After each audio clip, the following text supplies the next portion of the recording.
Testing. Microphone check. Testing. 1, 2, 3, 4. Mic check. Sibilance. An educational stream tonight. I hope everybody's got their thinking caps on. Felt like Yogi Bear a bit there. I hope you've got your thinking caps on, Boo Boo Bear. Tonight we're not getting in the Rangers' hair. We're going to be watching Dr. Park Dietz. Yep, that's right, Dr. Park Dietz. Highlight of the Betty Broderick trial. Esteemed expert witness. I don't know how he wasn't on my radar before, but he's not going to leave it now.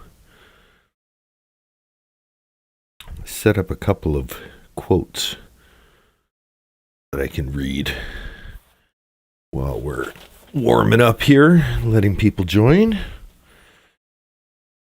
We've had 20 years of mass murderers, throughout which I have repeatedly told CNN and other media, if you don't want to propagate more mass murders, don't start the story with sirens blaring. Don't have photographs of the killer. Don't make this 24/7 coverage. Do everything you can not to make the body count the lead story. Not to make the killer some kind of anti-hero. Do localize the story to the affected community and make it as boring as possible in every other market. Because every time we have an intense saturation coverage of a mass murder, we expect to see 1 or 2 more within a week. Dr. Park Dietz. A shorter quote, with rare exceptions, people are responsible for what they do. Where's my bell? I think people are inherently self-aggrandizing, pleasure-seeking, unempathetic, self-serving, greedy, and lustful. Dr. Park Dietz. Killers seldom meet the legal standard for insanity, which is quite different from the way most people would use the word every day. Killers may be disturbed, but that doesn't necessarily mean they can't tell right from wrong, or are compelled to maim or murder. Park Dietz. One of the problems with studies that examine the effects of violent imagery is they typically use mentally healthy psychology students. If you want to do a meaningful study, show movies like Body Double and Copycat to a group of sexual psychopaths the day before you release them. Okay. Well, you can see he's a man for thought. We have a few seconds left, so I'm just going to coat my throat with a little of this hot cocoa I have here. I'll take a second to log in on the YouTube, and we'll get this show started.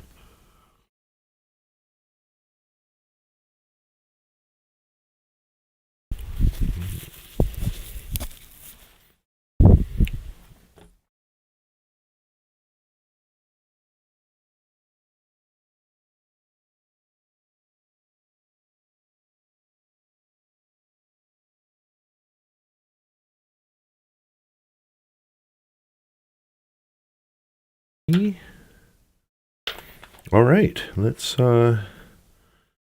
switch screens.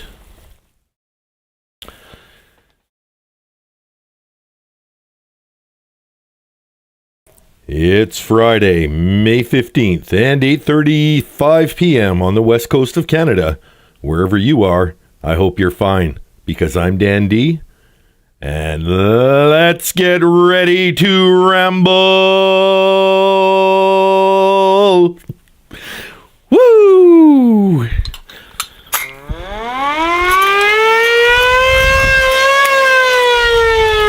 Feeling good tonight, feeling good. Yeah, feeling good, and I knew that I would. Started the day with a successful co-stream with Derek, the cowboy criminologist. We did some Sarah trial review in the morning, had a great time. And then I followed it up with an appearance on Daniel Siobhan's show. We took the Lowell menu to a whole nother level. And now, spending time with you for our top story tonight.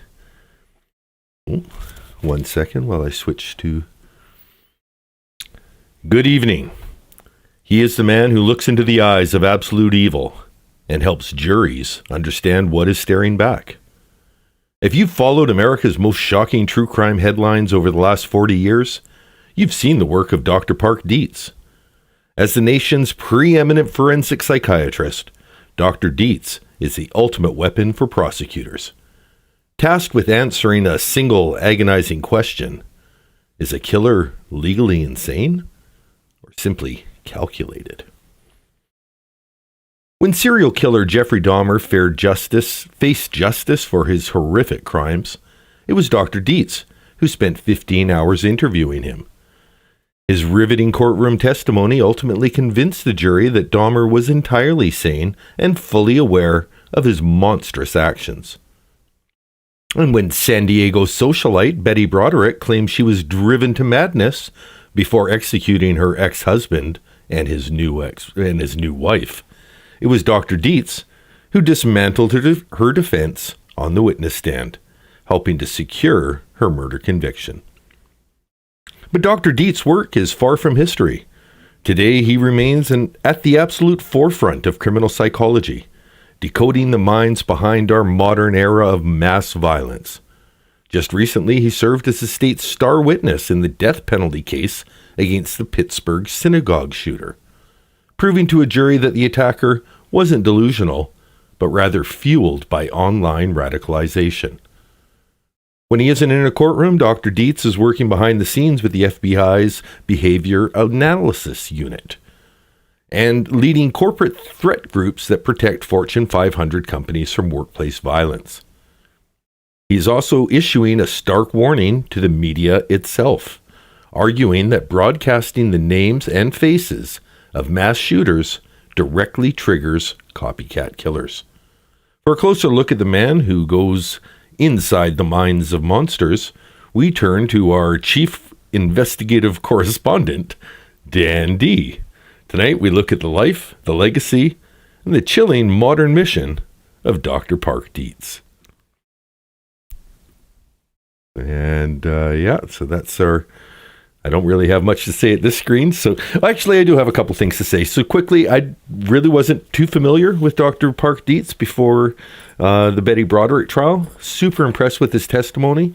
We're going to just spend a few minutes. I'm going to let his introduction at the Betty trial be how we get introduced to him, because in giving his credentials, he gives a fantastic overview of his resume. So we'll just listen to that. But we're not going to spend a lot of time with his Betty coverage. You can watch that in the Betty Broderick Marathon.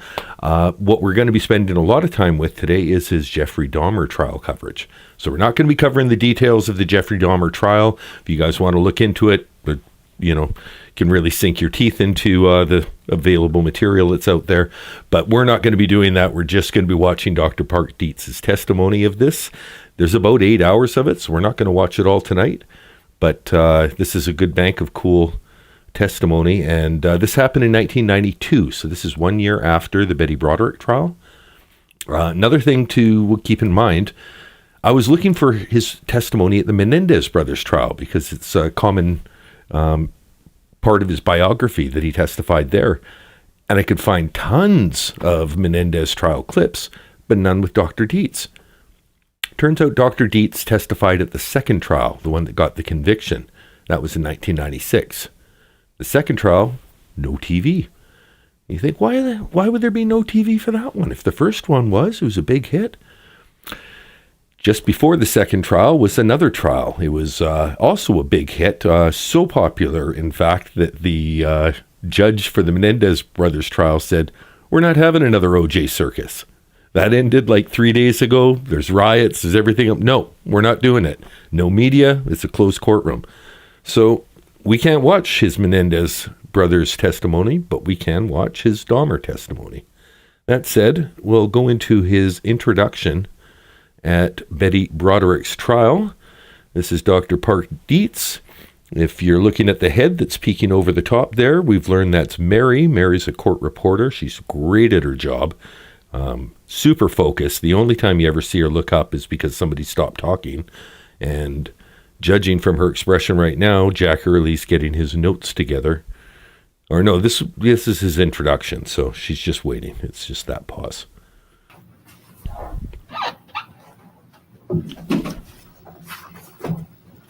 Good morning, Dr. Dietz. Good morning. What is your profession? I'm a psychiatrist, and I limit my practice to forensic psychiatry. What is forensic psychiatry?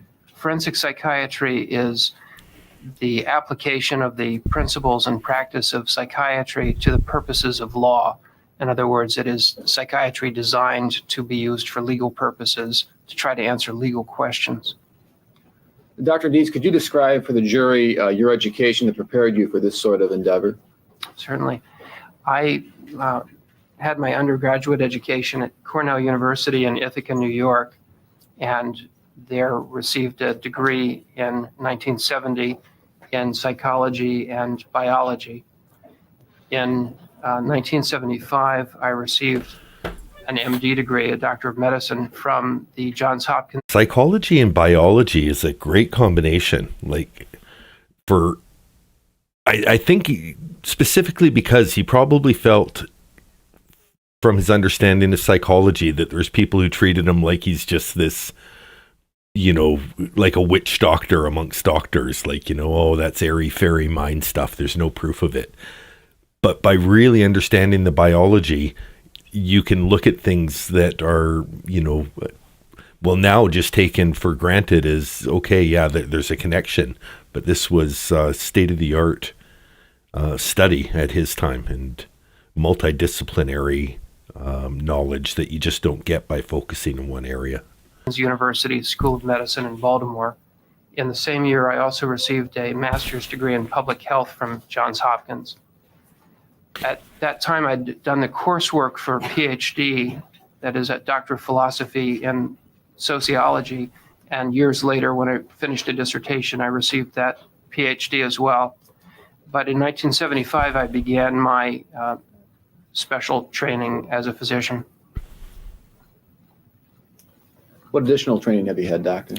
Well, I spent 2 years as an assistant resident in psychiatry at the Johns Hopkins Hospital in Baltimore. And then I spent a third year as resident in psychiatry and the chief fellow in forensic psychiatry at the Hospital of the University of Pennsylvania in Philadelphia.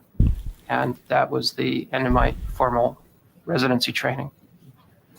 Doctor, are you board certified in the practice of psychiatry? Yes, I am. What does that mean? Well, board certification is a procedure for ensuring that those who hold themselves out for a particular specialty have met certain qualifications. And it requires proof of having done the necessary training and submitting to...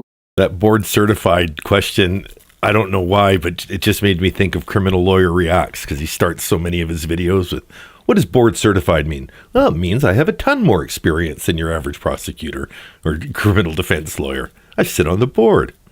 I'm a freaking expert. Love Criminal Lawyer, by the way. Just going to give some quick shout outs to everyone who's joined the chat that I can see anyway. Carolina Hurtado, another one to say. Hello, Ocean Sounds. You were the first one in the room. Welcome. Always appreciate an early bird. A to V is here. Kitten Pusher. Liking the Jeffrey Dahmer pun. Yeah, I tried not to bring any food. I just brought stuff to drink because I didn't want to be snacking, especially like on chicken wings or something like that. Larissa Harris is here. Loving some Dietz coverage. Dabs for Dummies. I think that's getting through. Zeitgeist Amy doesn't have time to say hi to everyone, so I'll take care of that for you, Zeitgeist Amy. Hi to everyone from Zeitgeist Amy. All right. Disney Mom also here trying to stay awake. I appreciate that. You were here for the morning show. It's been a long day. Going to be doing my medical cigarettes, so I'll probably be falling asleep near the end of this broadcast as well. All right. It looks like we've got everybody on board. We are just a few subscribers away from 1,000. I'm trying not to just obsess over it, but if one of you notice it happens, let me know. I'll do a little happy dance here on the webcam, and we'll launch the Sunday Fun Day party for 3 handles of wine, my brother and sister-in-law, some paint and puzzles, and we're going to do a social experiment as well as celebrate. Let's get back to, he's only halfway through his resume. 2 examinations, a written exam and an oral exam. Dr. Dietz, is there some sort of difference between psychiatrists and their training and psychologists and their training in this area of medical, the practice of medicine? Yes, there are. What is that? Well, one of the differences is that in psychiatry, one must first become a physician and go through medical training. And then the specific psychiatric training is obtained during a residency program treating patients in hospitals for 3 years. Whereas in psychology, it's a PhD program directed toward learning about psychology, and those who focus on clinical psychology will usually do an internship to get training in actually seeing or treating or evaluating patients. It's a different focus. Dr. Dietz, could you tell the jurors what positions you've held and what they entail? My first position after residency was as an assistant professor of psychiatry at the Harvard Medical School. I was based at the McLean Hospital, which is a private psychiatric hospital that Harvard operates. By the way, I saw Hear Me Out is streaming. You guys are big Hear Me Out fans, by all means, check them out.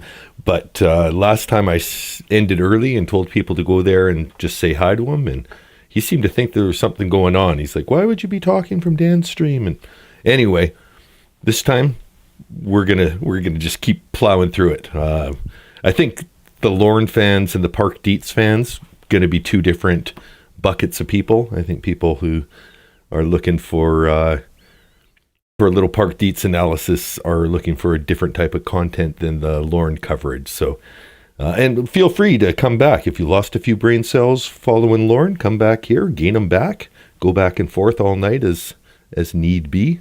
That's certainly an option. At least administratively, I was based there, but my assignment was at the Bridgewater State Hospital for the Criminally Insane, which is a maximum security institution operated by the Department of Correction.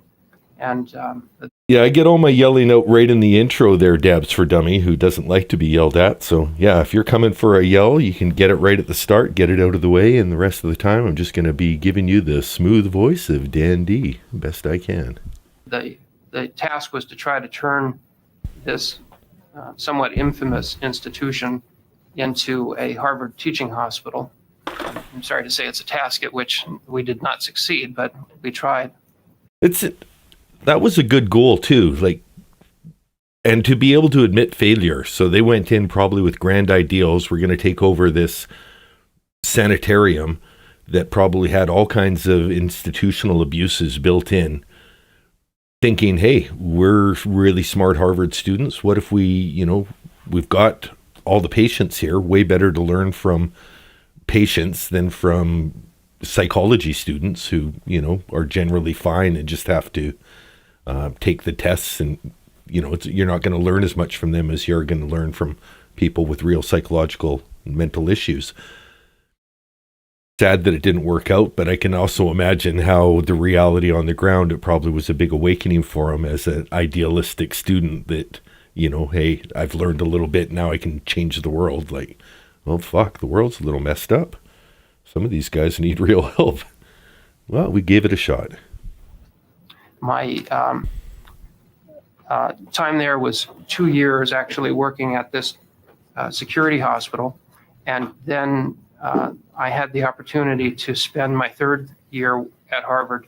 We'll see Larissa too. Larissa brings up that Dahmer and Gacy can be a bit too dark and leans into certain details that are just gross and disturbing. I'm really hoping that this is much more elevated, and it's going to be basically about, are you crazy just because you do crazy things? Or, can you do crazy things and you're still capable enough to know what you're doing is wrong? And I think that's going to be where we know what the result of the Dahmer trial was too. So he was successful, but I'm hoping that's what the bulk of what we're watching here is going to be about. Doing something rather unusual. I spent the entire year evaluating John Hinckley on behalf of the United States Attorney's Office in Washington in connection with the charges arising from his attempt to assassinate President Reagan. So for a year, he was my practice evaluating Mr. Hinckley. And advising the government about him. I did a few research projects during that year as well, but he was really my practice.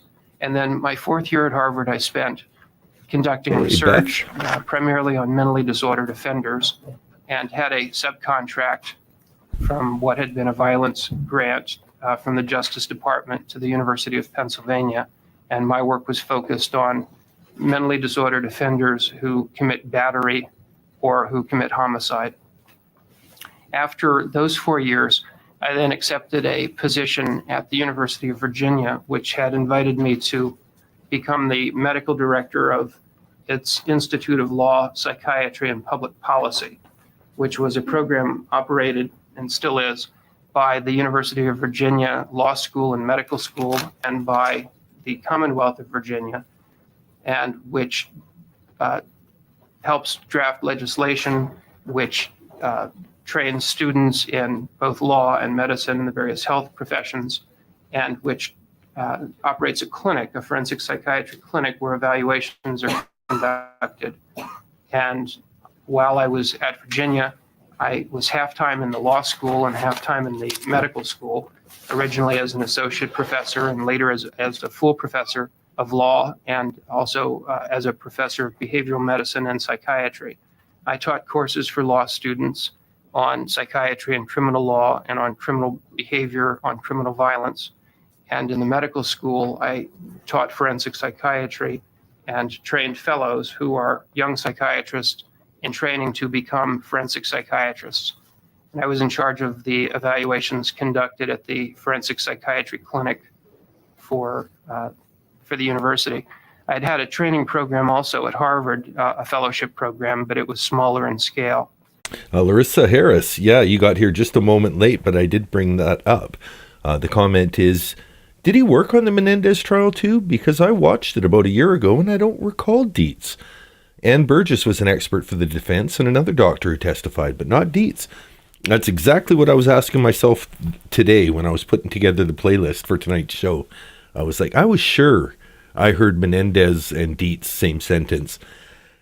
The 93 trial is the big one. That was the biggest trial for court TV since the Betty Broderick trial. So you've got Pam Smart, Betty Broderick, and the Menendez brothers, 1991, 1991, 1993. Then OJ comes. OJ's huge, blows up everything, right? Including most of the Lower East Side of Los Angeles. A few days later, the Menendez brothers' second trial comes to trial, and the judge is like, no cameras. We've had enough of the cameras. We're taking a moratorium on them. No cameras in the courtroom. So Mr. Dietz's testimony is lost to transcripts. Now, that said, that could be the sort of fascinating transcript that would be worth me doing a reading of to get a YouTube archived version of it, and we could just alternate photos of Dr. Dietz, maybe even getting another YouTube creator to do the questioning of the of whoever's doing his questioning in that trial. But yeah, that's why you can't find it, because I couldn't find it. It's because it doesn't exist. We're still 8 minutes in, and he's only 2/3 of the way through his resume here. Than the one at Virginia. After having done that for 6 years, I took a sabbatical to conduct research and write, and moved to California at that time, and then didn't return to Virginia, decided to stay in Southern California. And so for the last 3 years, I've been based in Newport Beach. And today I am a clinical professor of psychiatry and biobehavioral sciences at UCLA, which means that I teach part-time there. It's not a full-time job. And I also am a consultant regularly to the FBI Academy in Quantico, Virginia, and to the New York State Police Forensic Sciences Unit. Most of my time, however, is spent as a consultant to law enforcement agencies and attorneys, and occasionally courts and corporations in matters dealing with aberrant behavior, most often criminal behavior. Doctor, have you conducted any research in the field of psychiatry? Yes, I have. In what particular areas? Well, all of my research has to do with the extremes of behavior. Primarily, it's antisocial behavior and criminal behavior. Welcome to the stream, Care for JCYT. It's going to be Dr. Part Dietz all night tonight. We'll take some breaks. We'll answer questions from the chat. Might talk about some of the other things I got up to today, but for now, we're just listening to Dr. Dietz give his credentials. If you watched any of the Betty Broderick trial, or at least his testimony, you're well aware. But in any case, we'll be watching a little of this and then a lot of his Dahmer testimony. Of various kinds. Have you published in the scientific literature? Yes, I have. And how does that differ, let's say, from writing magazine articles? Well, for one thing, in the scientific literature, the purpose is to share research results rather than to entertain or to inform or the broader public.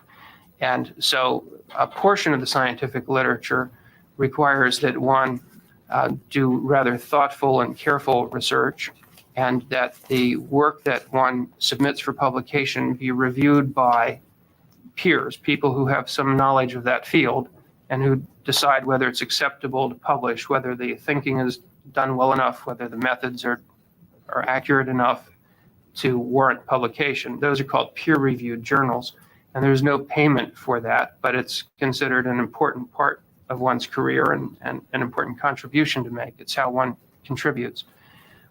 There are other parts of the professional literature that aren't quite that way. People do get book royalties for some of their writings, but largely it's not done for the financial rewards, but to communicate and to show that one's leading to some greater understanding of an aspect of the world.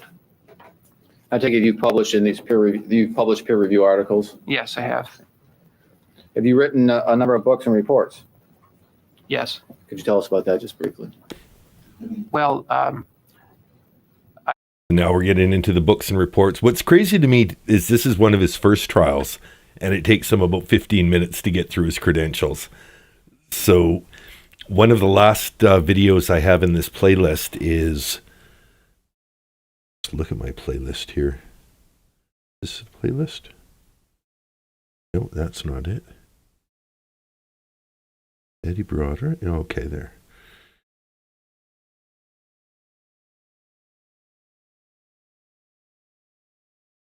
Richard Lemuro cross-examines Dr. Part Dietz in the quadruple. This is the Pittsburgh synagogue shooter. So it's going to be interesting because that's much more recent. I think this is about, well, maybe within the last 10 years? God, I can't even remember now. In any case, it's going to be interesting to hear how his credentials evolve as he comes onto the stand. He must have to cliff notes it. He can't just keep adding on to all this stuff. I edited a book on psychotherapy some years back. I wrote a book on an odd way in which people manage to kill themselves. Super Kelly G. Never saw Jeff Sokol, the pizza guy, on To Catch a Predator. If we have time at the end of tonight's episode, I will we'll just do a quick look up of the pizza part of it, because you don't really need to know his background. It's the same as everyone else. You said this.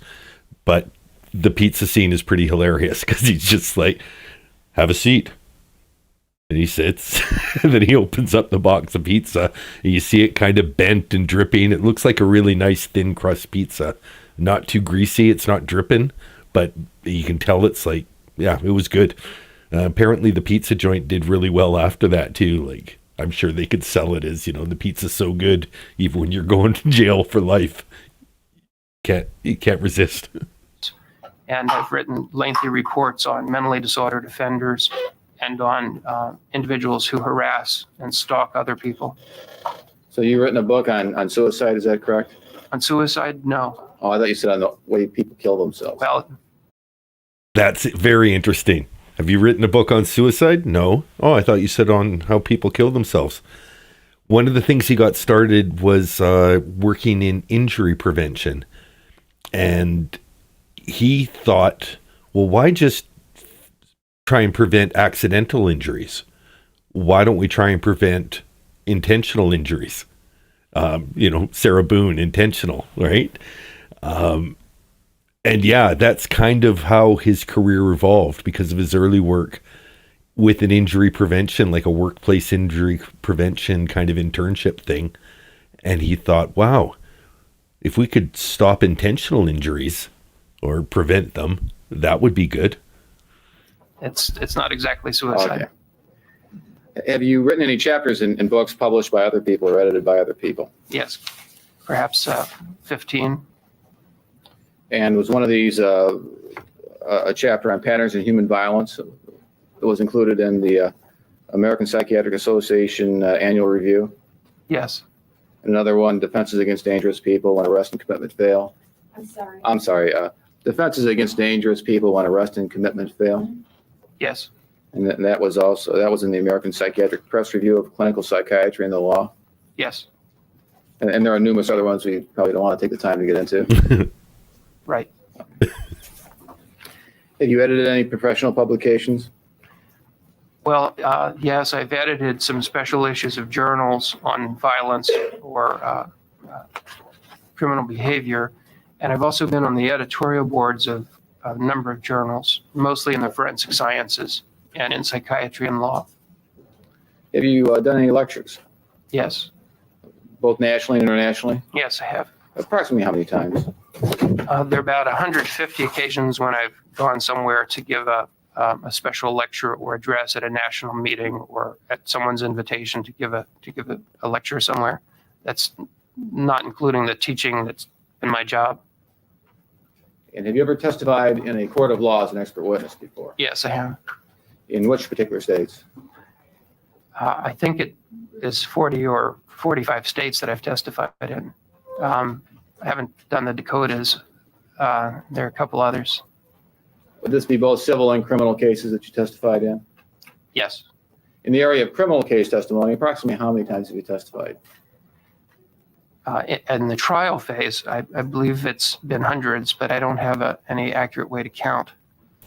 Are you hired just by the defense or just by the prosecution? No. Say the last two cases, who did you testify for? The last two were both for the defense. Have you also been employed by the defense and prosecution in various states as a consultant where you didn't testify? Yes. Now, you mentioned the John Hinckley case. Are there a few other just notable cases that you can tell the jury about that you testified in? Yes, there are. Did you have something to do with a Tylenol tampering situation? I was involved originally in an investigative Yeah. capacity on behalf of the FBI, but later I became involved on behalf of Johnson & Johnson and did testify in that connection. What about the Robert Chambers case? The Tylenol thing was huge, and I think there's just recent developments. I think there's a Netflix documentary that updates the case, but this is 1990, and I think it happened in the mid-'80s, but it wasn't until somewhat recently that the most important details came out. I had a small role in that. The district attorney's office in Manhattan consulted me, and I was prepared to testify if the need arose. What was that about? That's the one that became known as the Preppy murders. Arthur Shawcross, did you have any connection with his case? Yes, I did. What was that, please? I evaluated him and testified in his trial. That was a serial killer case in upstate New York. And was there a case involving Soldier of Fortune magazine you were involved in? Yeah, okay. So we're going to stipulate that he does have his credentials at this point. Because I found a very short scene that kind of shows the Jeff Sokol thing, we're going to watch that very quickly here. Barstool Sports did a parody. One bite. If you've ever seen Dave Portnoy from Barstool Sports, he does something called One Bite, reviews pizza out of 10. He stands outside of, pizza joints. I'll take off Park Dietz's name here. It's not Park. Or Park. Yeah. Okay. We'll take that off. So that's Jeff Sokol. They're using the real footage from the Chris Hansen interview, but they're playing it over his typical, he'll just have a big slice of pizza, eat it on camera, Not bad. 7.9. 7.9. Yeah, 7.9. You know what? 8.1. 8.1. Has a nice aftertaste. But that's the whole shit. It's really good on TikTok or those scrolling things because it's quick. You're kind of interested. It looks good. Sometimes he doesn't like it. This is off of 4.2. Fuck these guys. Don't ever come here. Anyway, let's see what they do with this. Good looking pizza. Everybody knows the rules. 10. One bite. Okay, that's pretty good. That's pretty good. That's the one that became known as the Preppy murders. We'll go to second trial. This is a just a moment from the Betty trial. We'll watch about 2 or 3 minutes of his cross-examination. Mr. Early's trying to get him caught, and then we'll move on to the Jeffrey Dahmer trial. Impressive episode. Okay. Of course, that's not the most common cause for people gaining or losing weight. Okay. But that's something that may happen. Yes. Change sleep disturbance. Yes.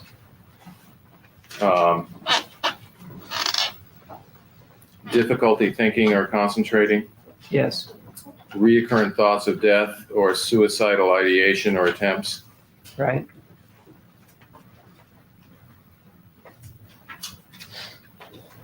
Camera's doing Betty dirty by just zooming in on her for this. When you have, are you familiar with the term suicidal gesture? Sure. Okay, now there are times that people make an attempt or make a gesture at suicide that is not just to get attention, isn't there? There are other reasons for suicide attempts and other reasons for suicidal gestures besides getting attention. Yes. Okay.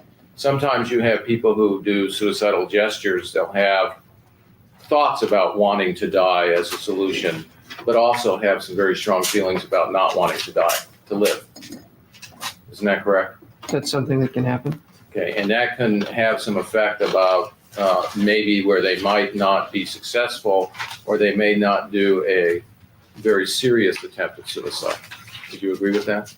If somebody's not sure they want to do it, Yes. yes, they may do various things to prevent it from being a real attempt.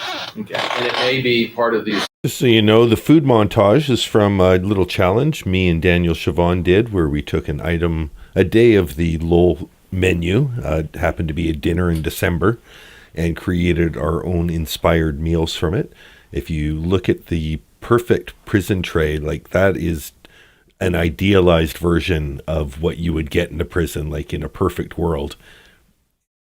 She just amazing, just a beautiful presentation. I went for the Iron Chef, deconstructed this, elevated that, pretentious over produced food. And that's what that montage is. I just realized that if I'm going to do a food montage, probably best to do it during the Betty trial rather than the Jeffrey Dahmer, even though it's probably not getting into the details, just inappropriate. So we'll run that for the rest of this little bit of coverage. And if you want to see more of that, Daniel Chavon's video that released today, it's about 30 minutes into it. And I also have a short just showing my recipe.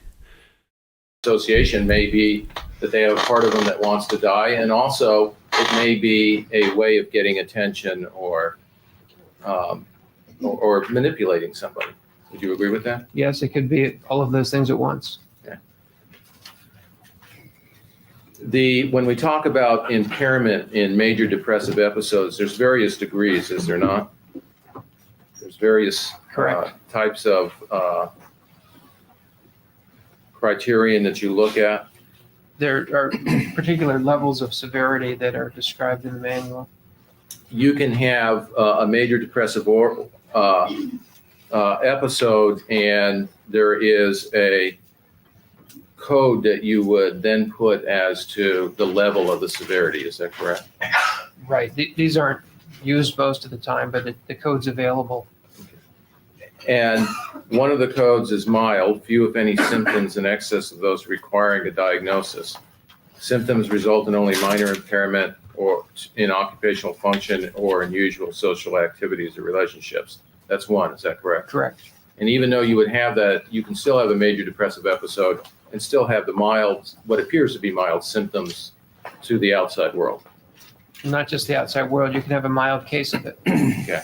And then there's a moderate, which is symptoms or functional impairment between mild and severe. Is that correct? Right. And then there's severe, several symptoms in excess of those required to make the diagnosis. And symptoms markedly interfere with occupational function or with social activities or relationships with others. Isn't that correct? That's what severe is. That's right. Okay. And when we're talking about severe, that means that somebody whose depression might be bad enough that they might not get out of bed or might not keep appointments or not go out socially because they're depressed. That would be more of the severe category. It interferes with their social activities. Well, the cause of impairment in one's functioning has to be the depression. Yes. Okay. The someone who may stay in their room at times when there's other people around or go off by themselves, that would I miss the body language of this judge too, Judge Thomas Whelan. Always sitting back, always looking like he's just bored by the whole thing, and then instant had the answers. Is just calculating everything, efficiency of movement. be something that would be more of the severe because it interferes with their social activities, if it's related to the depression. Someone who's severely depressed will often be withdrawn, will be unable to speak. People will have to come into the room and ask them if they're hungry and encourage them to eat. They will have to be spoon-fed and led to food some of the time. They will let themselves waste away without being encouraged to eat. May not have the energy to walk to the kitchen to get food, won't have the energy to walk into the bathroom, and may stay in the bed. And people who are severely depressed are highly dysfunctional and can be completely withdrawn that way. They'll find themselves walking from counter to counter, almost holding themselves up. No, that's a more histrionic sort of behavior. Okay, that's not has anything to do with depression. Holding oneself up, walking. No, in other words, if they don't have the energy, sometimes the people will find themselves. No, histrionic people will fake that they don't have the energy and pull themselves around when there's nothing physically wrong with them, like Betty. Going to a room and just sitting down or leaning against something just because they do not have energy to do things, going to the bathroom. That can happen, but the real point is they feel too fatigued to do anything. They just feel absolutely overwhelmed and drained. Don't feel they have the energy to put on clothes. Don't feel they have the energy to tend to the chores. Don't feel they have the energy to do any of the things that they really ought to be doing. Okay, and you can see that sometimes in their appearance, letting themselves go, not attending to themselves physically. For prolonged periods of time, right? Yeah. And again, for it to be major depression, there have to be enough of these symptoms, I think it's 5 or more, simultaneously every day for weeks. Can you give this Well, one more doesn't minute? the DSM-3 say almost every day? And I think I've said that many times in my testimony too, every day or nearly every day. Okay. And now people who also when people have some severe or are suffering from severe depression, different times of the day can give them different energy levels, can it not? When they're suffering from what? When they're suffering from severe depression. Well, if they're suffering from a major depressive episode, time of day can make a difference. When it's severe enough, they may be incapacitated all day long. Well, we go from severe to, then after that we go to the next phase with psychotic features. Is that correct? That's not another phase, it's a separate dimension as to whether or not people are psychotic. The assumption underlying the classification is that one could have a mild case of depression and still be psychotic. That even though mostly functioning, one could still think that one's guts were rotting from the inside, or that the world was about to come to an end, and yet still function. But I think that truth is that mostly it's the severe depressions that are psychotic, where people think that everything horrible is happening and develop delusions.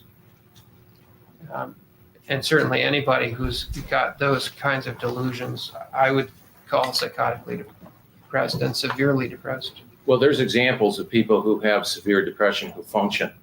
Mike Wallace, for instance, is someone who has said that he's functioned on interviews, been severely depressed, doesn't even remember what he did, but was on TV doing major things. Well, he's not using the DSM-3R language when he calls that severe. He's describing his own estimate of severity. If he were still able to function, then psychiatrically, technically, it wouldn't be severe. But it's true that there are people with major depressive illness who function very well. Abraham Lincoln suffered from it. And That's what I really like about him as a expert witness. He's not just being defensive or evasive. He's willing, like, I see where you're going with the depression, and yes, it's possible to be like Mike Wallace or, futuristic to this, Robin Williams, a great example of somebody who was able to function with depression, and we only found out after. But at least he's not hiding it as,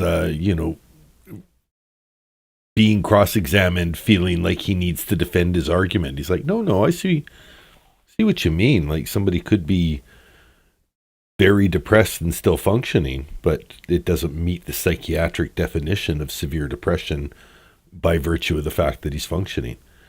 Now, I'm going to mute because they have music that I think is specific to their channel. This is a new channel. I've never heard of these guys before. Veilhammer Media. So I'm going to give a subscription to them and like the video because I do like it. The audio is fairly balanced. I looked for a couple other sources of it. They were larger channels, but the audio wasn't that great. So that said, it doesn't look like they're doing new content. But still, when you put something out there, just like Cowboy Criminology, hadn't done stuff for a year, and then all of a sudden people are watching his channel again because I'm watching it and hyping it up, and butterfly flaps its wings, and the universe is forever changed. You don't know what impact you have until you put it out there. So anyway, Veilhammer Media, they're hosting, it's 8 hours or more than 8 hours of Jeffrey Dahmer trial footage of Dr. Park Dietz. So I haven't seen any of this. I haven't seen the Jeffrey Dahmer trial. I think I was in college at the time that this was a thing. It might have been long enough ago anyway. So let's see where it goes. I'll put the volume on once I think it switches over to the court feed.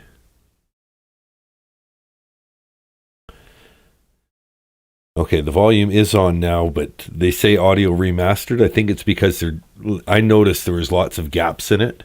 I'll stop talking once I hear it. But I think they had to correct the audio at some points.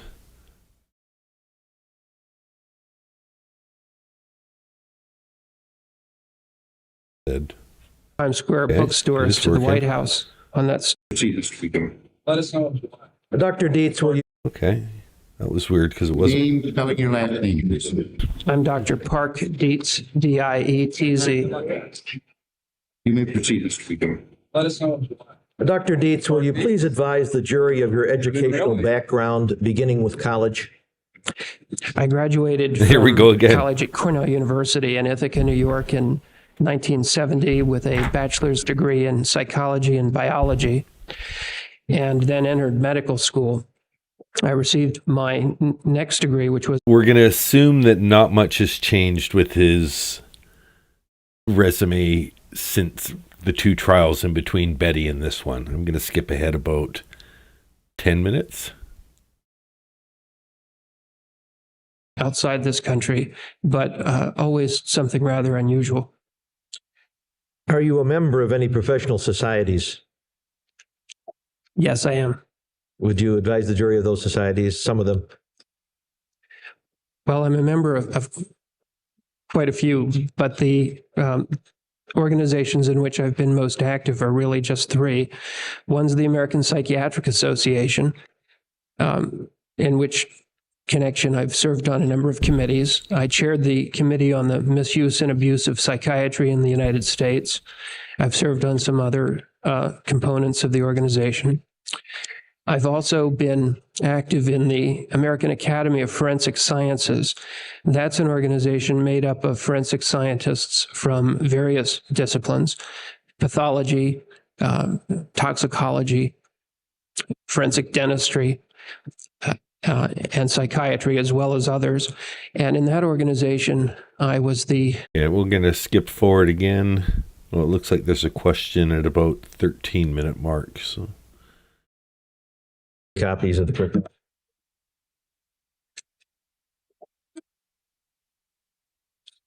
You have a meeting. okay, I don't know what's going on, but now I'm immediately interested. Something different than just testimony. Still a medical student and not able to officially join. And since I've been able to be a member of it, I've served in most of the offices of the Academy. I'm currently in an office known as counselor. I've been the secretary for a couple terms. I've been a counselor before. I've been a vice president of it. And I've served on many of the committees over the years for the Academy, have lectured dozens of times at the annual meetings of the organization, served for, I think, 10 years on the editorial board of the journal, and have been quite active in the affairs. May I request that the bailiff distribute to the jury copies of the curriculum?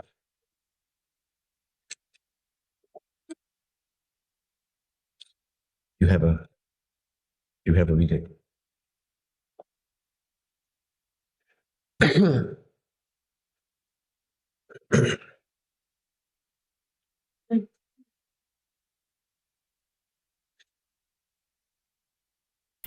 This guy looks like someone.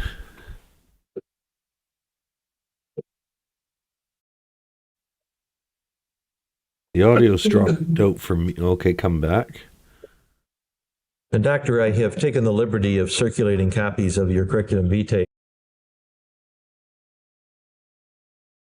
don't know if it's FDR. Is that what I'm thinking? Got like the little curl, round glasses. It almost looks like a boutonniere, but that's just the guy behind him. The boutonniere would make it. Two members of the jury wait here too. Oh, we're waiting for the jury. Okay.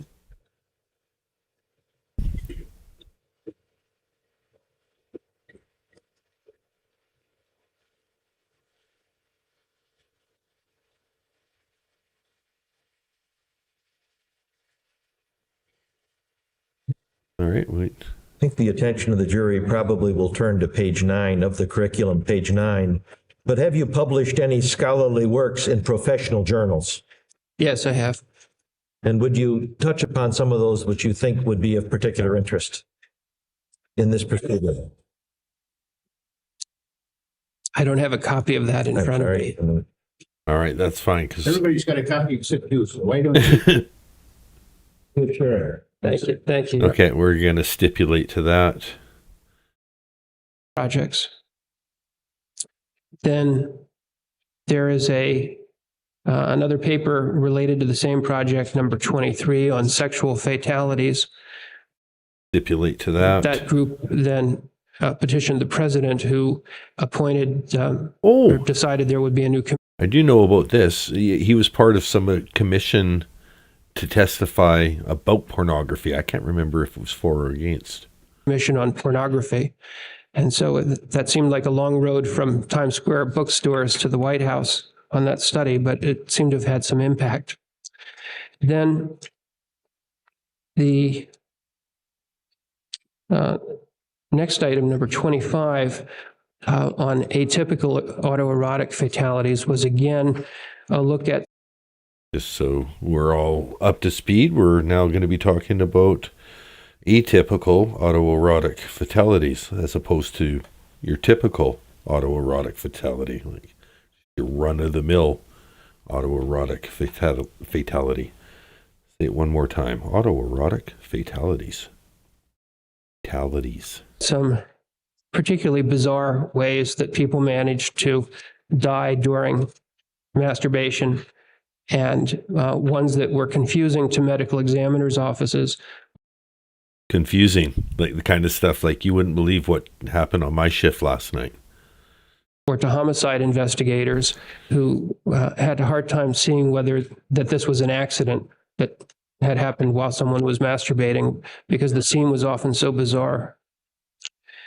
Then there was That said, one of the things that is common detail to that kind of crime, if they have a loved one, is that the loved one will clean up the scene so as not to embarrass the person that they found.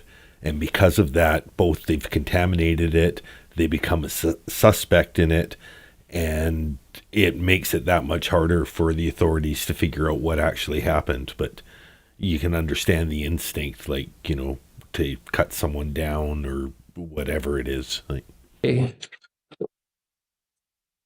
study at 29 about hearing impaired offenders, and as it turns out, most of those offenders were involved in sex offenses, and so that led to looking at deafness among sex offenders.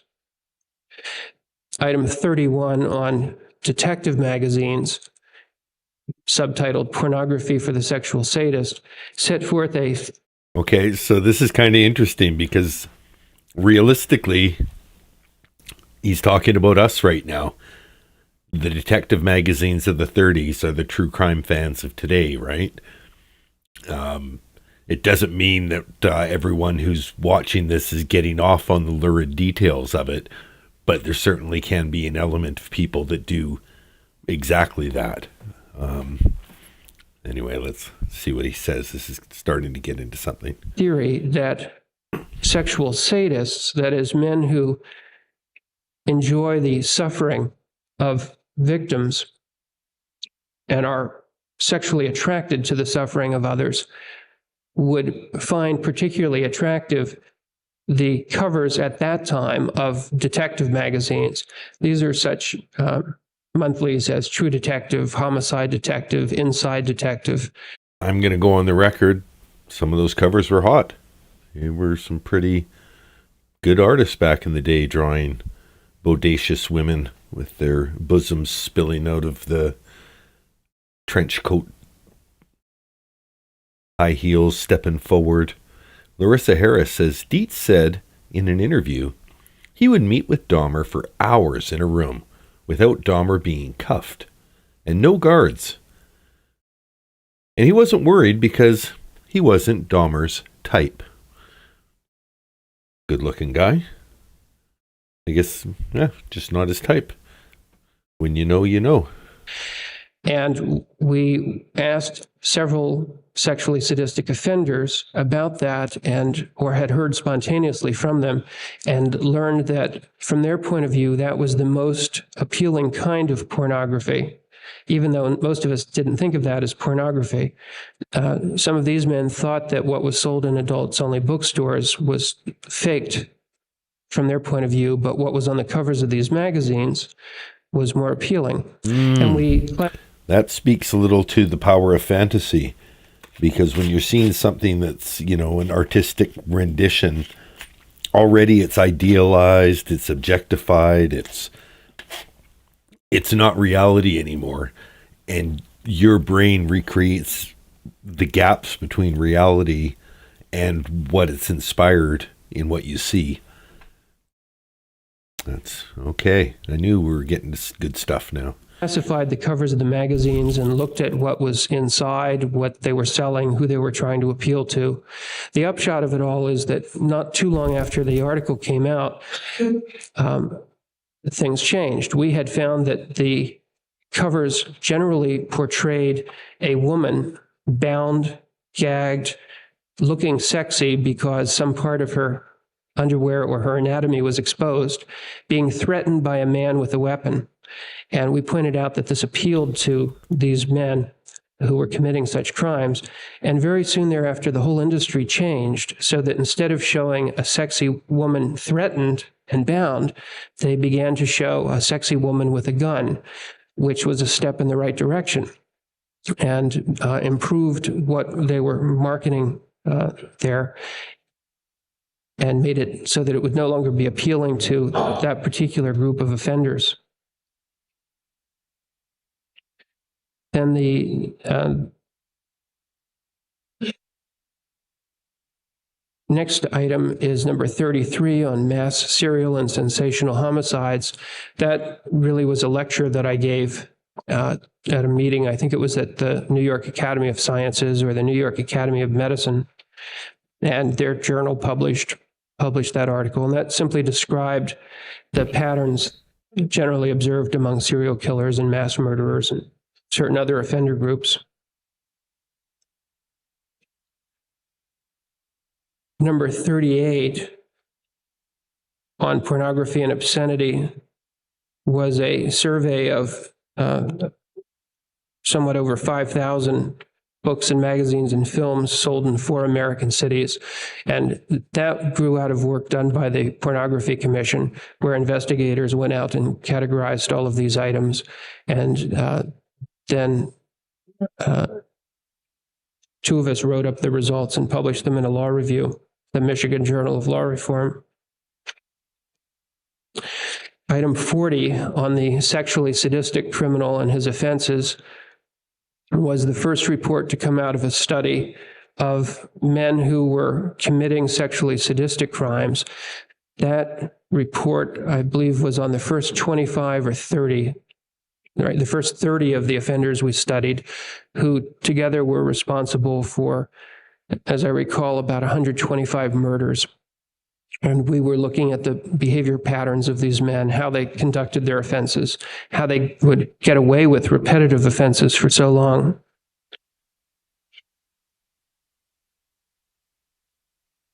Item 44 on the criminal sexual sadist grows from the same study. This one's focused on how law enforcement officials can better investigate these crimes and is being published in the FBI Law Enforcement Bulletin, I think, this month.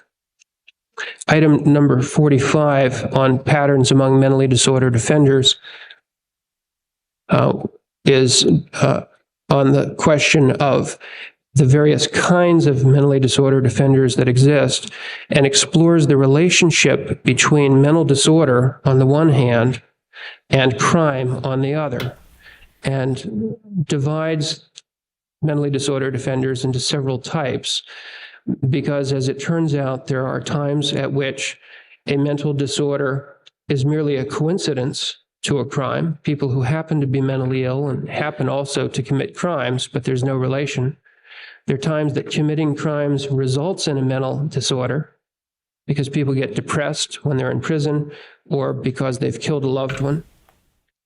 There are times that a mental disorder actually leads to a crime because people are hearing voices tell them to commit a crime or have very sick ideas because of a schizophrenic illness, say, that relates to their committing a crime. And there are still other patterns. And so this particular paper was directed at trying to help clarify the relationship between those two. Now, in addition to those, which are each of which have something to do with, or most of which have something to do with sexual behavior of the more extreme forms.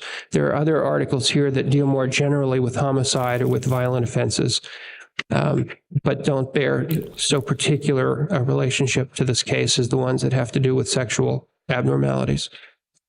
Have you contributed to any scholarly books? Yes, I have. There's Would you touch Mr. on those? Dahmer. I know there's quite a list, perhaps touching on those that you think might be of particular interest with respect to this case.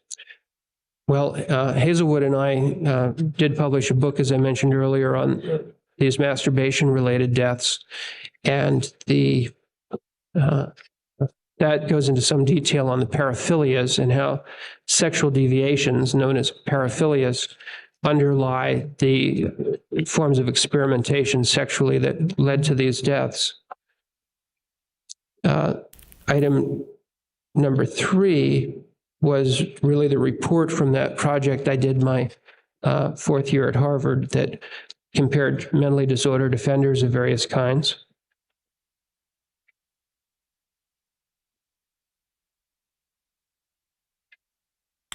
And The book chapters Never beginning mind. on page 14.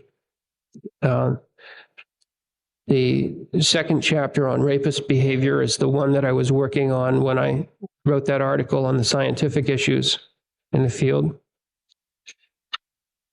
The chapter listed at number 6, Sex Offenses, Behavioral Aspects, for the Encyclopedia of Crime and Justice, was an effort to summarize the state of knowledge of the time about why it is that people engage in various kinds of sex offenses and the relationship between behavior patterns in people and any sex offenses they may commit. Item 8 on sex offender profiling by the FBI was a description of how the experts within the FBI were at that time conducting what was called profiling, a kind of crime scene analysis in which from scene evidence, one draws inferences about the kind of offender who committed the offense. Item 9 on hypothetical criteria for the prediction of individual criminality deals with predicting future crimes, and that has some emphasis on sex offenses. Item 10 on aversion therapy was mostly about a treatment. It's about a particular kind of treatment that has as one of its principal uses the treatment of sex offenses, or at least that's what I emphasized in the chapter. That was for the Social Science Encyclopedia. Then item 11 is a chapter on male genital exhibitionism for a forensic psychiatry textbook, and that is a summary of what was known then about men who exposed themselves to others. Item 12 happened to be my personal view in the Pornography Commission report, where we each had an opportunity to say what we individually thought, each of the members of the commission. I'm going to just take a quick break in this list of things to mention a graphic novel I saw. I used to work at a bookstore in Canada, a rather large chain. Don't want to give them any free advertising because they, I no longer work for them. Anyway, but one of the cool books that I was exposed to while I worked there, this is a graphic novel by somebody who I guess went to school with Jeffrey Dahmer and, was an artist, always was doing his own thing. Wasn't like best friends with him, but it's an interesting perspective into, well before he did the crimes, somebody who, was exposed to him. So, interesting graphic novel anyway. I thumbed through it at the store and was like, it's not the kind of thing I'd want on my shelf, but at the same time, it's an interesting read if you're into that sort of thing. I'll remove that and we'll go back to the coverage. 13 on patterns in human violence contains a small section on the types of serial killers.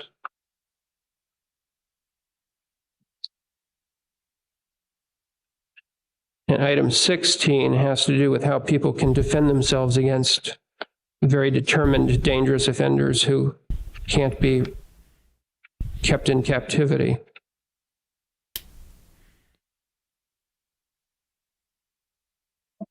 All good areas of Can you research. tell us what research projects you have participated in?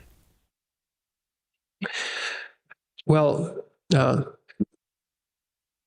depending on what one means by research, most of what I've just referred to and all of the other publications that I didn't mention involve some kind of research activity. But usually in the sciences, when we talk about research, we mean a project in which one is going to actually be collecting original data of a kind that aren't already in existence. Rather than looking something up in a book or summarizing what other people have studied, we mean going and creating new knowledge. And there have been several kinds of research of that sort that I've been involved with. The 3 projects of my own where I received external funding to help do the research were the study I mentioned of mentally disordered offenders, a study that I did for my doctoral dissertation on the forms of psychiatric treatment and how they're used, and a large study of individuals who pursue famous people, in which we studied mentally disordered individuals who write to or stalk Hollywood celebrities and members of the United States Congress. We happened to study celebrity stalkers and congressional stalkers because that's where the best data were to do the research. But I've also consulted on other people's large research projects and have done smaller research projects of my own. They include consulting to someone else's study of the movement of mentally disordered offenders between mental health and correctional institutions, a study of the uses of children in the creation of pornography. And this is crazy. This is 33 minutes into the Dahmer trial. He's obviously, I joked at the beginning, like, you know, okay, we'll skip ahead 15 minutes. He can't have picked up more credentials over the course of a year. It sounds like he's doubled his credentials. He's mentioned everything. Are we going to get to some current testimony here? And don't worry, skipping ahead just means we've got more videos to watch. I'm going to watch at least 2 tonight. So this has just over an hour in it. And the next, it's an 8-part series, so each of them is about an hour. We'll stick with it once it gets away from his background, because I think we're well aware at this point. We'll stipulate to that. On behalf of defense attorneys and on behalf of prosecutors, and to testify in a few of the cases involving serial killers. I've also had the opportunity to study serial killers through the projects that I've already alluded to. One of the ongoing studies is a study of sexually sadistic offenders. And as it turns out, most of the subjects in our study are serial killers. And so we've been able to study them in great depth through that project. This is kind of the creation, if you've seen Criminal Minds, but the behavior analysis unit. He was one of the people who helped put together the criminal profiling units based off of having access to some of the worst serial killers and having a psychologist that could go there, get into their minds before they got electrocuted or otherwise completed their sentences. Which is in collaboration with Special Agent Hazelwood from the FBI and Janet Warren. Dr. Warren's at the University of Virginia, at the same institute I'd been at. And we continue to study individuals as we find them who are candidates for that project. And then, of course, through the work that I've done with the FBI, I have occasion to hear a great deal about all of the serial murder cases that they become involved in investigating. And from time to time, I play some role in that investigation or in advising them, though I don't mean to overstate that they are the experts on profiling, and I merely help them from time to time in parts of what they do. Do you have specialized experience in assessing whether an offender was legally sane or insane at the time of the commission of a particular crime? Yes, I do. And would you please tell the jury what experience you've had in assessing whether an offender was legally sane or insane at the time of the commission of a criminal act? Well, that's one of the fundamental questions in forensic psychiatry, and it's an area that if one practices forensic psychiatry in the criminal courts or in any criminal corrections type institution, one encounters all the time. That was one of my main jobs for the years that I was at Bridgewater. It was certainly a major part of my task in the Hinckley case. It was a major part of the research I did the year after that. It was a major part of what we did at the University of Virginia Forensic Clinic.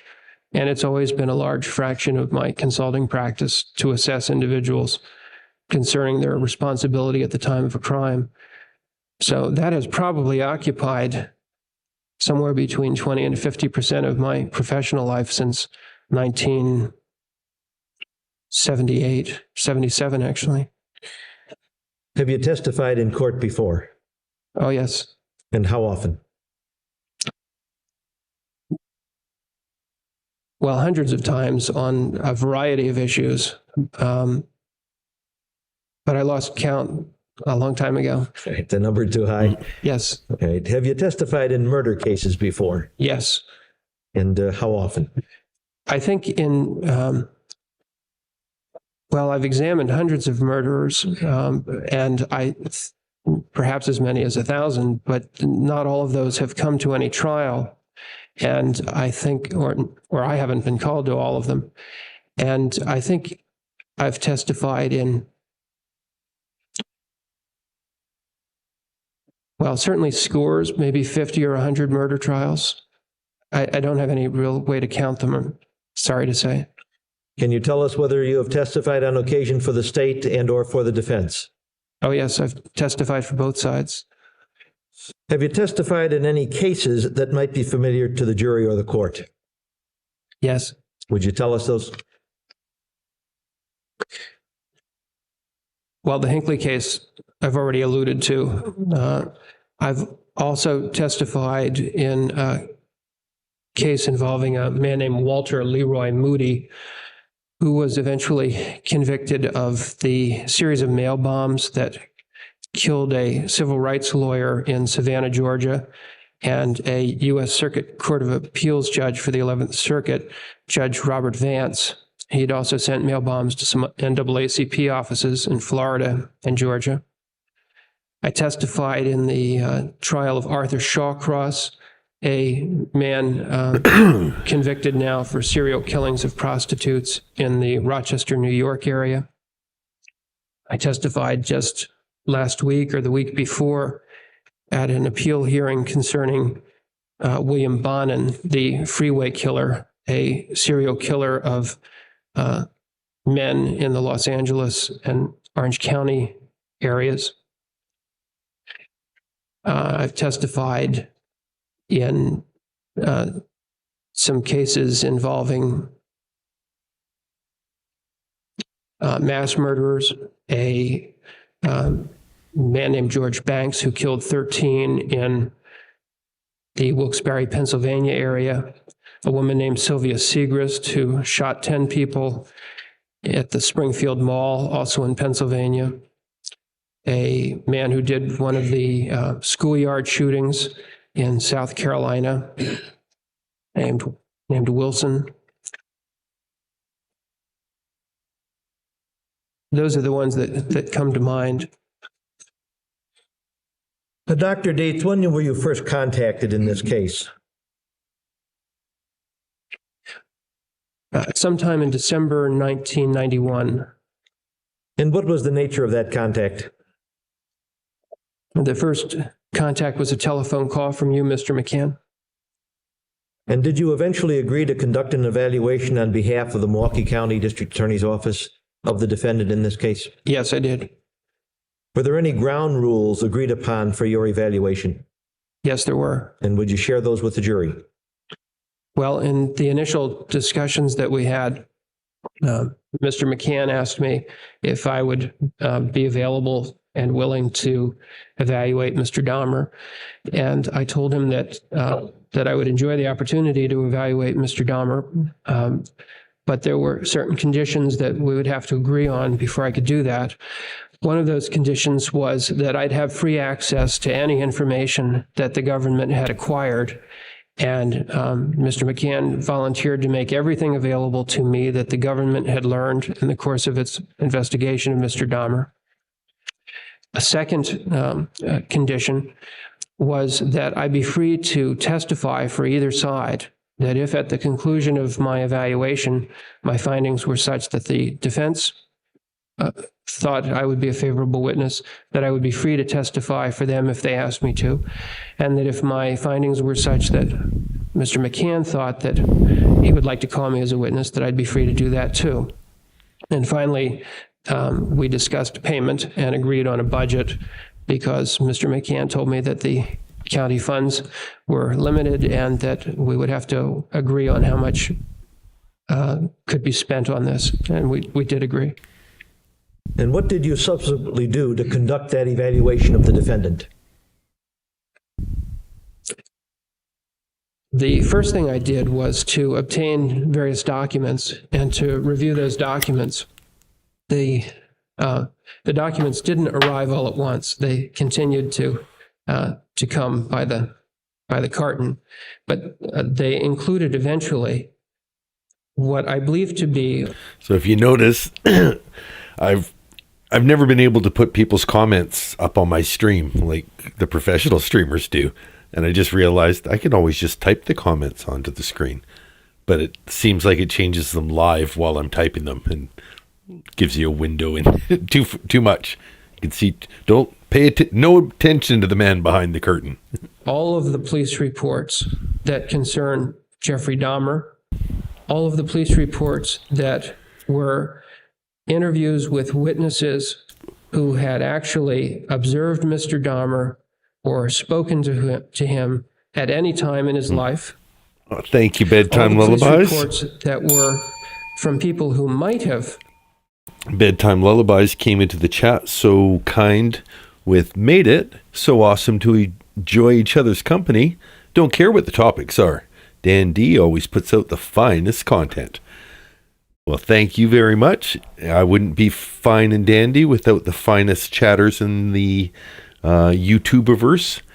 A big welcome. We'll let you know what we're doing, Bedtime. We've been listening to Park Dietz give his credentials for solid hour and a half. We've stipulated to a bunch of them, so we've even skipped through maybe 20, 30 minutes of credentials. We're even going to skip a little bit again here. Just going to cheat a bit. At this point, we're all very impressed, but he's going to be testifying for the prosecution that Jeffrey Dahmer, not right up there, but guilty and knew what he was doing was wrong. So right enough up here to face the full punishment. 3 days that you met with the defendant, how many hours in total did you spend with him? Approximately 18 hours. And the subject basically of the discussion was his background, his involvement in the various offenses that transpired, and other matters that were of interest to you in preparing a psychiatric evaluation. Would that be basically accurate in the broad term? That's true. Before we discuss each of the separate homicides, would you please tell us how a forensic psychiatrist goes about making an assessment that a defendant does or does not appreciate the wrongfulness of his conduct at the time of the criminal acts? Well, it's clear to the record, his opinion of what a forensic psychiatrist does. Otherwise, I object to the following question. You may answer that. That's an interesting view. We haven't seen this. Looking to see if there's anyone we recognize. Often at these trials, you'll see somebody who's, a junior attorney that goes on, 30 years later to greatness. So kind of interesting to check the background when you get a chance on these shots. Oh, thank you. I got a compliment on my background. I'm just going to duck right out so you can see. It's no surprise that you run a business on having three rails that that's dangerous. You just run a separate track or you have track switchers, but to, a three-railed train track, it's ridiculous. Now, if the third rail provides power, then you want to have the third rail, but the third rail on a train track like this, you can see the problem, right? It looks good, but if you're sharing that middle rail, the financial burden is going to become too much. The most important thing is to do as much as the resources permit to try to learn about the defendant and the defendant's mental state at the time of the charged offenses. For example, in addition to the documents that I mentioned reviewing and my examination of Mr. Dahmer, I also visited some of the places that Mr. Dahmer had visited around the time of his crimes, because those visits might give me some insight into his mental state at the time of the crimes. That's interesting. Walked a mile in his shoes in addition to spending 15 hours with him. Like, huh? You know, you went to this bar down here. Okay, I'll go down there. I'll have a drink. See what you were thinking while you were sitting around. He does the work. He's putting in the his, like, boots on the ground. By seeing his environment, I know a bit more about what he's responding to in the world. And sometimes there are important observations that can be made. So I went to the apartment building where Mr. Dahmer had committed the larger number of offenses. I went to some of the places where he had met his victims and recruited them, such as the gay bars. I went out with investigators from the district attorney's office to see what I'm just going to go off on a limb, and Jeffrey Dahmer mentioned a bunch of gay bars, and probably ones, you know, at that time that were a little underground. He's like, huh, I'll check these out. That actually sounds like a good time.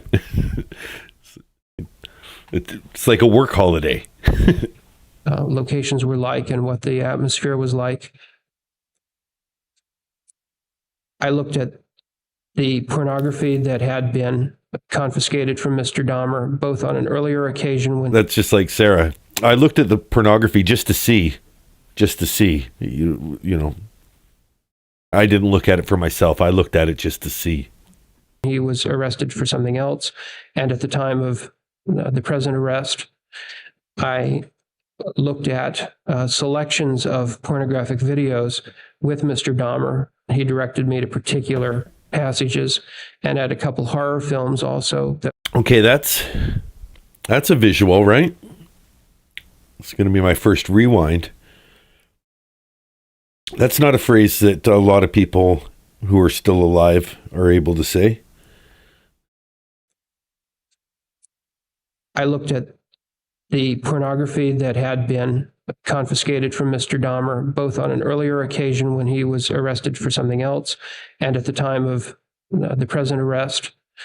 I looked at selections of pornographic videos with Mr. Dahmer. He directed me to particular passages, and at a couple horror films also that we watched portions of together.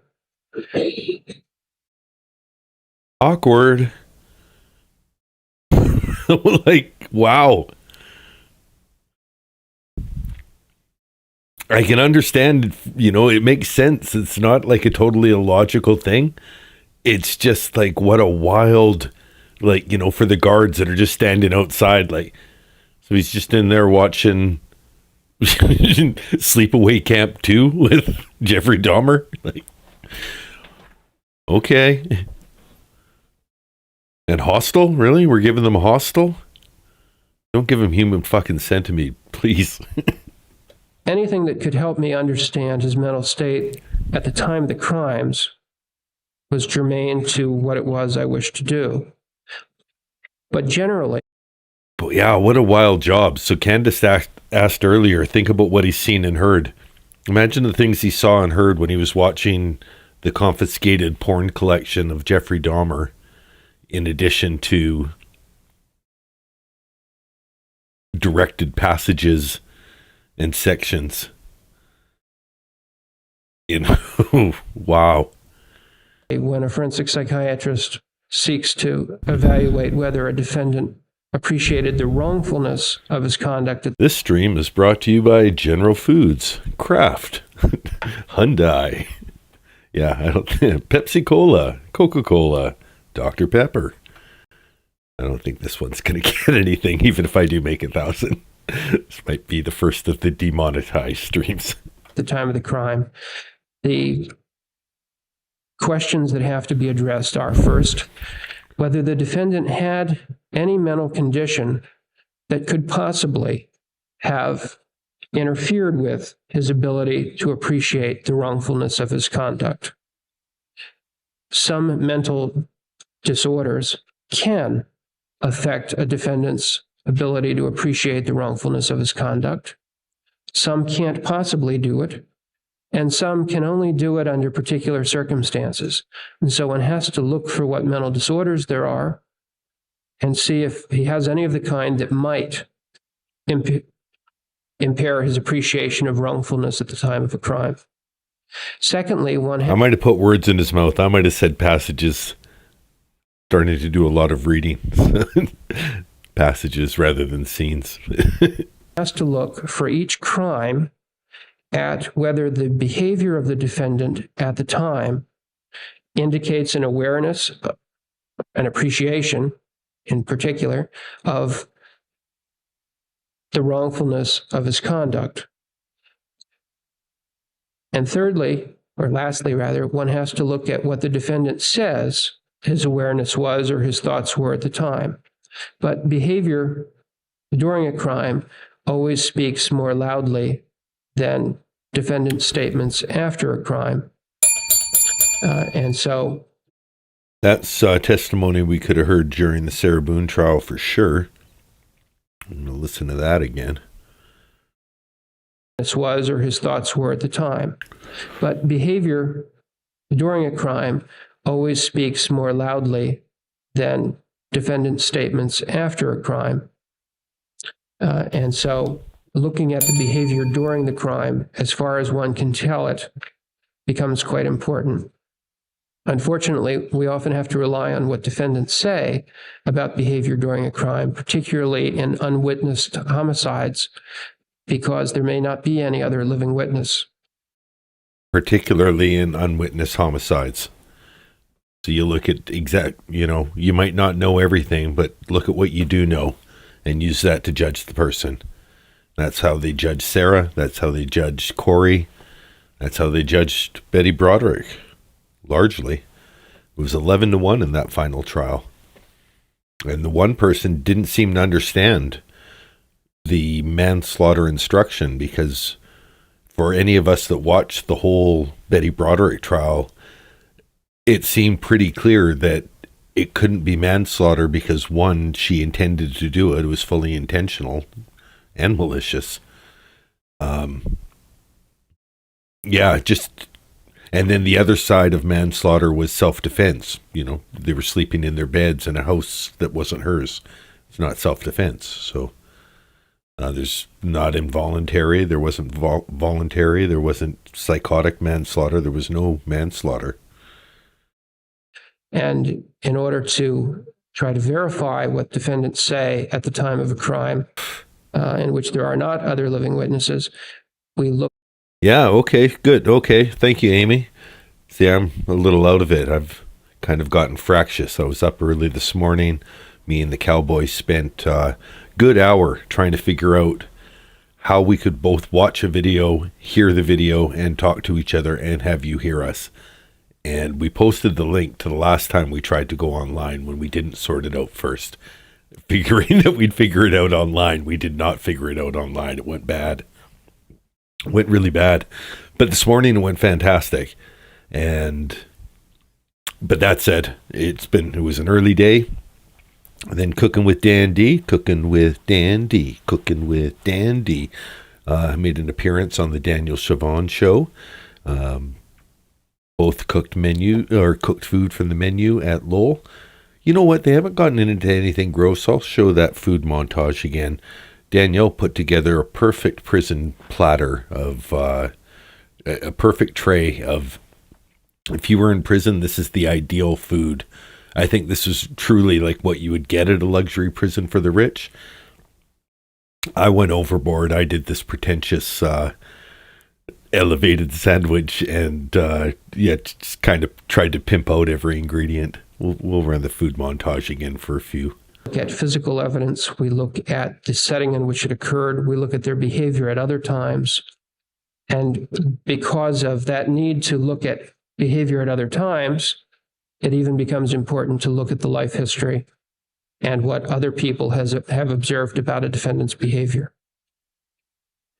Without going into the details in each case at this time, can you please tell the jury some of the kinds of evidence you used in determining whether Mr. Dahmer appreciated the wrongfulness of his conduct at the time of the commission of the offenses Okay. to which he has pled guilty? Some examples. That was the worst. So I just saw my ham sandwich up there next to Jeffrey Dahmer and was like, okay, yeah, that's exactly why I didn't want to have the food montage going. So goodbye, food. We'll see you maybe the next trial, the Pittsburgh guy, in 8 hours. In broad strokes only of the kinds of evidence that I considered in determining whether Mr. Dahmer appreciated the wrongfulness. Now, we're having some discussion over passages and scenes. Now, maybe it's possible that Jeffrey Dahmer had text porn in addition to, because they were talking about the detective comics. I ran just the thumbnails of it. I didn't want to download a bunch of bondage covers to my hard drive, but it was more violent than I remembered. I was remembering kind of cheesecake pinup girl type stuff in the detective, but maybe that was the 80s, 90s version, or, you know, what little made it through to the 80s and 90s. But yeah, very well could be that he had, you know, everything. I guess there were still, you know, penthouse letters and various text porn. You wouldn't have penthouse letters if you were gay, but, you know, Playgirls letters. Harlequin note romances, something with Fabio on the cover. And was it? Yeah, Anne Rule had I think she did a book under the pen name Anne Roquelaire. That was pretty steamy. That was hot. Of his conduct at the time of these crimes were, first, I began to ask him one by one, at the time that he killed James Dockstader, for example, did he appreciate that what he was doing was wrong? And Mr. Dahmer said, yes, he did. And I asked him that for another victim. And he said, yes, he did. And another, and yes, he did. And he then said that the answer would be the same for all of them, that at the time of the crime, he appreciated the wrongfulness of what he was doing. But this is a statement made by Mr. Dahmer in January 92. There have been events in between, and I never rely solely on what a defendant says if I have the opportunity to look beyond that. And so that wasn't the end of my assessment. I wish Julie Harper took that little piece of advice. We're going to go back again, but so he doesn't just take their word for it. He does his own independent research. Julie Harper, oh, I met with her. Yeah, no, she's a battered spouse through and through. I'll testify at the trial. I'll testify at her sentencing.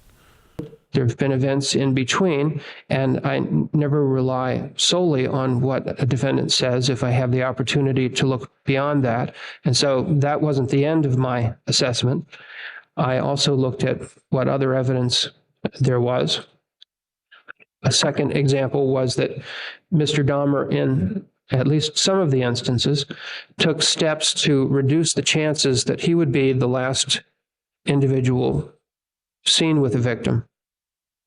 So, for example, there are instances in which he sought a particular person who was alone rather than with someone else. There are multiple reasons for doing that. One of them is to be able to isolate someone alone. And of course, he always took his victims someplace where he was alone with them. And he took steps in some instances to ensure that whoever drove him there, such as a taxi driver or friends of the victim, didn't see exactly where he and the victim were going, but rather would be dropped off a few blocks away so that they wouldn't be able to identify the particular address. That's an indication that at those times that he did those things, he knew that what he was going to do was wrong and that he wanted to avoid detection for what he already planned to do. Another kind of example is that, in fact, always committed the charged crimes, namely the homicides, while alone with victims. None of the charged homicides was done in the presence of any other witness. None was done in public view. None was done in a way that others would be able to see him. And by taking them to a private place and by, in fact, seeking privacy with him, he's showing an awareness that it's wrong to do these things with people where you will be observed. Yet another kind of example is Mr. Dahmer's statements on a number of occasions, including statements to me more than once, that he drank to overcome inhibitions about killing the victims. He would drink at several intervals during the course of time with the victim, but here I'm addressing the aspect that because he was inhibited against killing them and found that aspect of his behavior distasteful, he would purposely drink more in order to overcome his inhibition against doing a part of this that he didn't like, didn't seek out, and in fact felt uncomfortable about. His discomfort with the killing is an indication that he knew that killing was wrong. Just a minute, please. The reporter has changed paper.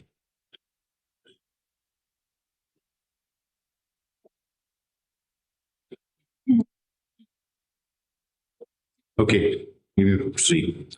Yet another example is that Mr. Dahmer reported, and his behavior showed, that at various times when he was drugging a victim or staying with a drugged victim, or in fact killing a victim, or being with an already dead victim, or dismembering a victim, or disposing of evidence of a killing, he would at all those various times be aware and take steps to prevent being observed by other parties who might report him to the police.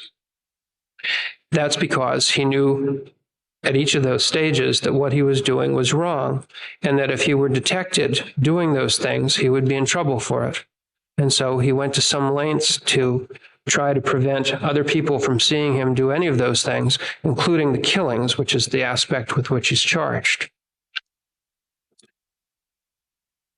And yet another example in general terms of the kinds of evidence that I looked for to make this assessment was that evidence that indicates that he, at the time of these events, sought to destroy incriminating evidence by disposing victims' clothing, parts of victims, in many instances their identification, and even those identity cards that he still retained, he told me he meant to get rid of. He just hadn't gotten to that yet.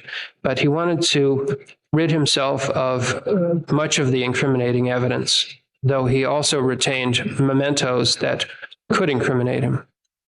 That's both the murderer wanting to keep the trophies, but the presence of mind to get rid of the evidence, which again both speak to the fact that he knew what he was doing was wrong.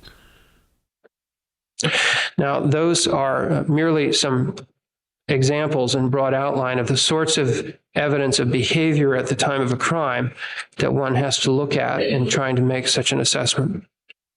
That doesn't exhaust the evidence on which your opinion is based, and to do that, you would have to look, and you will, at each of the separate cases. Is that correct? That's correct.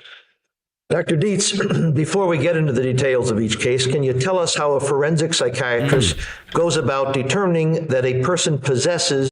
Before we get to that question, Carolina Hurtado posted a very interesting question in chat and asked, what would have happened if Sarah never shot those videos? Everything else happened, but, didn't make the videos of it, just did it. How would her story have changed? And it made me think about the timeline, and I'm speculating that nothing changes until the interrogation, when instead of the battery being dead, there's no laptop moment. It's just the interrogation. And that's when she's able to start working on, some semblance of a lie that ties everything in together when she's learned enough from the interview. I think the moment that video gets shown to her is kind of the beginning of the end, both from an external perspective, because it changes everyone else's opinion. They're not going to believe a word she has to say because they've seen the video. But I don't think it changes anything until that video becomes known. So I don't think she would have realized that she took, or in our reality, I don't think she realizes she took the video. And that's why she was so quick. Yeah, take the phone. If anything, you're just going to see, it's a whole history of the abuse against me. Completely oblivious, maybe still too drunk to realize what she did. Maybe she remembered it after, but I think that her memory was jogged in the police station. Like, oh, fuck. And then just tried to cover it up and tried to distract and try and tell other stories. But then, okay, so that brought up a whole nother question. Right, so another one to say says, imagine if this guy testified at Sarah's trial. He's so expensive. I think if Sarah didn't take the videos, this is the kind of guy they would have needed for Sarah. This would have tied together all of her videos, all of the extra evidence that, helped get her the life without parole. I think he's the type of expert witness that they might have paid for if they didn't already have all the evidence they needed gift wrapped. Like, I think by the time that Sarah was convicted, state of Florida was like, we've spent enough money on this case. We spent enough time holding these stupid boxes of discovery. And that's my opinion on all that. Or lacks substantial capacity to conform his conduct to the requirements of the law. This is a more difficult task. One goes about it in the same general way, which is first to determine whether the individual has any mental disorder that might, under some circumstance, impair an individual's ability to conform his conduct to the requirements of the law. Some mental disorders, psychiatrists would be in great agreement, can never do that, can never have that effect. Other mental disorders, we would agree, could have that effect. And there's some for which there wouldn't be agreement, and some for which psychiatrists would say, well, that kind of condition could, under some circumstances, impair a person that way. So the first step is to look at whether there's a relevant disorder that might impair a person in that particular way that the law requires that we examine. The second step is to look at the defendant's behavior during the time of the crimes to see whether the behavior at that time and at other times tells us whether the individual had the capacity to conform his conduct to legal requirements or didn't. Got about 15 minutes left in this video, and definitely we'll do a second one, and we'll see how it goes from there. But at least probably 2 hours left in tonight's stream. And in the process of that, one of the things we do is to ask defendants how they subjectively perceived themselves at that time. And once again, behavior speaks more loudly, insofar as we can find it, identify it, than defendant statements, but we try to consider all of this. I'll be right back. And in terms of any particular considerations, does that exhaust the evidence that you considered with respect to conformity, or will there be, as you touch on each case, will you address that the facts on each case separately that address the issue of conformity? I will case by case describe the evidence that I relied on, but in general, there was a kind of evidence common to a number of cases that are the kinds of evidence that that I directed my attention to in making that assessment. And the general kinds of evidence, which are just examples, include such things as Mr. Dahmer's own statements to me. I asked him, once again, starting with Mr. Dockstader, whether if at the time he was killing Mr. Dockstader, his grandmother had walked in, or some other witness, would he have killed him nonetheless? And he said no, that he wouldn't have if somebody had walked in on him. Likewise, I asked him if Mr. Dockstader had agreed to stay with him for a few weeks, would he have killed him? He said no, he wouldn't have killed him. Well, as I asked him that for several victims, he then said that the answer would be the same for all the rest. That at the time of all of these killings for which he's charged, if his grandmother or if someone else had walked in, he would not have done the killing. And likewise, if the victim had agreed voluntarily to stay with him, he would not have done the killing. Now, assuming that that's correct, that's an indication that he could control his behavior. That is, that if detection were imminent, he would have stopped. Or that if he could have obtained the company of these men and sexual contact with them with less drastic means, he would have stopped. There was no force pushing him to kill. There was merely a desire to spend more time with the victim. And had that been possible through some other means, the killing would have become irrelevant to him.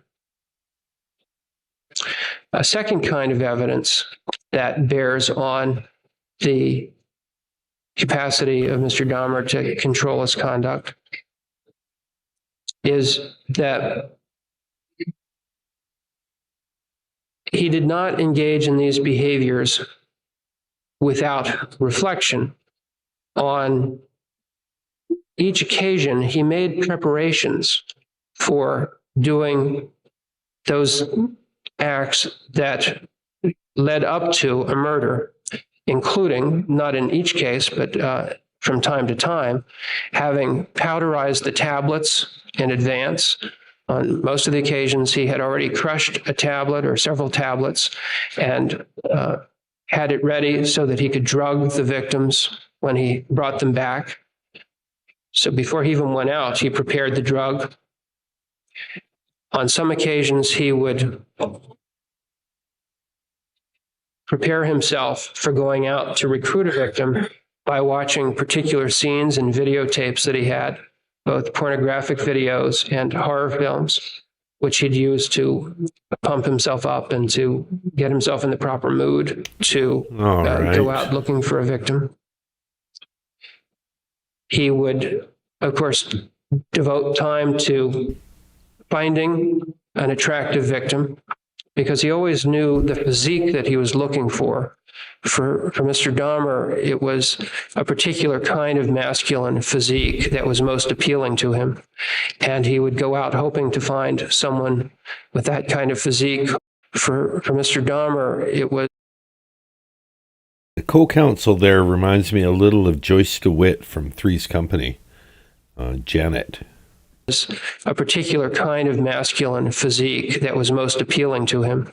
And he would go out hoping to find someone with that kind of physique whom he could bring back to where he would be in private with him. And he would devote time to that surveillance for an attractive, appropriate person to bring back. And on a number of occasions, he had a conscious awareness, he later reported, of planning to kill them even as he's on the way back with the victim. In every instance, he drugged the victim before committing those acts that resulted in the victim's death. And all of that preparation, from preparing the tablet in advance or having the equipment handy that he would need, finding the attractive victim, bringing them back, whatever preparations he made with them once they were with him, all of that is an indication that these behaviors were not impulsive. The killing was never an impulsive act. It was always a planned and deliberated act. Though sometimes, he said, the actual decision to kill was made only a matter of an hour or 20 minutes or half an hour or some specific time before the killing. In other instances, he knew before he was even home with the victim that he would kill that victim. So premeditated by 20 minutes or premeditated by 12 hours, still premeditated. None of it was impulsive, none of the killings. Yet another kind of behavior or type of evidence one looks at is the timing of offenses. That is, does an individual commit offenses randomly with respect to time, as one might expect if someone could not control their behavior or couldn't conform their behavior to the law? Or do they confine their behavior to those times when it best suits them? In Mr. Dahmer's case, he generally liked to confine himself to weekends. And there was a simple practical reason for that, which is that because he worked nights and had already received. Also a little bit of Nora Dunn, mid-'80s, maybe late 80s, Saturday Night Live. Could be like Nora Dunn playing Joyce DeWitt in a sketch about Three's Company. Some absences, particularly toward the end, and didn't want to overdo his risk-taking about losing his job. He would like to be able to spend a lot of time with his victims, and the way he could maximize the time he spent with victims was to bring them home on a Friday night. So he would have all that night and all day Saturday and all night Saturday before he'd have to go to work Sunday evening to spend with the victim or to spend destroying the evidence, because it was a very time-consuming process. And so he would confine his behavior often, but not always, to cruising for victims on Friday and Saturday evenings, rather than engaging in victimization randomly. Yeah, I work 3 days a week. That means the prime night would be Wednesdays in my neighborhood. Look out on Wednesdays, because then I don't have to work again till Sunday. So plenty of time to spend. Likewise, one looks at whether the distribution of the crime. Just for reference, I didn't just bring that up randomly because of the testimony. It's because there was a sarcastic comment posted by Bedtime Lullabies who said, "Uh-oh, Dan D works nights." Just thought I should clarify. Crimes geographically, spatially, is random, or whether it shows a pattern in which the defendant controls when he commits his crimes. And that's particularly telling in this instance because... Actually going to pause again. Zeitgeist Amy says, this is fascinating, yet very creepy. This is kind of what I was hoping for out of the testimony, not the creepiest part or creepiest side of it, but that it would be insightful anyway, where you're actually learning something from it rather than it just being graphic testimony that you would get from some of the forensic witnesses in this case. He really strikes me as a super intelligent guy that is as interested in the sociological impacts of the people that he's studying, and you know what it means for greater society, as well as the individual just curiosity, and very fascinating person.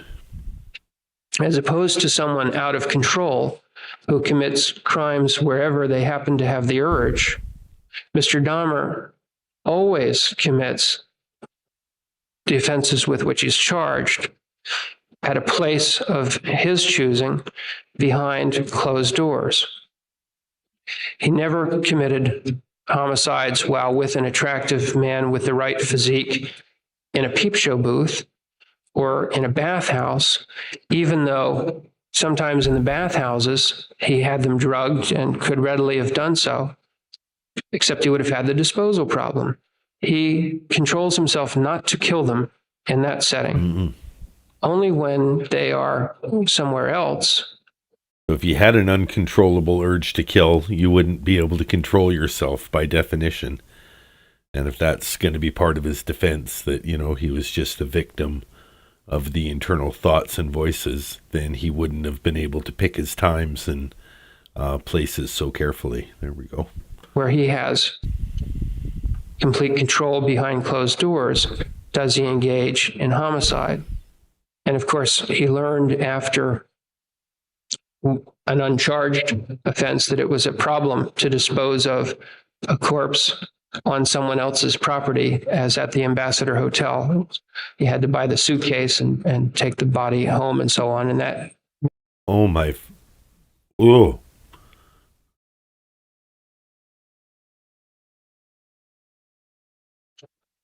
Complete control behind closed doors, does he engage in homicide? And of course, he learned after an uncharged offense that it was a problem to dispose of a corpse on someone else's property, as at the Ambassador Hotel. He had to buy the suitcase and take the body home and so on, and that made it more difficult. So the distribution spatially of where the killings occur is an indication of his ability to conform his behavior to the requirements of the law and to delay this process until it meets his practical needs for doing this privately.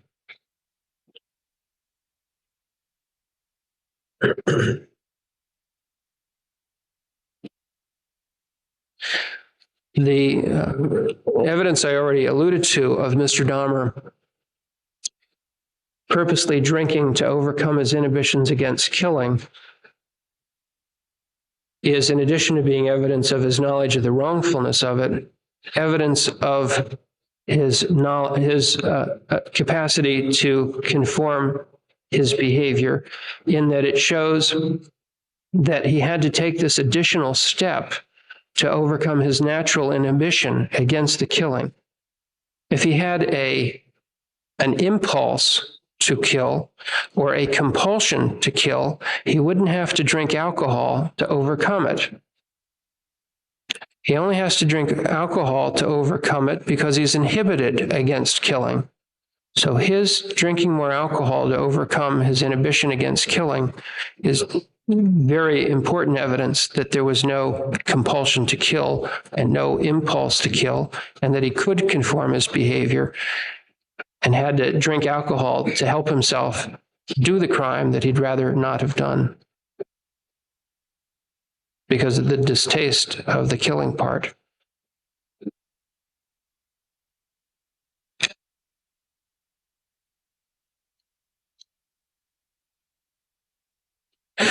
Those are examples of the sorts of evidence that I looked for in evaluating each crime. Does that exhaust the evidence on which your opinion is based, or will you have to touch, as you go through each case, touch on additional items? One has to look at each case and the evidence surrounding each charged offense. Have you reached any diagnostic opinions regarding Jeffrey Dahmer? Yes, I have. And what are they? Here we go. Well, in my opinion, Mr. Dahmer. Hold on. Just announcing to everyone, if you're away from the stream and you've been waiting for the resume and credentials and insights to stop and the direct analysis of Jeffrey Dahmer, there's only 4 minutes left in this video. 3.5. No, 4 exactly. The question was, do you have a diagnosis of Jeffrey Dahmer? The answer was yes. What is it? Here we go. Gather around the screens, my friends. Suffers from two kinds of mental disorder. The first is technically described today as alcohol dependence, which is the current term used for alcoholism. And the diagnostic manual contains a scale for rating the severity of alcohol dependence. And I think the fairest ratings for Mr. Dahmer would be that his alcohol dependence prior to his arrest was at a mild to moderate level. Mild to moderate. What do you think Sarah is on the DSM for alcohol dependence? I didn't even know such a thing existed. Now I'm immediately obsessed with how she would be rated. It's got to be a 10, right? Is it out of 10? If it's out of 8, then it's a 10. There's a DSM for alcohol. And Jeffrey Dahmer was mild to moderate. There's no way Sarah's mild to moderate anything to do with alcohol. So, you know what? I'm going to grab my book. That's something to look up for later. Sarah Boone, DSM, alcohol dependence. The second kind of mental disorder that I diagnosed is what is technically known as a paraphilia, which is the current term for sexual deviation. Sexual deviations were the term last used, and before that, a term that was often used in the professions was that of perversions. But psychiatry sought to get away from that term because it's important to distinguish sexual deviations of the kind that we're now talking about from homosexuality, which is not considered a perversion or a sexual deviation. Was in the first DSM. Was in the first DSM. I only know that because of Mindhunter, and they had the psychologist that was working with the two detectives, and brilliant psychologist. I can't remember. I think it's Anne. Very short last name. Quite a powerful actress. Anyway, her character didn't want to work with the FBI initially because she knew that the DSM said that homosexuality was a sign of mental illness.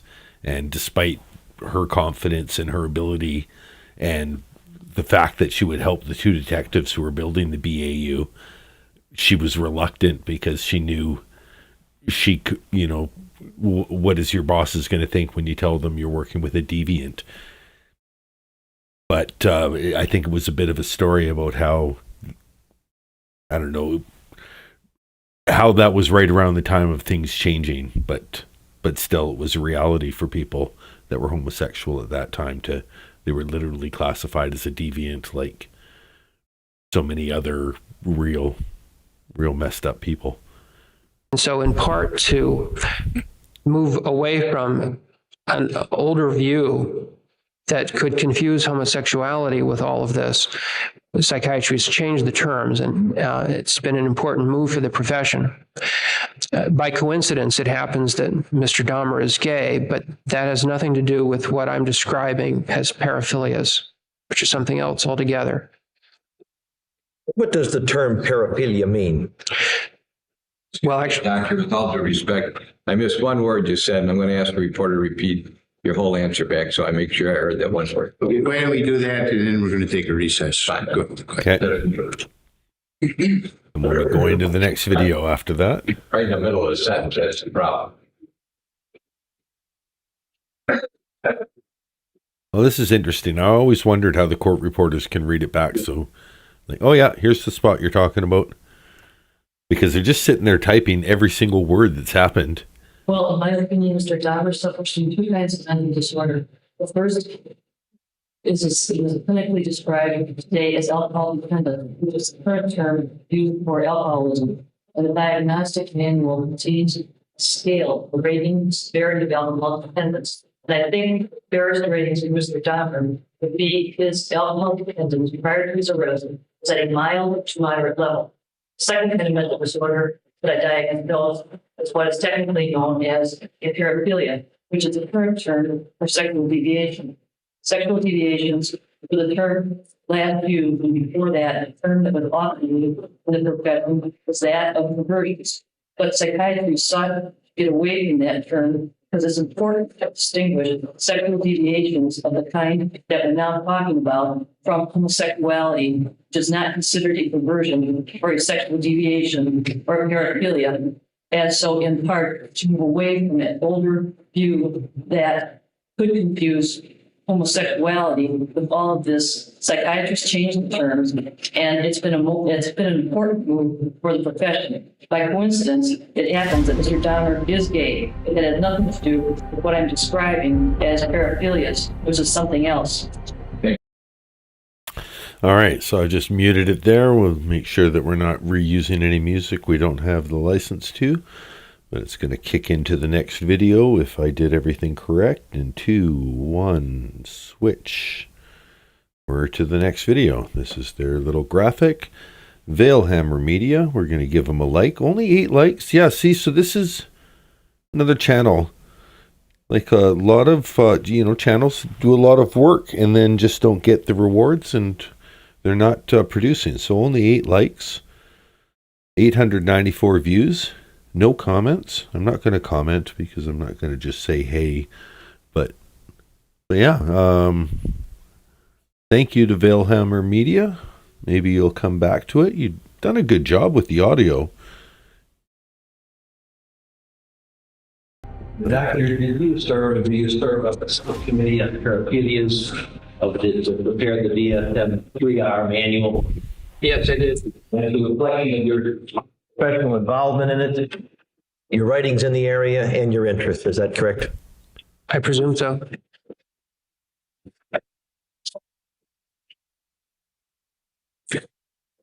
Would you tell us what the term paraphilia means and what is a paraphilia? Before he gets to that, we have 1 hour and 12 minutes in this video. Since it's 8 videos, I think we'll do 2 of them a night.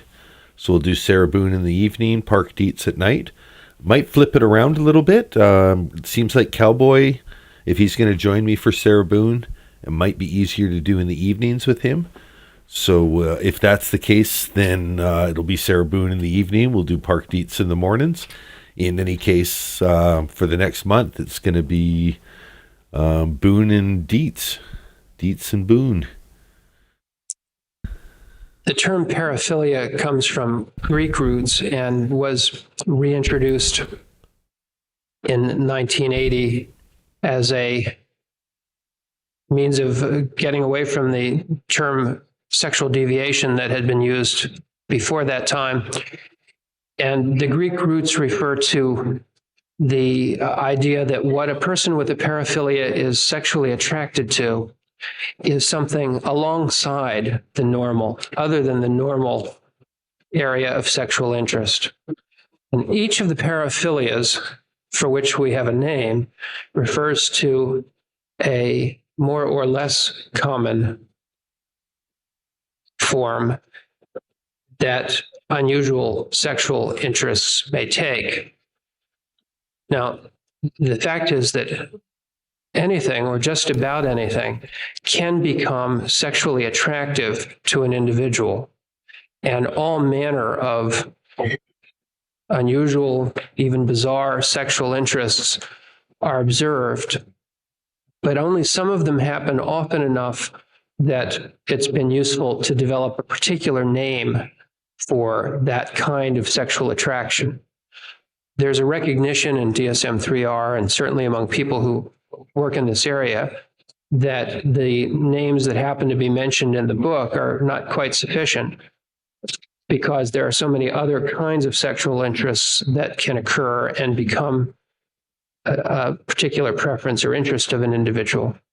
And so to accommodate those other ones that aren't specifically named or listed, there is a heading referring to paraphilias not otherwise specified. And it's possible to identify a very long list of kinds of paraphilias that exist.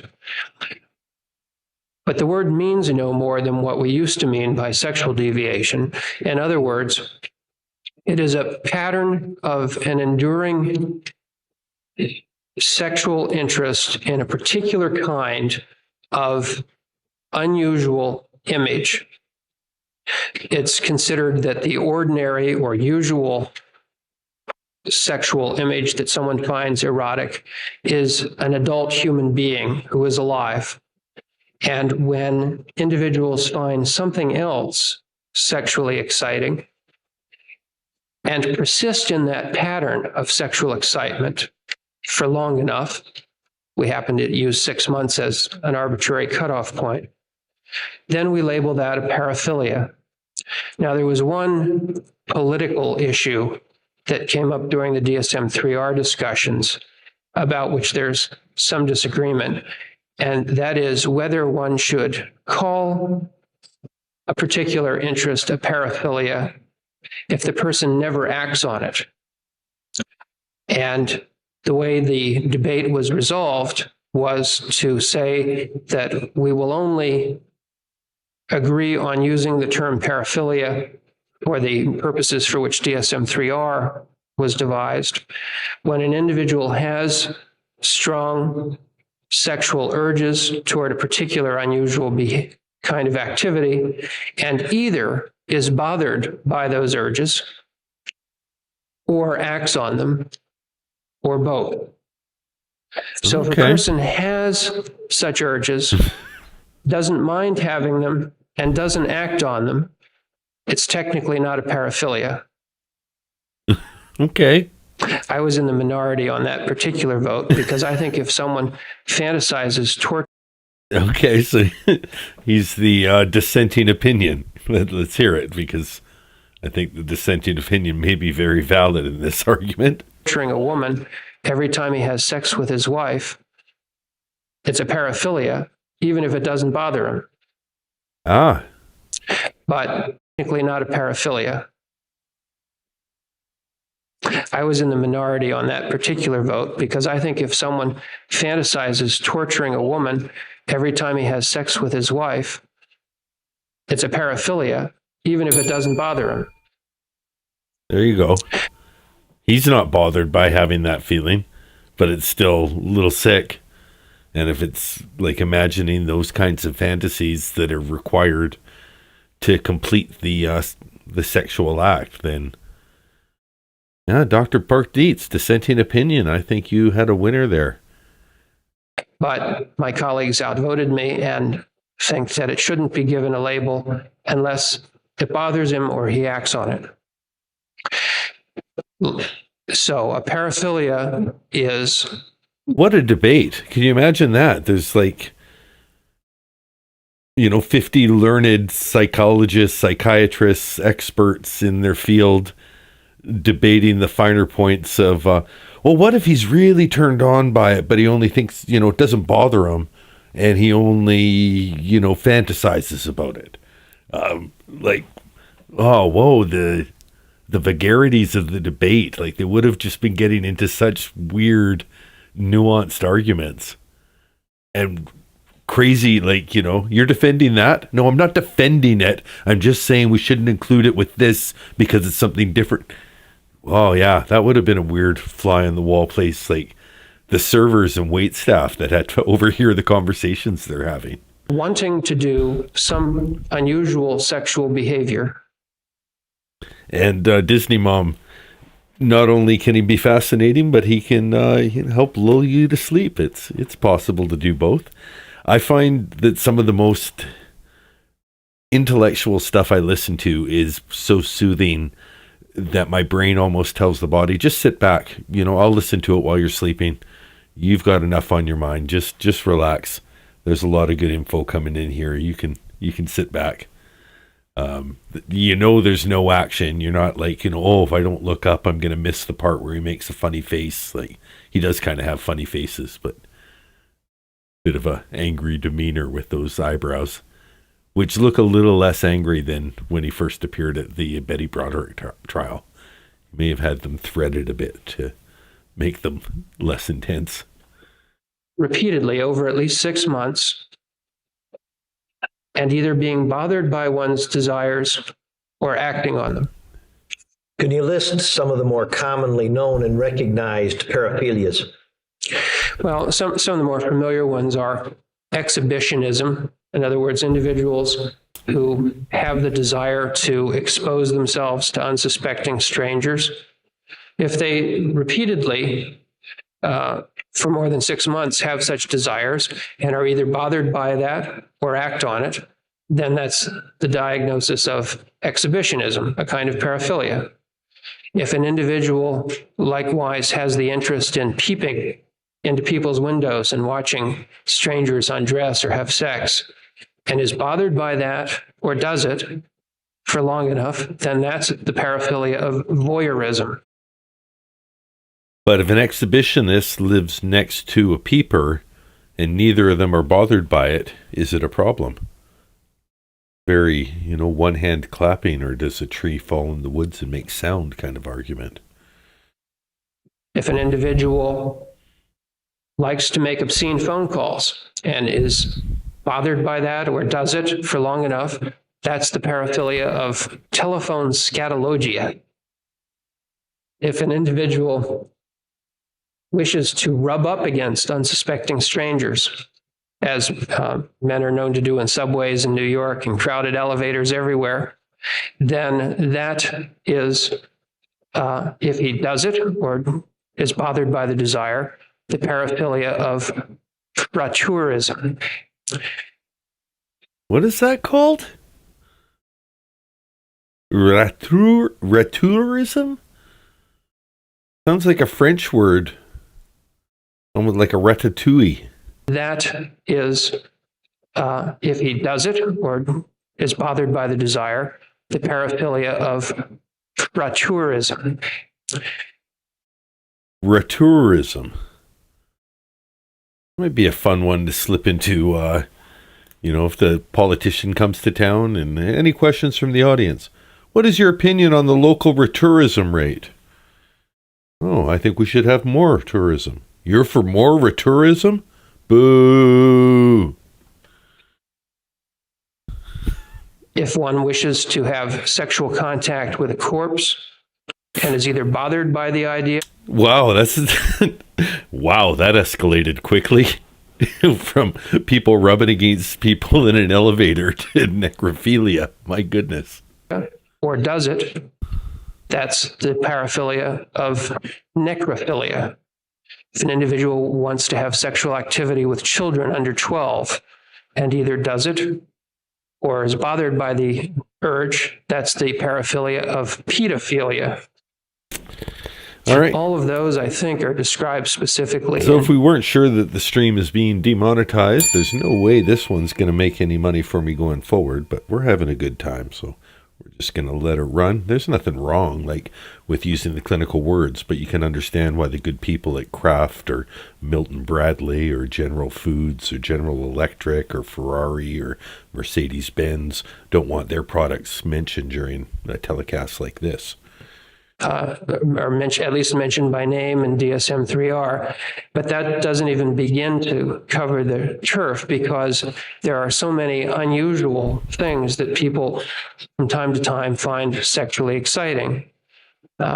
Fetishism is another one that's described there, in which an individual has a specific sexual interest in some kind of inanimate object or material, such as latex or leather garments or high-heeled shoes. Okay, so that's one where you know from the economy that it's not an isolated phenomenon. There's a whole, market and distribution for latex and leather goods out there. Or some kind of underwear. If someone wishes their partners... Who's listening to this at work? If you're on the replay crew, put in your headphones. Use such things, or likes to masturbate while fondling such materials or things, and they're either bothered by that or act on it. Doesn't bother me. Doesn't bother me one bit. Yeah, I can see why they need to put it in that classification. The only problem, if it's a problem for you, unless it's really bad, then... That's the paraphilia of fetishism. And all of the paraphilias are the same in being nothing more than what it is someone wishes to do. That's absolutely right. Good point, Candace. He said DSM-3R. We're now on DSM-5. If anything, I think it's 5 with addendums, but not quite a new edition. I want to say that somebody at the Sarah Boone trial was testifying about how she's using the DSM-5 with 2 forewords, or like there's a slightly newer edition, but the main one is still considered current. I don't know. I guess it just might have extra references to, subcategorize some certain points, and the rest of it's completely valid, and the other ones reflect upcoming changes. But I remember something about that. Technically, we only give the label if they wish to do it long enough. Yeah, Candace, no, if it doesn't bother you, it doesn't bother them. Like, as long as you're not acting on it. Which seems like, if it's a masturbation thing, I don't see how you could have a masturbation fetish, not act on it, and it not bother you. Like, that would bother me. It would, you'd have to act on it so it didn't bother you. Like, I think technically I had a masturbation fetish through my whole teenage years, but it didn't bother me. It's definitely preoccupation. Spent more time at it than it was probably healthy, but didn't bother me. And if they're bothered by the wish, or if they do it. But it's nothing more than what they have an urge to do. And it is essentially a sexual urge. Yes, this to put it another way, a more scientific way to make the diagnosis really would be to look at what gives men an erection. And that's how, in a research laboratory. There we go. So let's just rewind that a little bit. All right, today's show, we've got Dr. Park Dietz. He's going to talk to us about all kinds of high-level, highbrow stuff. Dr. Park Dietz, can you tell us, just tell us something super educated? They're bothered by the wish, or if they do it. But it's nothing more than what they have an urge to do. And it is essentially a sexual urge.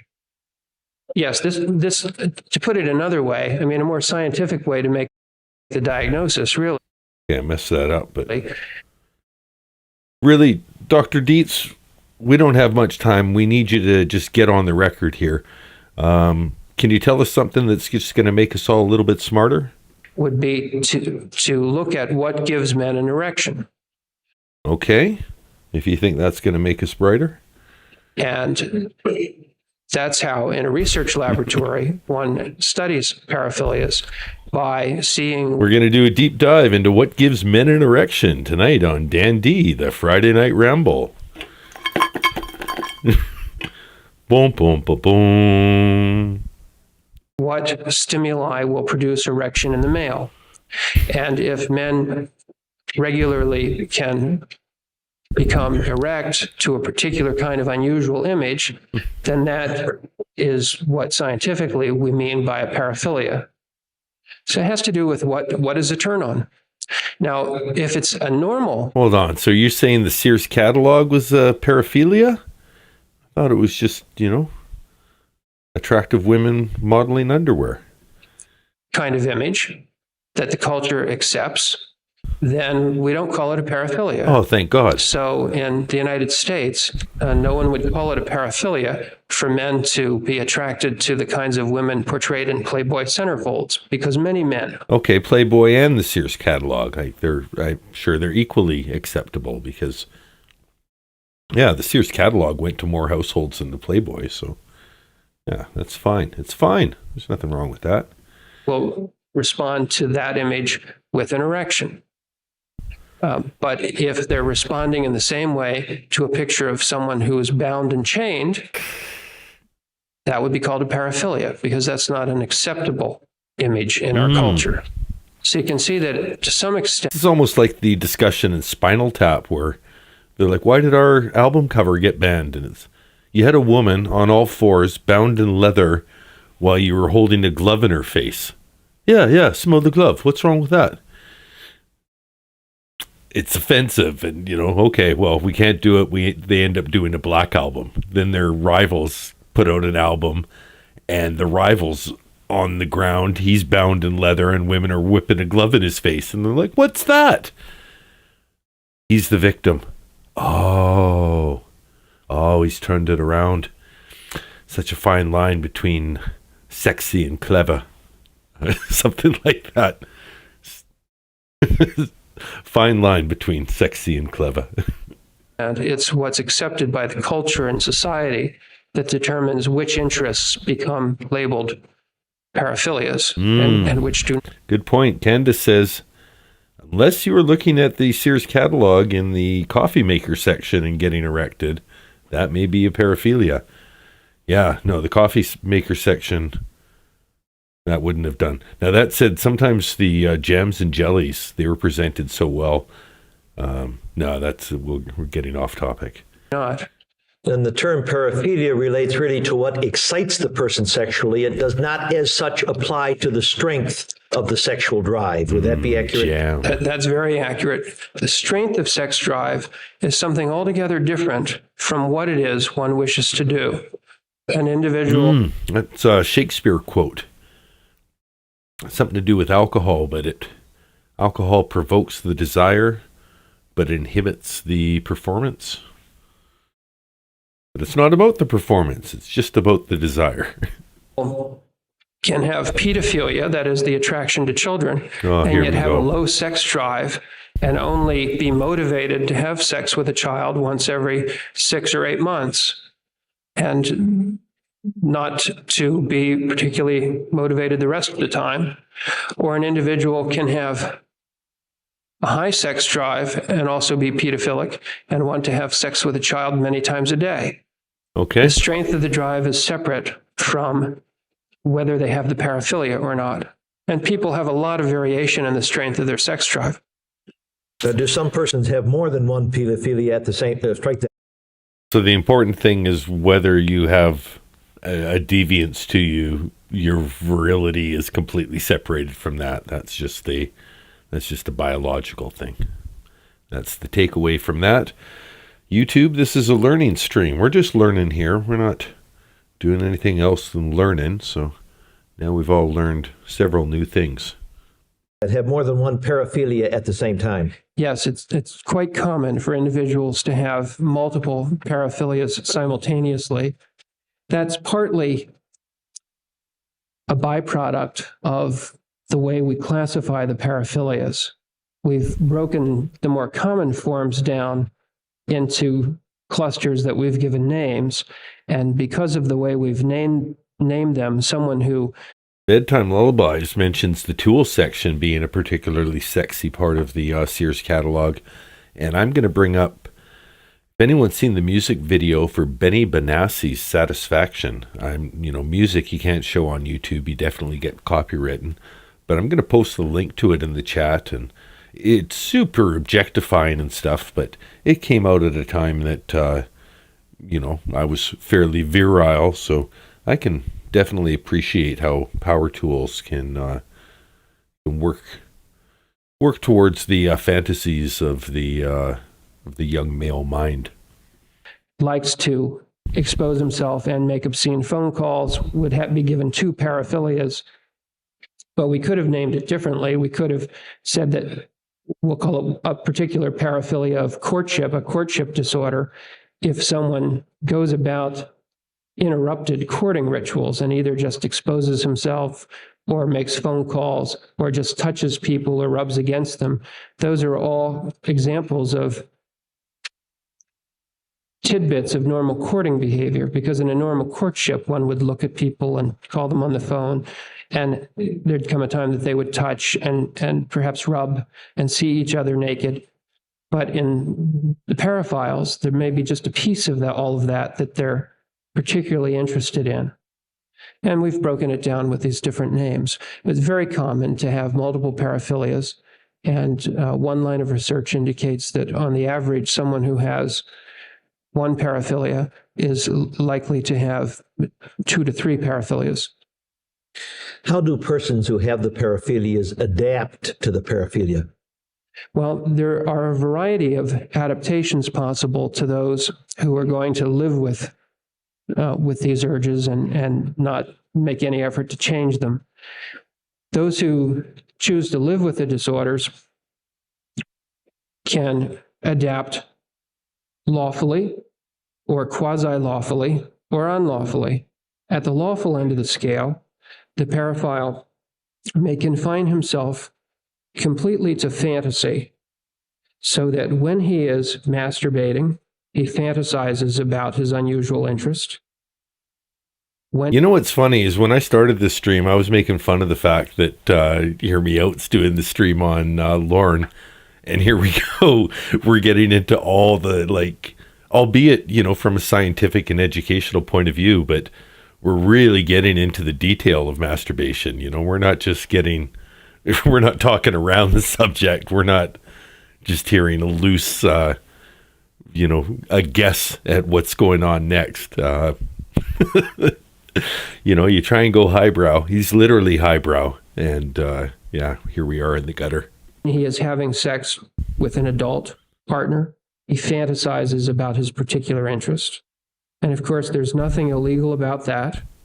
And he's able to achieve an orgasm by fantasizing his favorite activity, even if he's engaging in sex with a partner who doesn't quite fill the bill for what he'd most like to be doing, because the fantasy in his mind allows him to have all the excitement necessary to achieve orgasm.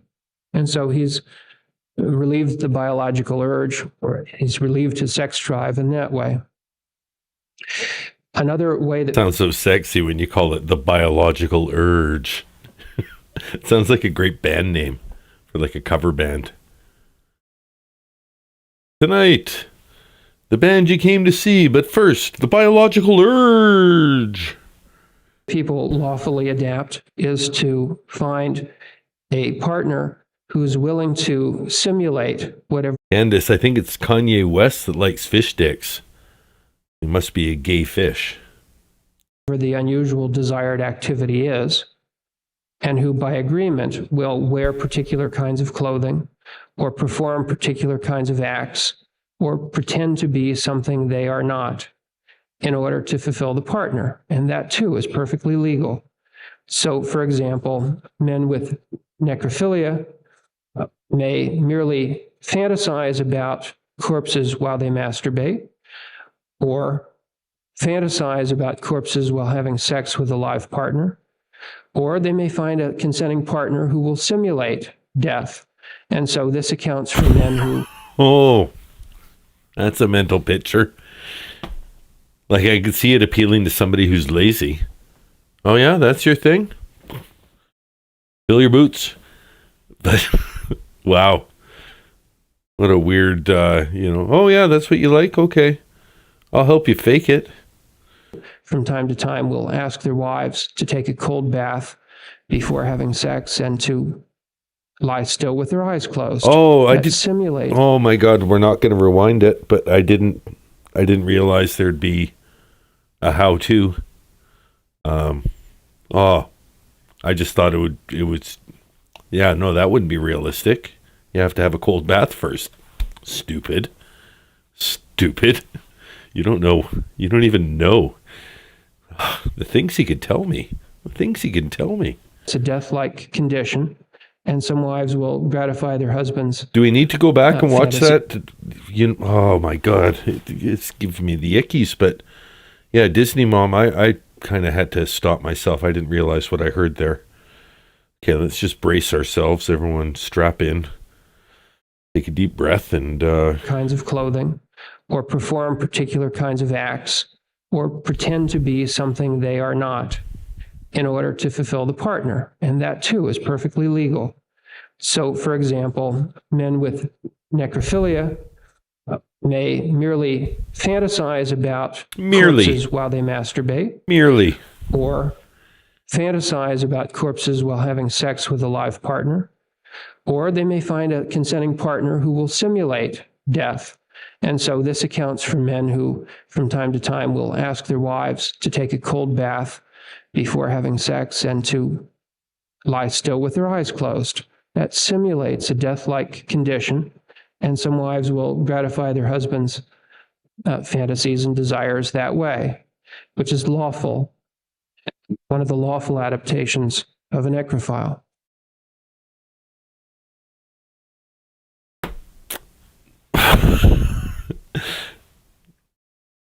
If you're looking for a lawful adaptation, then you came to the right stream.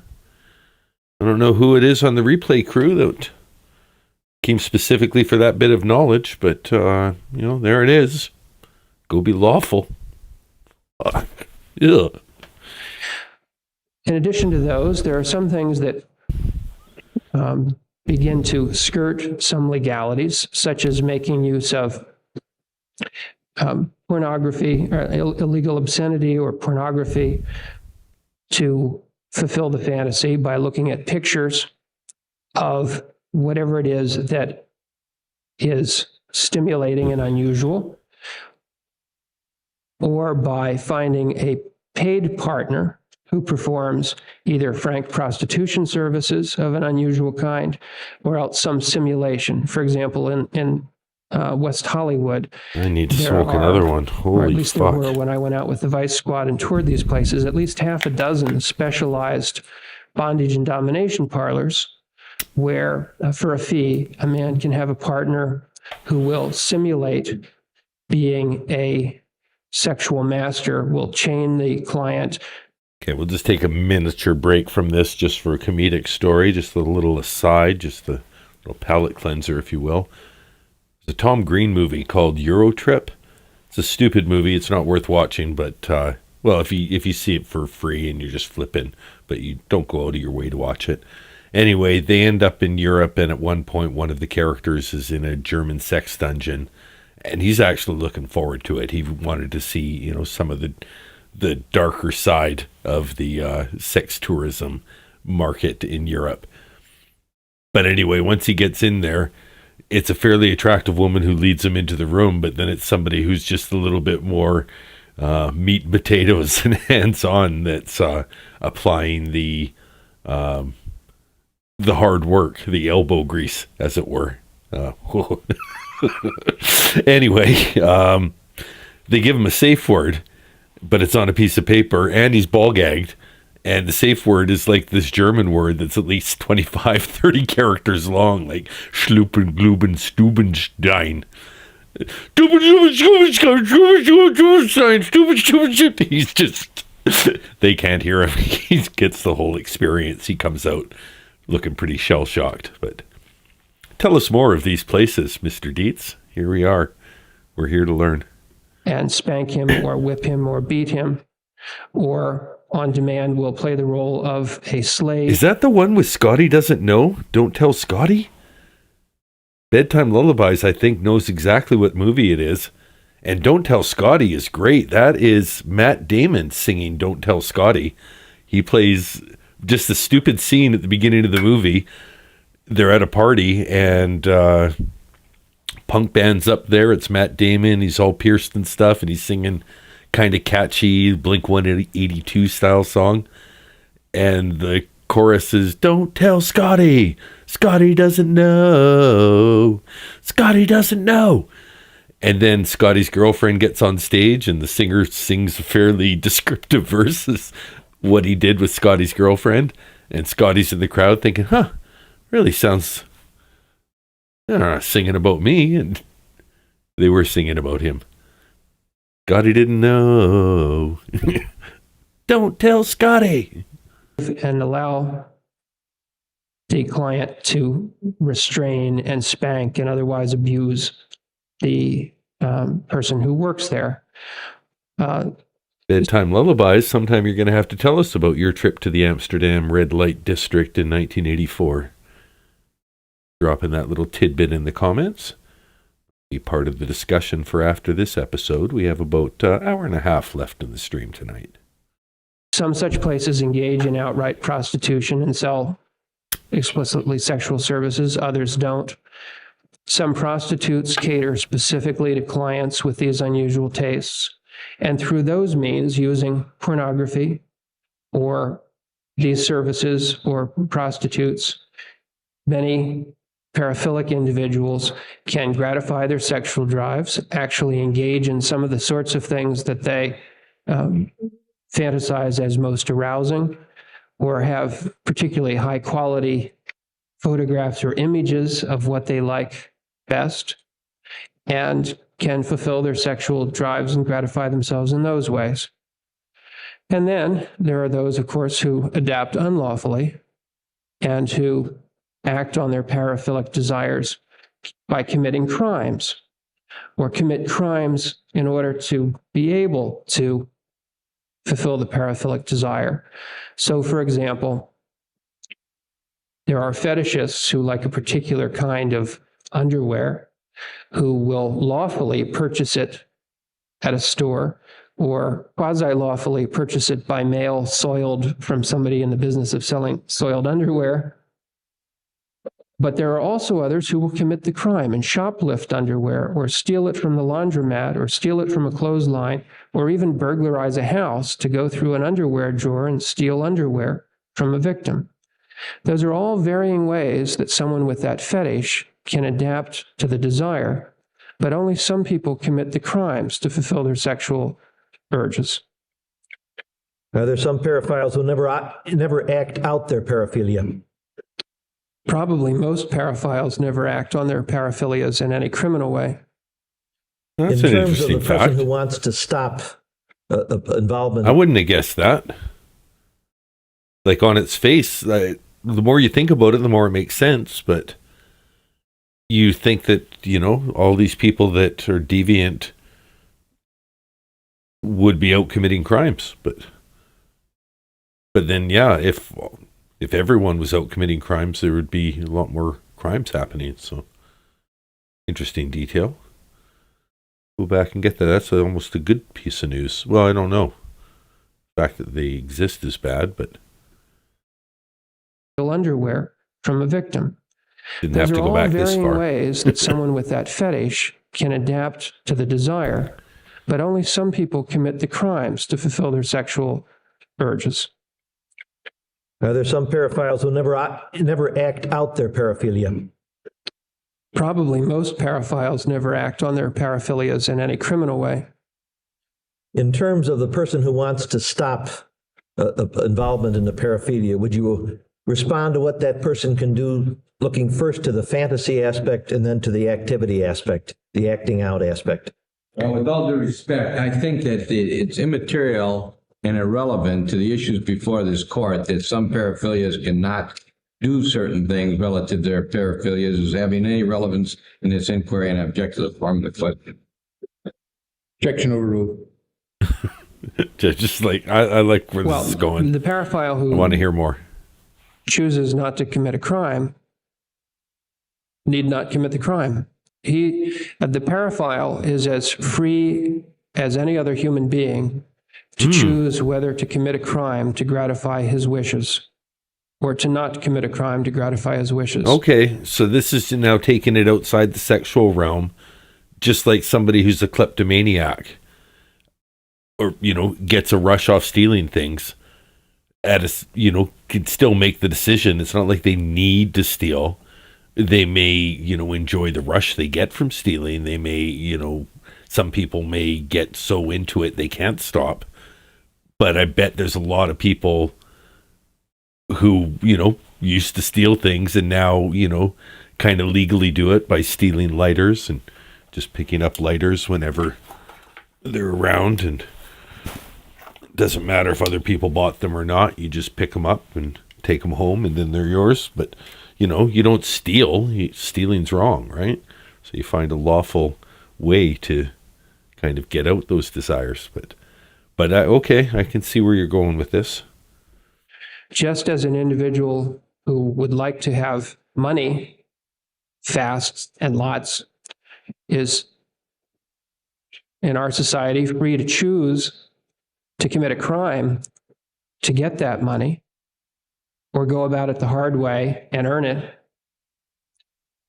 an individual who would like a particular kind of sex soon and a lot is free to commit a crime to gratify that desire, or to choose not to commit the crime I was the best man for a Vegas wedding. That was the second time I ever went to Vegas. Great timing for a Vegas trip because it was just before they were still building heavy, big investments, and all the casinos were still doing $29, $39 rooms, and there was only a handful of places that were charging a resort fee at that time. So if you pick the right spots, you could get in at the places that had resort fees just by, meeting somebody else that was staying at that hotel. Gratify the desire in these other lawful or quasi-lawful ways. The choice is exactly the same. The freedom to make it is the same. The paraphilia provides no more than the motive for what a person would like to do. It does not determine whether the person does it, does not impair an individual's appreciation of wrongfulness, nor does it impair an individual's capacity to conform conduct. It only determines what it is one wishes to do. Now, some paraphiles do commit crimes to gratify their desires. And when one looks at the paraphiles who commit crimes to gratify themselves, they are different in certain ways from the paraphiles who don't. Just as people who want money and commit crimes to get it differ from people who want money and don't commit crimes to get it. And it turns out that the differences are basically the same. The people who commit crimes to get what they want either have something wrong with their personality, their character, so that they are not inhibited from the crime because they don't have the strength of character, they don't have the principles, the morality, the usual things that keep people from committing crimes. Or else, the other very common difference is that people who abuse substances much more often commit crimes to gratify their desires than people who don't.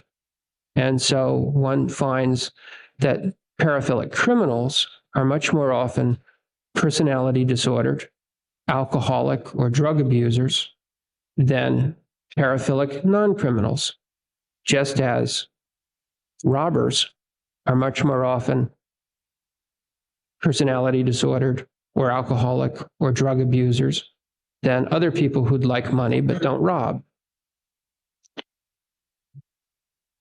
Can you tell us what paraphilic interest Mr. Dahmer has? Well, technically, looking at the DSM-3, our approach to it, one would point to several very specific paraphilias that are described. However, there's a broader approach under which there's far more to say about Mr. Dahmer's particular interests. Sticking to the more technical approach to it, the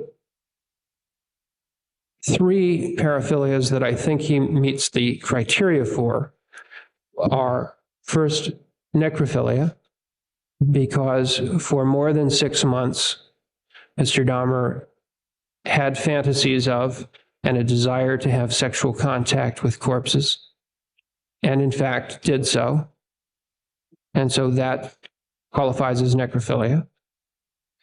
Secondly, frotteurism, which is F-R-O-T-T-E-U-R-I-S-M. Thank you. Frotteurism, not ratourism. Frotteurism. Rubbing up against people. Which refers to the desire to rub up against someone else without their consent.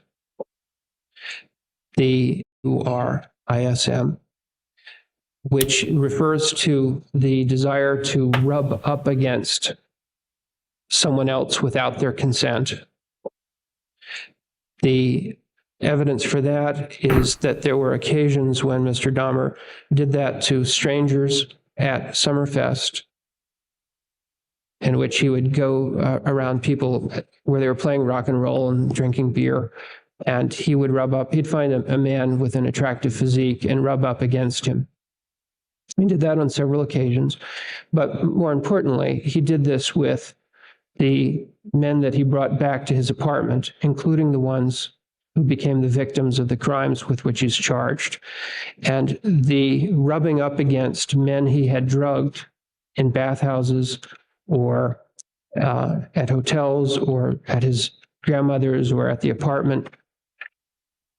Whether he killed them or not, rubbing up against men when they're drugged is rubbing against an unconsenting partner, and therefore that's frauteurism. And he did that for more than 6 months.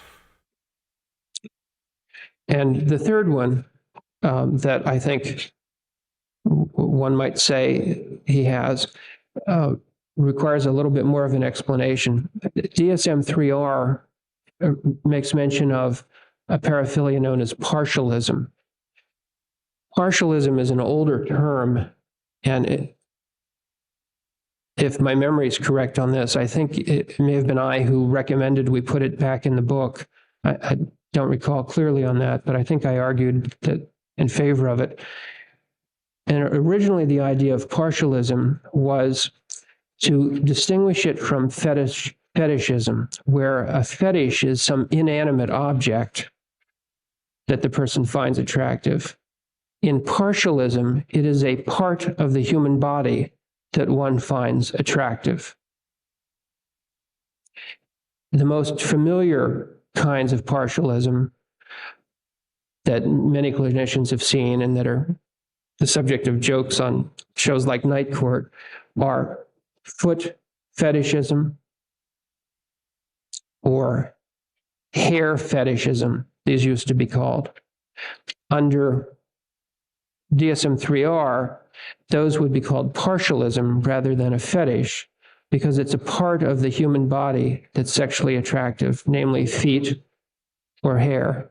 Quentin Tarantino. For example, Mr. Dahmer told me about a man he had encountered at a bathhouse who apparently had a foot fetish. 3R, those would be called partialism rather than a fetish, because it's a part of the human body that's sexually attractive, namely feet. Let's see if this sounds like he met Quentin Tarantino. Well, no offense, Quentin, we're just having fun here, commenting. You made great movies. You had to have some creative moments where you're just free balling. Pretty free and easy with language. You can't blame me for just free associating little Quentin Tarantino with somebody who has a foot fetish, although the two may be completely unrelated. Or hair. For example, Mr. Dahmer told me about a man he had encountered at a bathhouse who apparently had a foot fetish.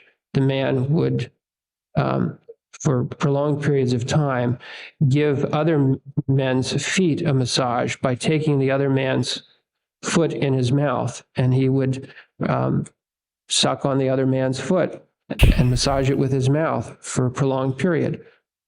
That would be suggestive that such an individual had a foot fetish, or in current terms, partialism with respect to feet. In the case of hair, of course, it's normal for hair to be appealing, and there's an entire industry devoted to making it so, of hair products.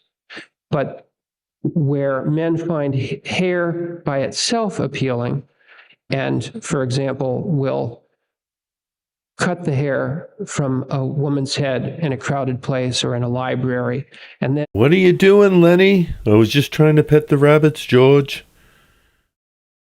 Let her hair go, Lenny. George, I just want to pet the rabbits. Let her hair go, Lenny. Go home and masturbate while holding and fondling the hair or looking at it. That's partialism. It's only a part of the person that becomes the focus of attention. Well, I think that partialism could...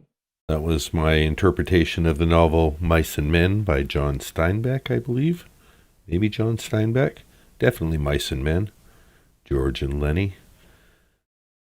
Be applied to describe Mr. Dahmer's enduring interest in one particular part of the human body, namely the internal organs. Somewhere along the line, he acquired a sexual attraction to the appearance of the viscera, which, of course, do have a striking appearance. And as we described what about it he found appealing, it's my understanding that what he found appealing was the glistening surfaces of the tissues, the fact that they were colorful. And although partialism is usually referring to things on the exterior of the body, perhaps the term applies here. And if it doesn't, then it would be one of the other paraphilias, not otherwhere specified. And the Greek name that might be used for that would be splanchnophilia, where splanchno refers to the viscera. And Splanchnophilia. Okay, we're going to pause on that because he's going to explain what it means. But we have to think about what a splanchnophiliac would do. Obviously, you're thinking planking or spanking, right? A plank spanker, spanked planker. That's too easy. That's just onomatopoeia or no. Portmanteau. That's just shoving two words together. We're not going to do that. A splanchophiliac. I'm going to say they have an obsession with kitchen utensils. Kitchen utensils. Spatulas. Whiskers. God forbid, cheese shredders. Philia, the attraction to it. I'm not aware of anyone else using that term, but several other times when someone's introduced some Greek term for a paraphilia, it turns out that someone else had used the term 20 years ago for the same thing or in the last century, because there's nothing new about any of these conditions. And nor is Mr. Dahmer's the first case of someone with that particular sexual attraction to the appearance of viscera. So, Can I just ask you, Doctor, to repeat the last thing? Mr. Dahmer is what did you say? I said Mr. Dahmer's is not the first case of a sexual attraction to viscera. No, okay, I'm confused too. Did he explain what it was Those just before are saying the that? particular patterns that term for paraphilia. It turns out that, and if it doesn't, then it would be one of the other paraphilias, not otherwhere specified. And the Greek name that might be used for that would be splanchnophilia, where splanchno refers to the viscera and philia, the attraction to it. Oh, well, that was so quick I didn't even understand that was the description. What is the attraction to the viscera? I'm stupid. I don't... It's still all Greek to me, right? The viscera? I'm not aware of anyone else using that term, but several other times when someone's introduced some Greek term for a paraphilia, it turns out that someone else had used the term 20 years ago for the same thing or in the last century, because there's nothing new about any of these conditions. And nor is Mr. Dahmer's the first case of someone with that particular sexual attraction to the appearance of viscera. Oh, so what? Okay, so Can I just ask you, Doctor, to repeat the last thing? Mr. Dahmer is what did you say? I said Mr. Dahmer's is not the first case of a sexual attraction to viscera. oh, okay. I can see why he's using the technical word, and you know we've already gone too far in this broadcast for me to censor anything. The word viscera. I'm going to try and read this in a newscaster voice. The word viscera most commonly refers to the soft internal organs inside the chest and abdomen, such as the heart, lungs, liver, and intestines. The term can also refer to the WWE wrestler, Viscera. That's a fun fact. Fun fact. Thanks for that, GP. You know, sometimes the AI is like, you know, gives you the disgusting, but knows that it's too much information. Didn't need to know that he's turned on by viscera. Why did I even go there? I wish it was just into plank spanking. Ugh. This is going to be tougher than I thought. Those are the particular patterns that I gave diagnostic labels to, but I don't think that tells the whole story of Mr. Dahmer's sexual interests, because... But don't worry, it sounds like he will tell the whole story of his sexual interest. I didn't realize we were going quite there. I don't know why I'm surprised, but I guess I'm surprised that this is on YouTube. But if it's on YouTube, then it can't be that bad for me to be also rewatching it on YouTube. But oh my goodness. Candace, I'm trying to think of the hotel that I stayed at, but whatever it was just a little, not even, it was a postage stamp of a hotel that was in front of, it was in between Bally's and the Flamingo, I think. But whatever it was barely a hotel. I think they had like 30 rooms. They just happened to have a grandfathered place on the Strip. And, maybe a dozen blackjack tables, half dozen of the like other gaming tables. But they just had that grandfathered location. I think they were waiting. They were one of the places that got knocked down at the same time Bally's got knocked down. But it was just a little hotel. The best part about it, though, was it was right across the street from the Bellagio.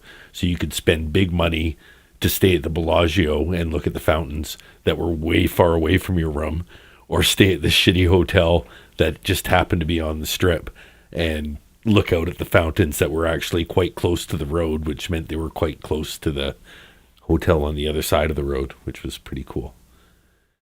Let's get more into the whole story of Jeffrey Dahmer's sexuality and his attraction to viscera. Please tell us more, Mr. Dietz.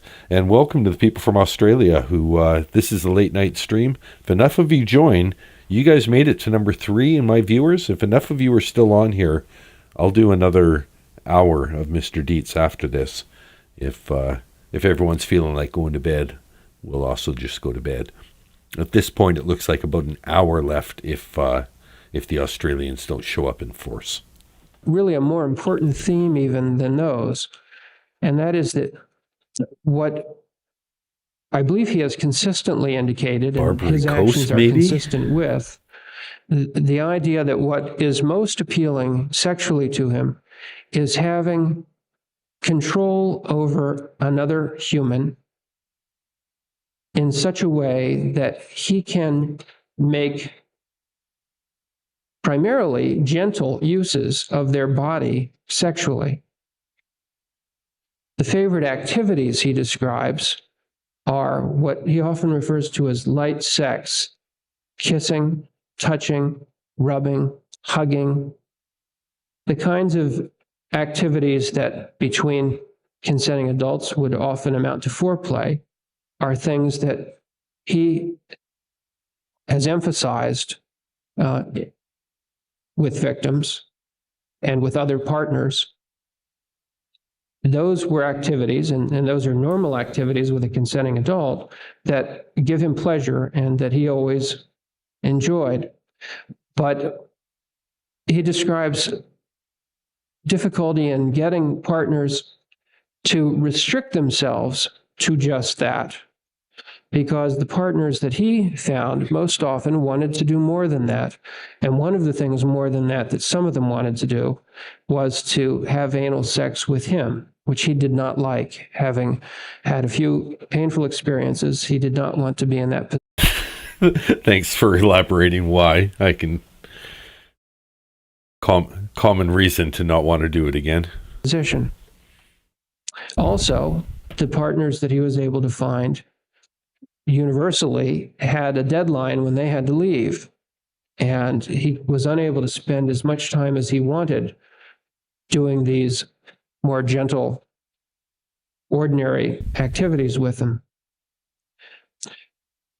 That desire to be able to do those things with the men he found attractive is, I think, central to his desire to be able to keep them in some way where he could continue to do those things without having demands on him that were difficult to meet or painful or that he didn't want to meet, without having a deadline by which it had to be done. And so he devoted a considerable amount of his energy to finding a way to be able to have someone, or if not someone, something that could serve that role for him as being the person or body or part with whom he could have such gentle activities as rubbing and touching and hugging and masturbation and kissing and fondling.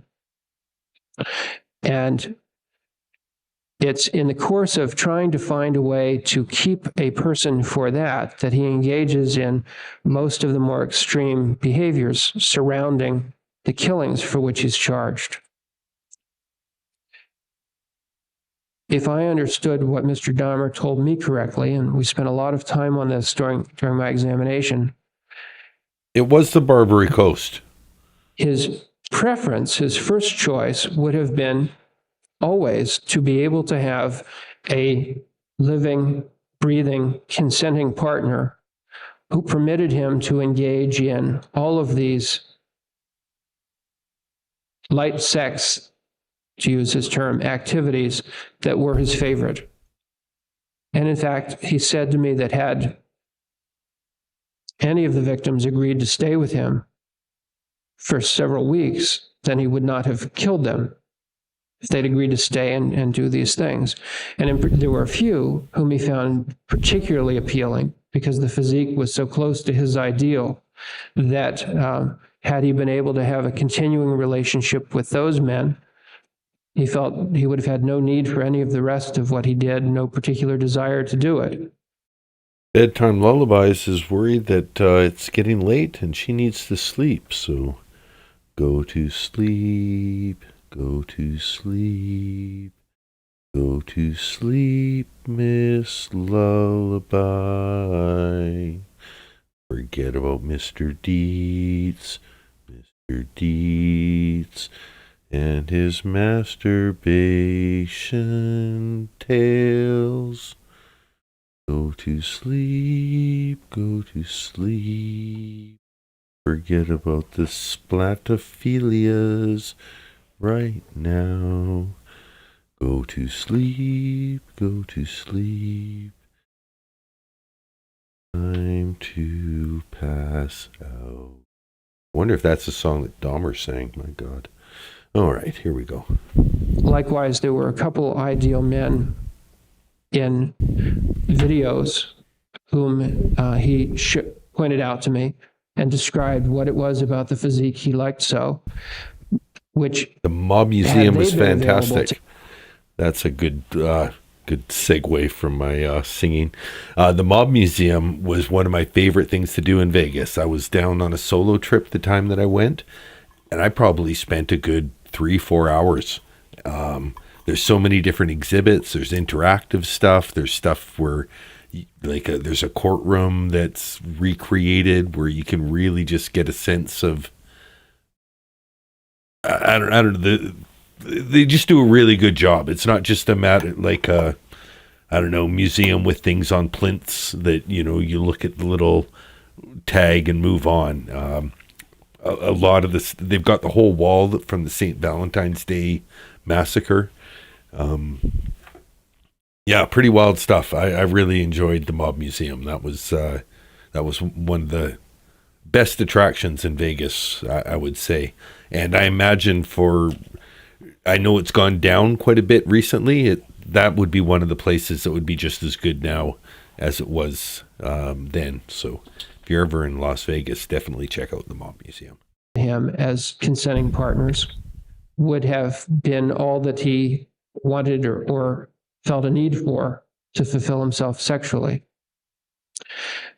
But those ideal men weren't obtainable, and the men who came as close to it as he found, such as Mr. Sears, were going to have to leave by a deadline. They had some time they had to go.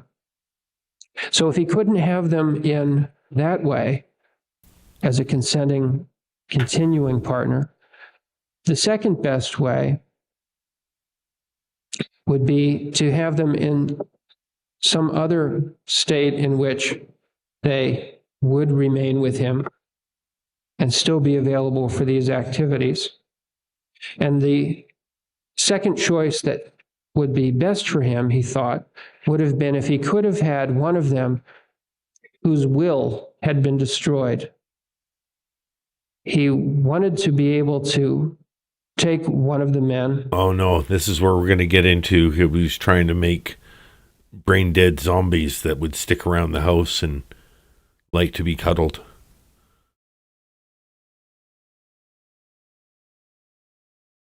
Kind of irony, you know, we're now in a future world where he could have ordered something like that from Japan and they'd send him a robot that would do everything that Dr. Dietz is saying that Dahmer wanted to do. Might have helped him channel that to a lawful ends. And make it so that that man had no will of his own. The term he used to describe these people with no free will that he wanted to create was the term zombies. And he tried 2 techniques for the creation of zombies. The point of having a zombie was that he would have a living, breathing, warm human. And one of the things he liked about that was that this interest in the viscera led him to enjoy listening to the sounds of the internal organs, listening to the heartbeat, listening to the sounds that an abdomen makes. Hearing the body sounds was both reassuring and exciting to him. And so he would ask victims if he could listen to them, or he would ask partners that. And after drugging men, it's one of the things he would do is to listen to their body sounds. Well, with a zombie, had he succeeded, he thought, be able to continue to do all the things he liked, including that. And the 2 techniques he actually tried were, of course, drilling into the skull and injecting acid into the what he thought would be the frontal lobe region.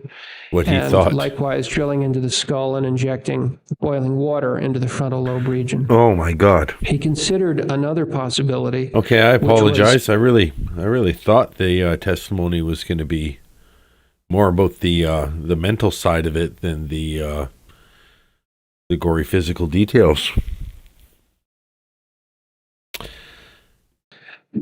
Drilling a hole more at the top of the skull and inserting some electrical apparatus and plugging this into the wall to try to use electricity to achieve the goal. But he felt he lacked the technical knowledge of electricity to do this and told me he didn't really know how to make a switch or a rheostat, but that he'd thought about the idea. Never made it out of the planning stage. Oh my God. I'm not sure what we've signed up for here.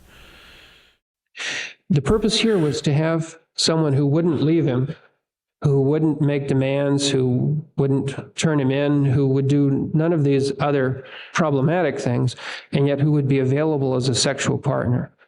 And so in that sense, what these zombies would be sex slaves who meet his particular sexual desires. I guess where we can watch this from a context of, at least he's making this super clear. There's a jury that needs to hear this. Like, you think about the case and what we know about it now. He was probably instrumental in being able to separate the jury's abhorrence at the actual deeds to realizing that despite all of that, he was present in mind. He just did some sick ass shit. Oh my goodness. And Mr. Dahmer is not the first. Candace, I have seen informative murder porn on South Park. I thought that was hilarious because I was right at the age where I was old enough to be watching informative murder porn on my own, which is the euphemism that the South Park creators, every show, all of our shows, Forensic Files, Law and Order, Criminal Minds, any of these procedural police dramas, South Park called it informative murder porn and showed how the parents, it was a meta commentary on how video games corrupt children. So the children were like, no, I had to turn on the parental lock on our on all of our devices because our parents won't stop watching informative murder porn. And it was desensitizing them, and we think it's wrong. Like, one day you guys are going to kill each other. Stan, not going to kill each other. Just because, we watch it, we know how hard it is. If I tried to kill your mother, XYZ, he goes into all this detail of all the things, So I'd probably get caught. So son looks at him like, oh. Anyway, Stan, could you unlock it? The other half of this that I liked is I was young enough that I was playing some Minecraft, or at least young enough in the mind. My grandson was playing Minecraft, so it was one of the things that, grandson and granddaughter, so it helped connect generations, and I was teaching them stuff, and then quickly they're showing me stuff that I'd never even seen in the game. In any case, the way they locked the parental control was they said, how do you get a horse in Minecraft? So the parents are like, we can't watch our informative murder porn. What do you mean? How do you tame a horse in Minecraft? So then there was a kid that was selling lessons, like teaching adults how to play Minecraft. They wouldn't just give them the answer. No, you have to learn the game. So now there's a kid that's got a racket teaching the parents of South Park how to play Minecraft so they can learn how to get a horse. First you punch the wood. Then you get the, what? Why am I punching wood? Anyway, that's a fun tangent to go off on a tangent here. And this is informative murder porn. We're watching a little informative murder porn. We're just having a good time. Paraphilic, and nor the first serial killer to wish to create sex slaves and to take steps to try to create such persons who would be available for his sexual use. His third choice, and one that he often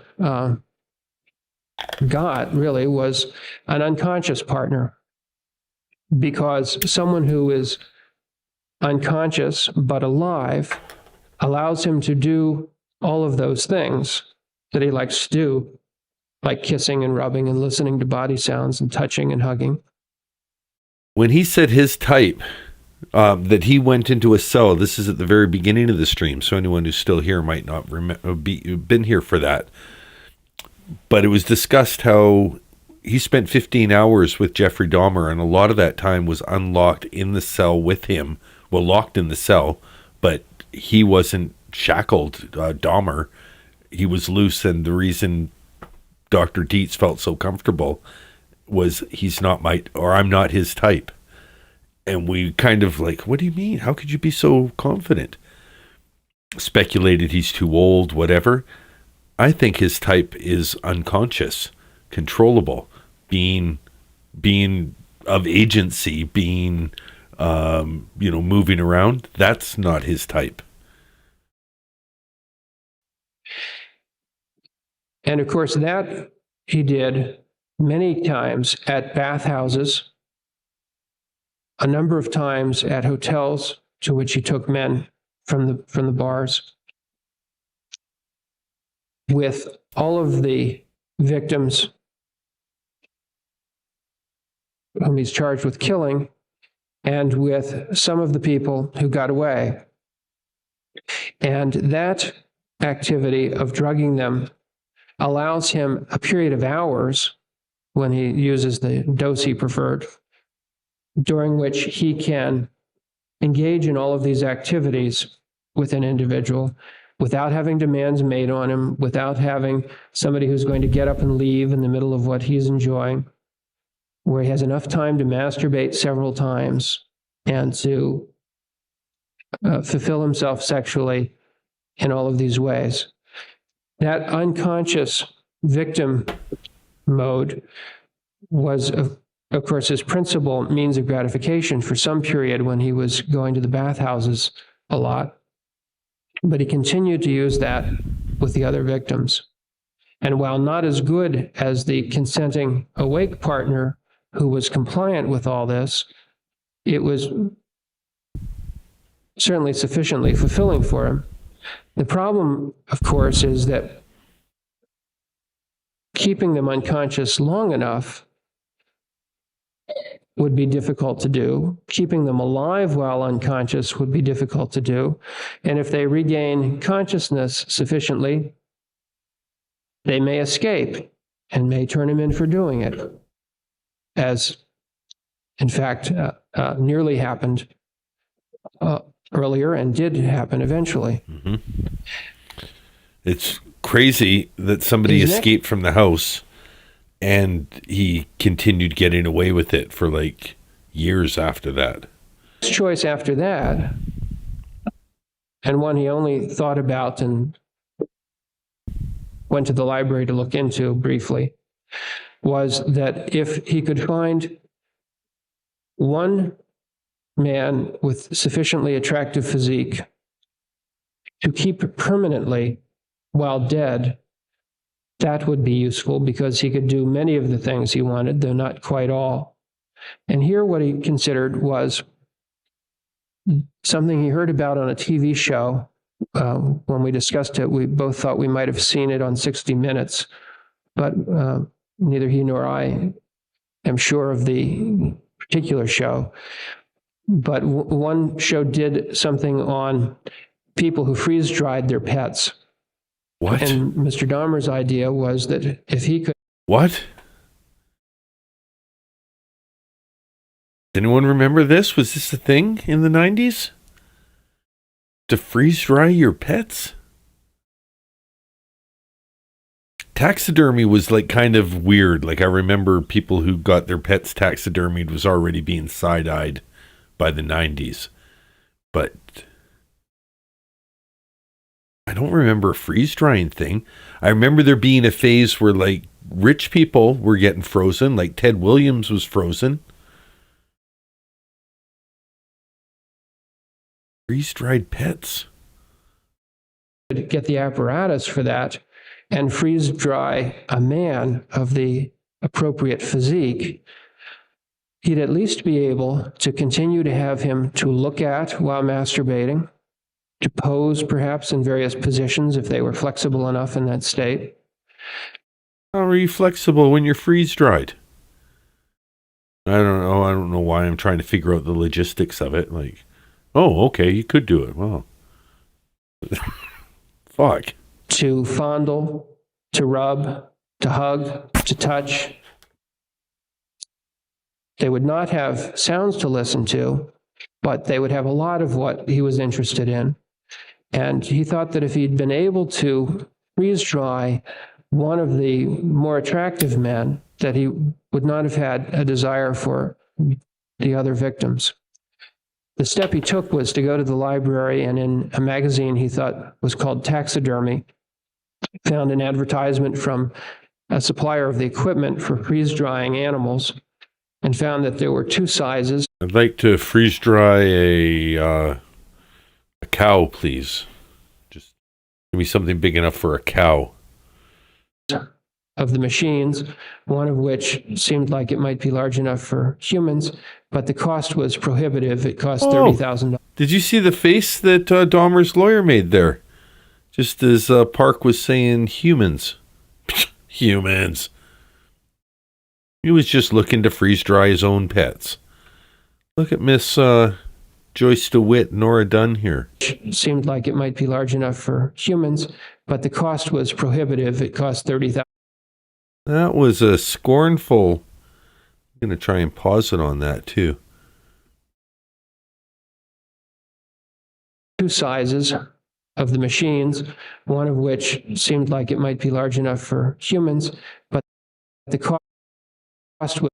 There it is. There it is. That's the look I was looking for. I don't know where you're getting humans from.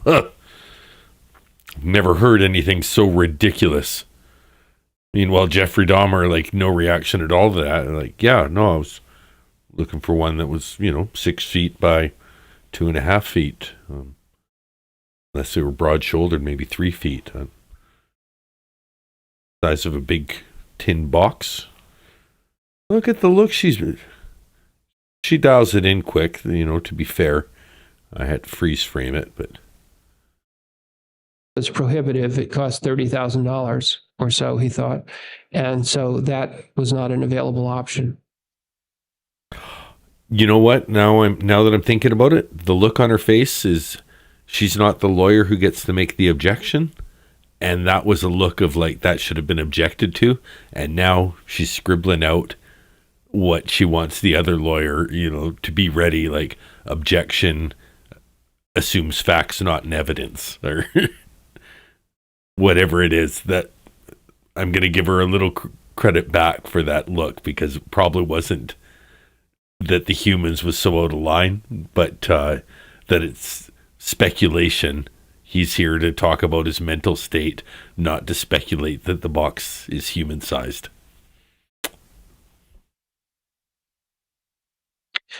The next best choice.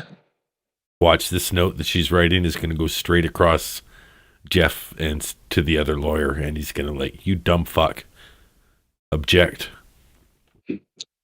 Was that of a fresh corpse. Now, the fresh corpse, like the yeah, exactly, Candace. Like, we've been having such a good time. We haven't noticed that he's just like, well, let me tell you some more, and I'll tell you about this. And I actually ran a study on that. It was quite fascinating. Do you want to know why men get hard? I'll tell you. Dried person has the problem of not having any sounds to listen to, but it has the additional problem that it will not stay fresh, and that decomposition is a risky business because of the accompanying odors. And he had close calls because of the odors at the apartment with getting caught.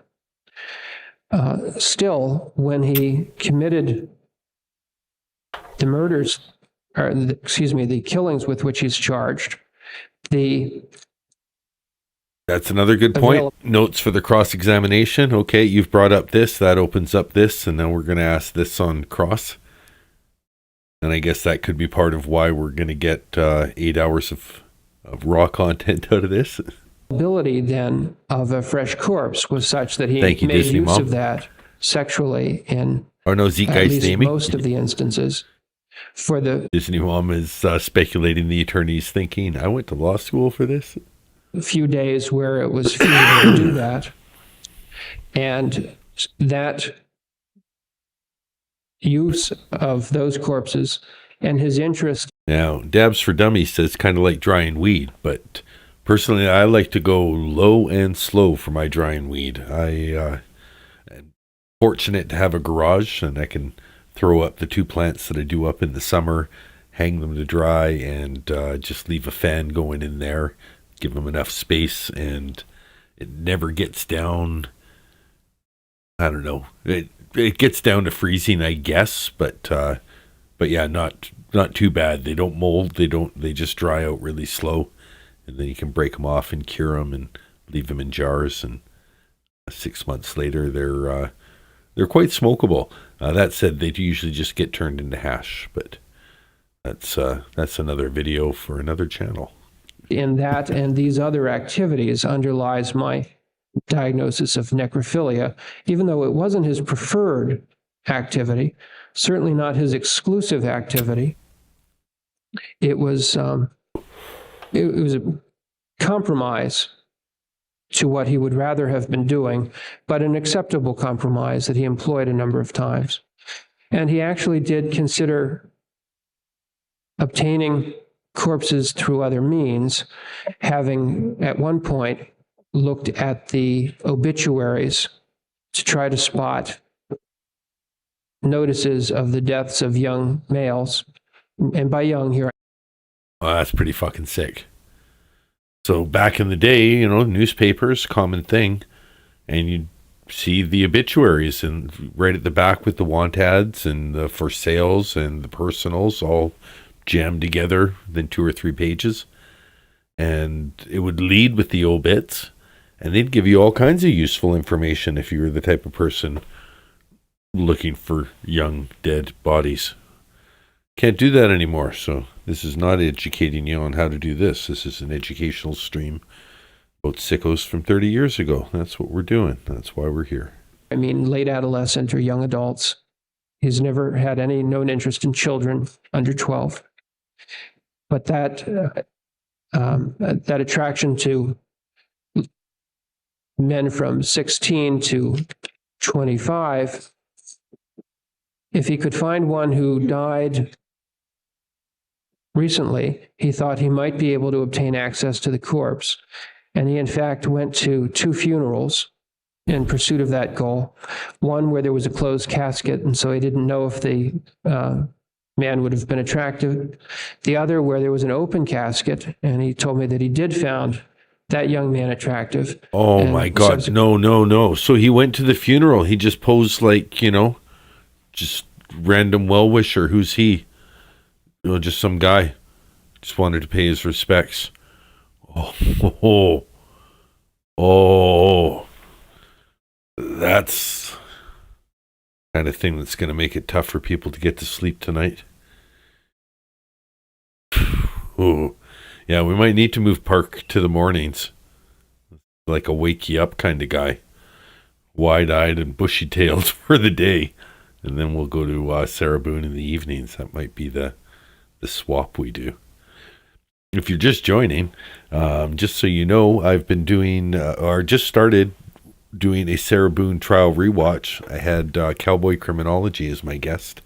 I think I'm going to move to evenings because it'll give him a chance to join me occasionally instead of almost never going forward. And then I've also talked about joining him as a guest. He's doing a Serial Killer Saturdays, but also doing a watch of a public domain movie, the movie M, which I don't know anything about. So I'm going to go in eyes wide open. But classic horror film, and so we've got that going on.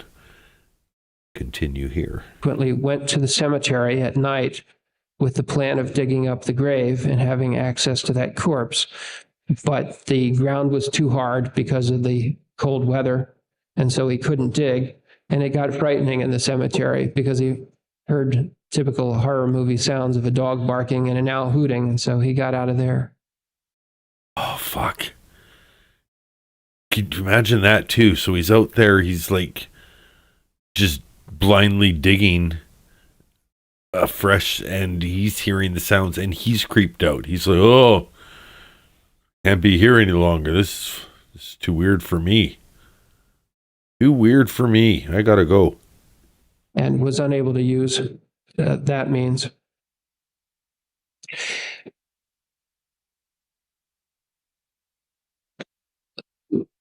Lastly, along this spectrum of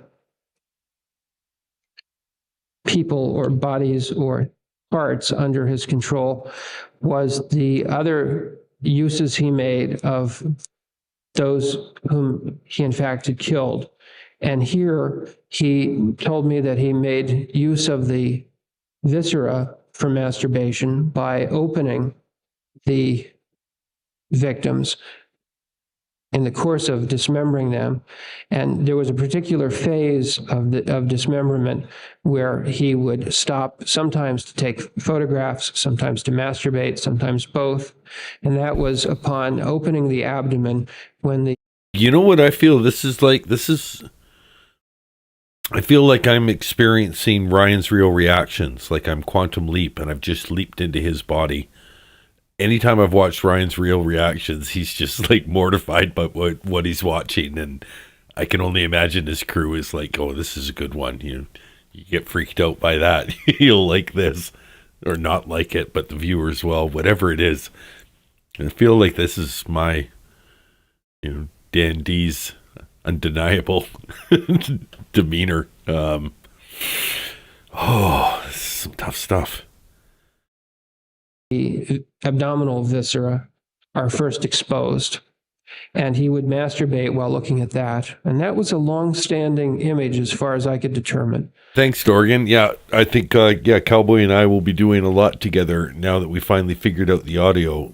That said, it's almost like a Jenga tower how we built it, so I don't know that we can replicate it immediately, but we know that there is a system that works. So I think as long as he's controlling the video on his end, and then I just share the screen of him controlling the video and talking, all three of us can hear everything. You guys can hear everything, and that's the way it's going to go. Zeitgeist Amy asks, would need seeds to start, no idea where, how to procure, thoughts. Amy, I'll give you a few thoughts. One way that I was able to get seeds is just by buying bad weed. So if you get weed that, you're lucky enough to have seeds, they're viable. Those can be, that's a great source. If you are anywhere that has a gray market, a lot of times the seedy weed is going to be what's on sale. And if you're not buying it for the weed, like you can afford to get non-seedy weed, by all means, get a lot of seeded weed to start, because then you can afford, it's weird. Seeds are more expensive than the weed in Canada. If you want to buy a pack of seeds, 10 of them might cost you, 40, 50, 100, depending on the strain, for 10 to 15 seeds. You can grow a plant that'll have thousands of seeds on it. You're not allowed to sell them, but it's very easy to generate seeds if you want to. Kind of unfortunate thing is if you're trying to grow for seeds, you've just instantly made all your neighbors growing for seeds too, because the pollen doesn't know what your yard is. So if you grow one plant for seeds, everyone in your neighborhood is going to get seeds too. But people undersell seeds. Seeds are pretty good. If you're, storing them and using them to grow your own without needing to be on the grid. Aside from that, I would recommend, if you're stateside, find a legal state. Seeds are really easy. They don't smell. Transporting weed across the state would be tough, but having a few seeds in a packet that, also has seeds would work fine. But we don't give educational. What did I see? There was a photo that was, I sent to my son-in-law, showed a guy talking to ChatGPT, and he says, if I was going to a town that really liked desserts, but they were illegal, how would I sneak in 1 kilogram of powdered sugar? And then it had a look of ChatGPT giving the side eye, I know what you're trying to ask me. Yeah, we don't give that kind of advice on here. But if somebody was to do something like that, I'd speculate that would be a way that they'd do it. That was an interest he had had since late in high school. And this gave him occasion to make use of that particular image. And that's basically the spectrum of controlling another person. Now, to call... Wouldn't it be funny if after all of this commentary from Dr. Dietz, then the stream ends up getting a warning because of community violation on the seed transportation talk? All of that, just necrophilia, really sort of misses the mark, but it's the best word we have at the moment for it. We'd be better off having some other term that describes this whole range of wanting to have someone under control. The reason we don't is that the issue arises for all the paraphilias, because in every paraphilia, what the paraphile wants is to be able to do this favorite thing or this special thing without much regard to whether other people like that or find it appealing. The paraphile wants to do it when he wants to do it on his own terms. And so there's always some issue of control with all the paraphilias. And secondly, in the case of some of the paraphilias, there's a really overt, obvious interest in controlling some person, particularly in the paraphilias related to rape and to sexual sadism. There is an overt conscious desire to control and cause harm to another human. But Mr. Dahmer is different from that, because as far as I could... Just for the record, we got this far without him even saying the R word, so that's impressive. But yeah, we've gone there now too. Okay. Tell. His statements were always consistent to me, and his behavior, at least up until Tracy Edwards, as far as it can be adduced from all the evidence, was such that he did not torture his victims and took steps to prevent them from suffering. Whereas in sadism, they take steps to promote suffering. Mr. Dahmer took steps to alleviate suffering Oh, and what a to good ensure guy. that the victims would not be experiencing pain. So control is a difficult concept with the paraphilias, present in some degree in all the paraphilias, and an important concept for Mr. Dahmer. But what he wanted was these more gentle activities with the other people. We'll talk a little later about the fact that the killing being something apart from the paraphilia, something in which he did not take pleasure. Is that correct? We'll Yes. address that issue later. That's right. With respect to, did you form any opinion as to how Mr. Dahmer got this way, acquired these paraphilia? It's crazy to think like there is somebody asking him questions, because you almost forget this lawyer's even here. He gets to just talk and talk and talk, and, you know, interesting. I'm watching him, but wide latitude. Well, I think the evidence that exists Even go back. from his history, What was that from talking question? to him, As to how Mr. Dahmer got this way, acquired these paraphilias. Do you have any opinion as to how Mr. Dahmer got this way? That's a good question. Let's see how long he goes before we get to the next. This is 49:21. I think what I'm going to do is add a clock. Just time it, because these are all yes/no questions. Clock widget, there it is.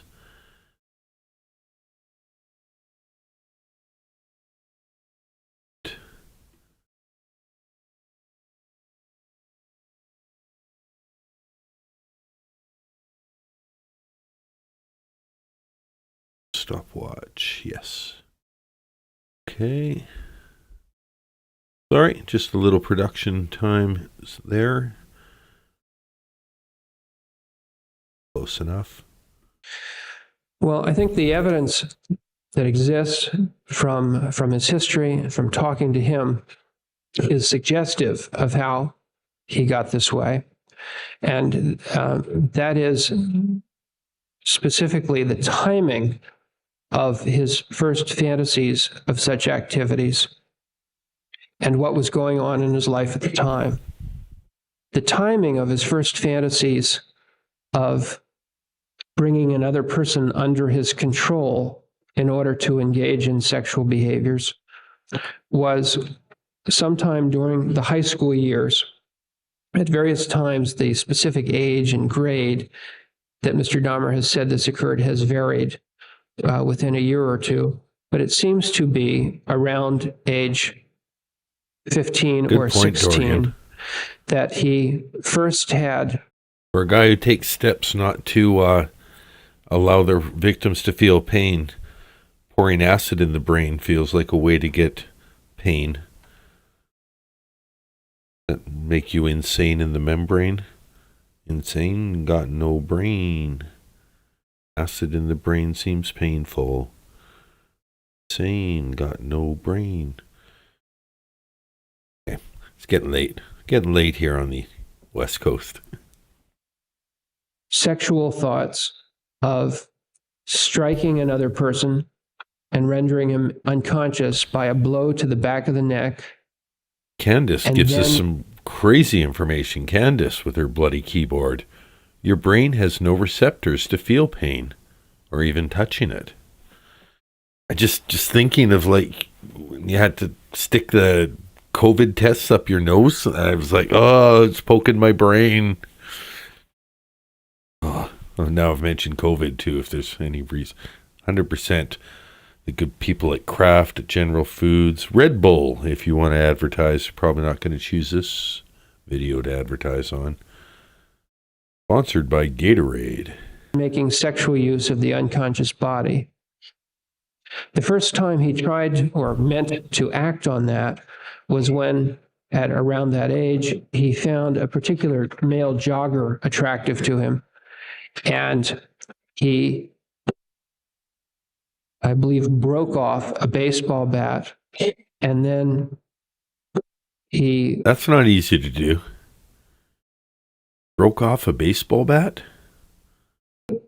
concealed himself in some brush near where the jogger was expected to pass, with the idea that if the jogger came by, he would strike him on the back. Ah, okay. So not just on the spot he broke it off. It's like he broke it off at some point, probably with a tool, and that now had a little club, like a little. Yeah, okay. Back of the neck, make him unconscious, and enjoy the man's body sexually for a time.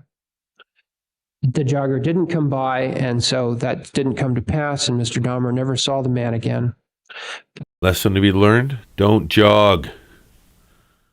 I've seen so many forensic files where it's like, she used to light up a room and she used to get her energy by jogging every morning. But one morning she went jogging and never came back. That's the Sherry Papini story. She never went jogging, and she did come back. But that seems to be the first effort to put this fantasy into action. But the fantasy always precedes the action. And so he must have had a fantasy of such things before he went to try to do it. And he acknowledges that he had the fantasy earlier. I'm just realizing that at least 6 different people who watch this channel sent me links of like, hey, this might be fun to do. And I took them all. It's, I'm very interested. I've got them in my watch later lists, and I'm looking at different, got to find my own takes on it. But I know anyone who sent me a link and was like, hey, why don't you check this out? And then looks, oh, no, so you decided to do Jeffrey Dahmer and what gives him an erection. Okay. I can see, why you'd prefer to do that than this. And you're commenting. Yeah, I realize the irony in that, but, in for a dime, in for a dollar, in for a penny, in for a pound. It was also around that time that he told me he first had any sexual thoughts about viscera. Now, if one tries to look at the origins of that, there are several good point, things. Candace. Candace says, think about when they do brain surgery. The patient is awake, and they probe parts of the brain. The patient can't feel it. That reminds me of a fascinating story. And you guys can look it up, but as far as I'm concerned, it's true because it was told to me, and I'm sure I looked it up because it sounded like bullshit. But there's like a master violinist, like somebody, maybe top 10 in the world, very intricate, that needed brain surgery and was worried if they were anesthetized that they might, do something that would affect his ability to play. So he apparently was playing violin while the brain surgery was happening. So if they, nudged a spot that made it hard for him to play, okay, don't touch that. Put it back where it was. Check it out. Maybe I'm full of shit, but I think that is a real story, and I feel like Joe Rogan now. Jamie, look that up for me. Possible origins of those paraphilic interests at that age. One is that there was a 9th grade science project of dissecting a fetal pig. And while all the children had the project, it was Mr. Dahmer who... They did a pig for high school? Ugh.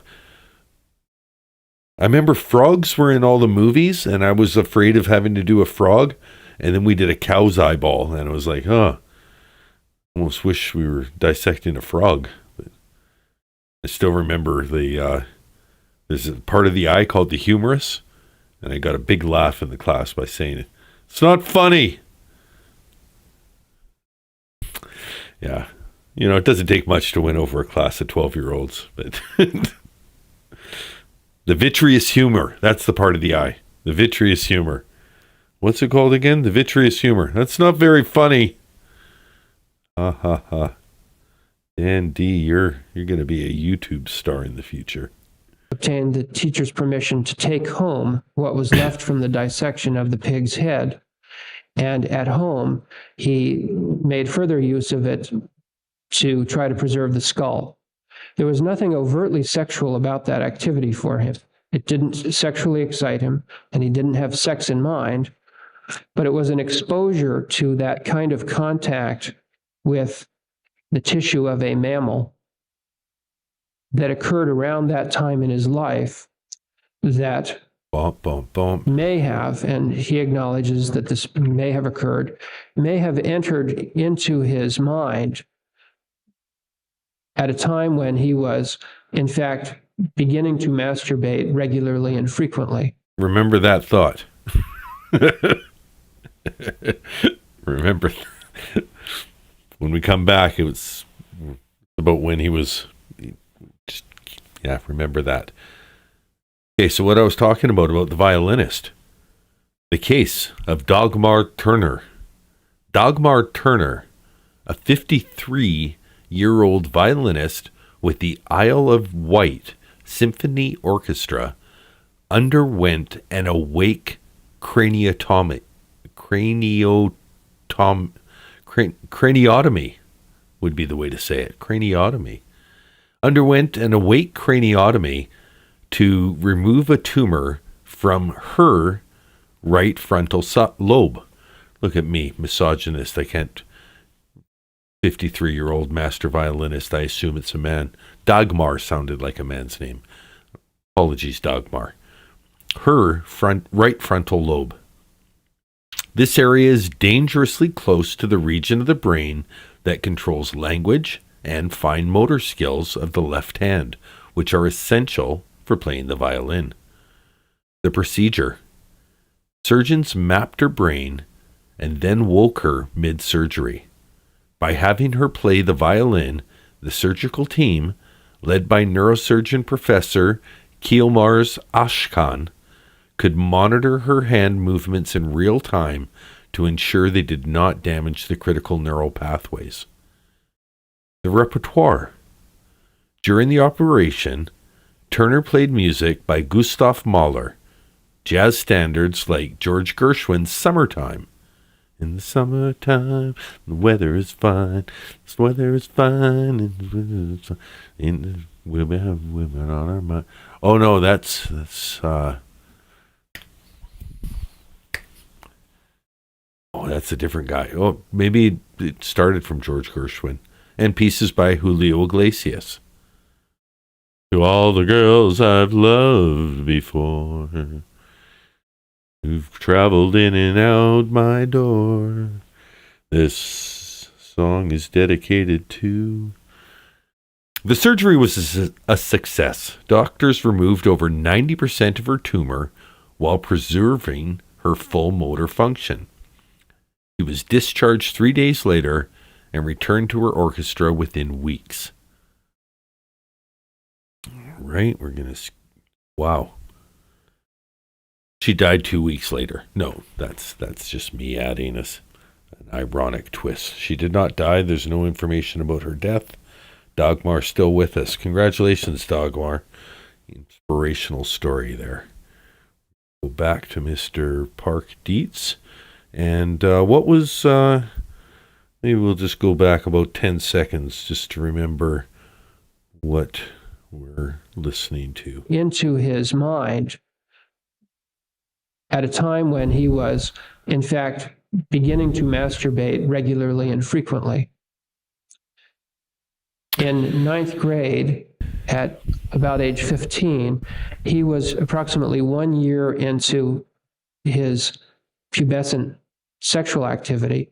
He'd engaged in some sex play with a neighborhood boy about his age, and he was masturbating on a regular basis, sometimes as often as 2 or 3 times a day at that period. And as boys will do when they masturbate, they think about various things. And I believe the evidence on the paraphilias shows that what boys think about while they masturbate is often incorporated into their subsequent fantasies. Okay, so we've gone from what men think about to... This is devolving fast. There's 20 minutes left in the raw footage. My goodness. Yeah. Well, and is often the origin of their later sexual interests. So that what a boy repeatedly associates in his mind with sexual arousal becomes what he will want for a very long time to do sexually. And so it may be that the thoughts of the fetal pig entered Mr. Dahmer's mind just because of the timing, that he happened to have been doing that around the time he's masturbating. The thought wanders into his mind, and then it becomes sexualized. The next time he masturbates, it's a little more likely to enter his mind again. okay, it's a really weird story, but I see the connection now. They're just trying to, again, show that this is, albeit way out there, sort of just a rational connection of events that, I guess, so a more wholesome example, if your first sexual experience with somebody consensual, your age, you're young, whatever age is young for you to consider, but whatever the case, and there's a neighbor that's cooking waffles, and you can just smell syrup and waffles in the air, and you associate that with a very positive sexual experience. I could see how forever after that, you go to a Waffle House and you're like, oh, feel a little pep in my step. So I get the association. Weird fucking story to get there with that, but. And if it enters his mind enough while he masturbates, eventually it comes to be a sexy thought, even though a year earlier, the thought of tissue would not be sexy to him any more than it is to most people. Another incident that occurred around the same time was a class trip in his junior year to a museum. He thought it was in Akron. I believe, in fact, the evidence indicates it's in Cleveland, but a museum where he saw for the first time portions of a human body. When at the museum, he saw. Craziest thing I remember seeing was the bodies exhibit when that was like traveling around the world. Probably somebody in here who has seen it, or somebody on the replay clue that's going to be like, oh my God. They had like bisectioned human beings. I guess it came out later that some of them were like, Chinese prisoners or, political prisoners, people who donated their body to science. Weird traveling exhibit, but yeah, bizarre. What are known as transverse sections of the body. These are used for anatomical study, and every medical student goes through the initial experience of some revulsion at seeing these. Did you see? Whoa. So he's talking about how revolting it is. Look at the smile on his face. Like he was probably the guy in the class that was making fun of everyone else for getting squeamish about it. Of the body. These are used for anatomical study, and every medical student goes through the initial experience of some revulsion at seeing these and eventually having to study them to learn the anatomy. But the preparations are made. When he says, in fact, the evidence indicates it's in Cleveland, but a museum where he saw for the first time. At the museum, he saw what are known as transverse sections of the body. These are. I think just when he says revulsion, his facial expression is the complete opposite. Used for anatomical study, and every medical student goes through the initial experience of some revulsion at seeing these. Dorgan, you got deleted by Dabs. The anatomy. Sorry, and this is why I'm not pinning that many messages.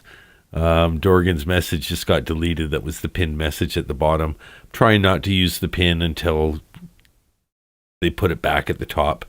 But if you dismiss a message as a mod, sometimes you may be deleting the message.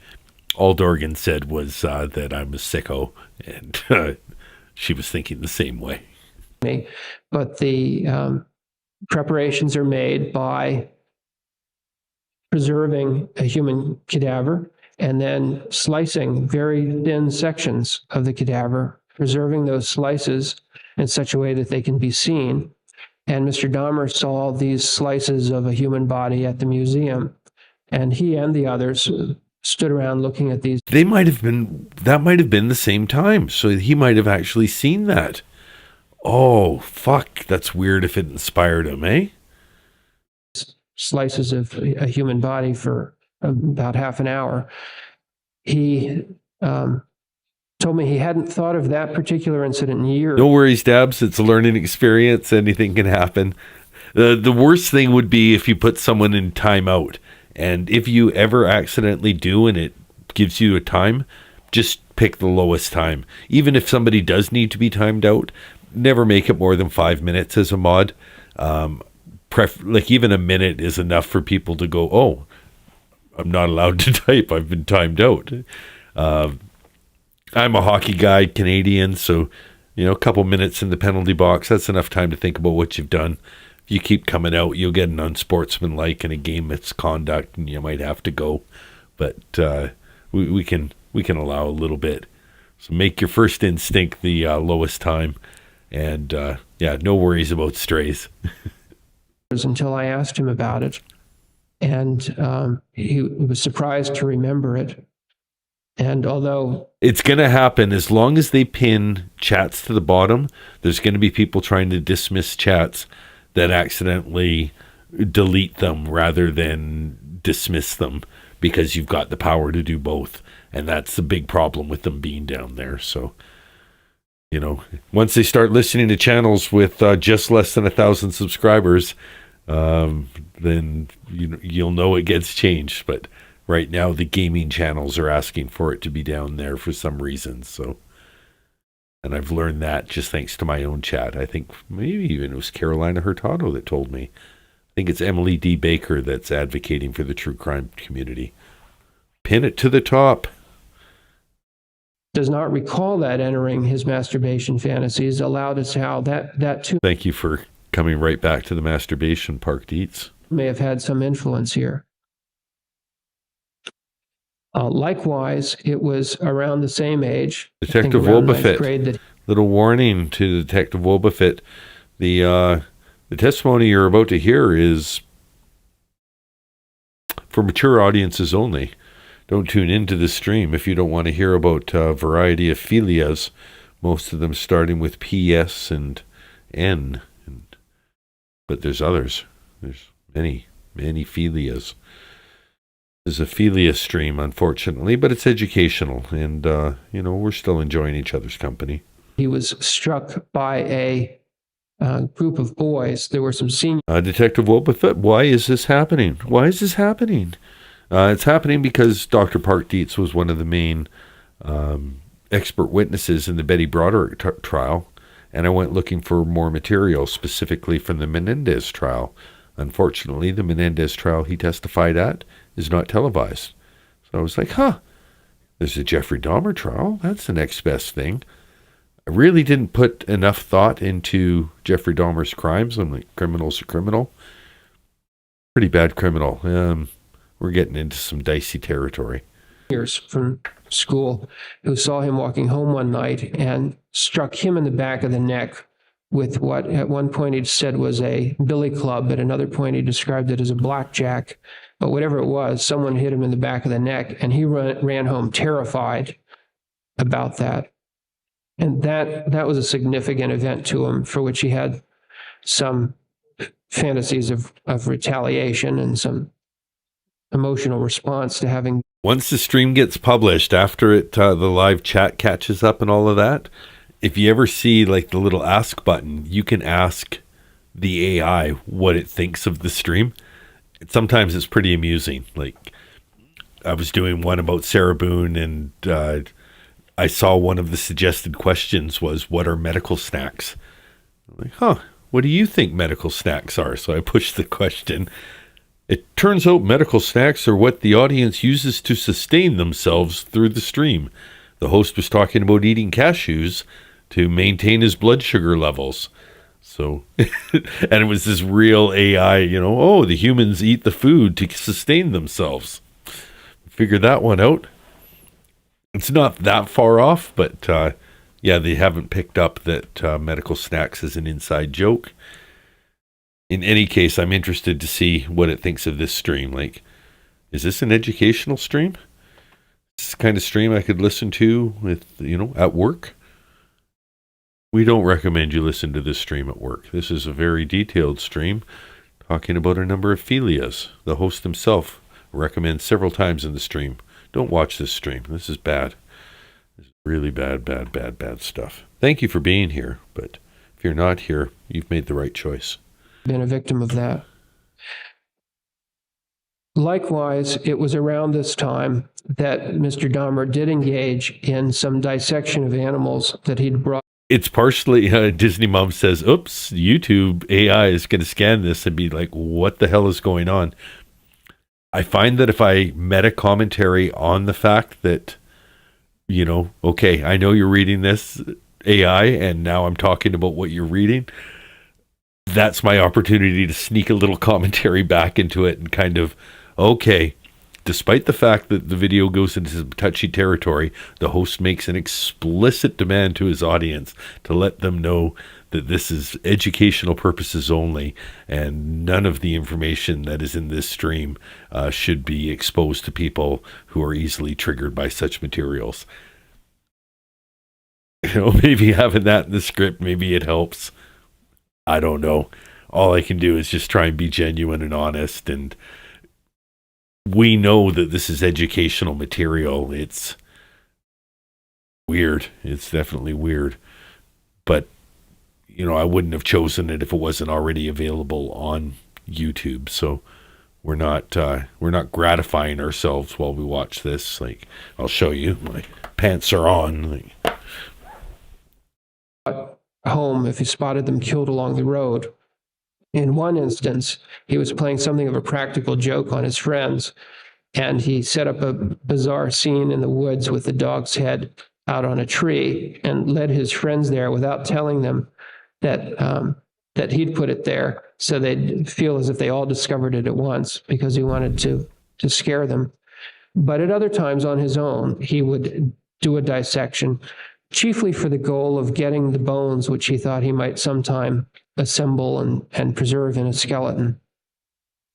As far as I could tell, Mr. Dahmer was not sexually aroused by those activities, but found there was some excitement in doing something that unusual, found some discovery there. The first time much earlier, when the first time he cut a fish and saw the bright orange color of the egg sac, he was surprised at that. And later, when he saw the color of organs inside a mammal, that was a surprise. And there was some excitement in doing this, but he didn't consciously recognize it as sexual, and it probably therefore wasn't. However, somewhere, and probably at that time, these things became sexualized to him, which is a way of saying that he learned to think of these odd things as sexy, where most people don't find these things sexy. And you indicated you. There we go. That is the timer. Pause it. 26 minutes and 20 seconds is how long between. Do you remember the question?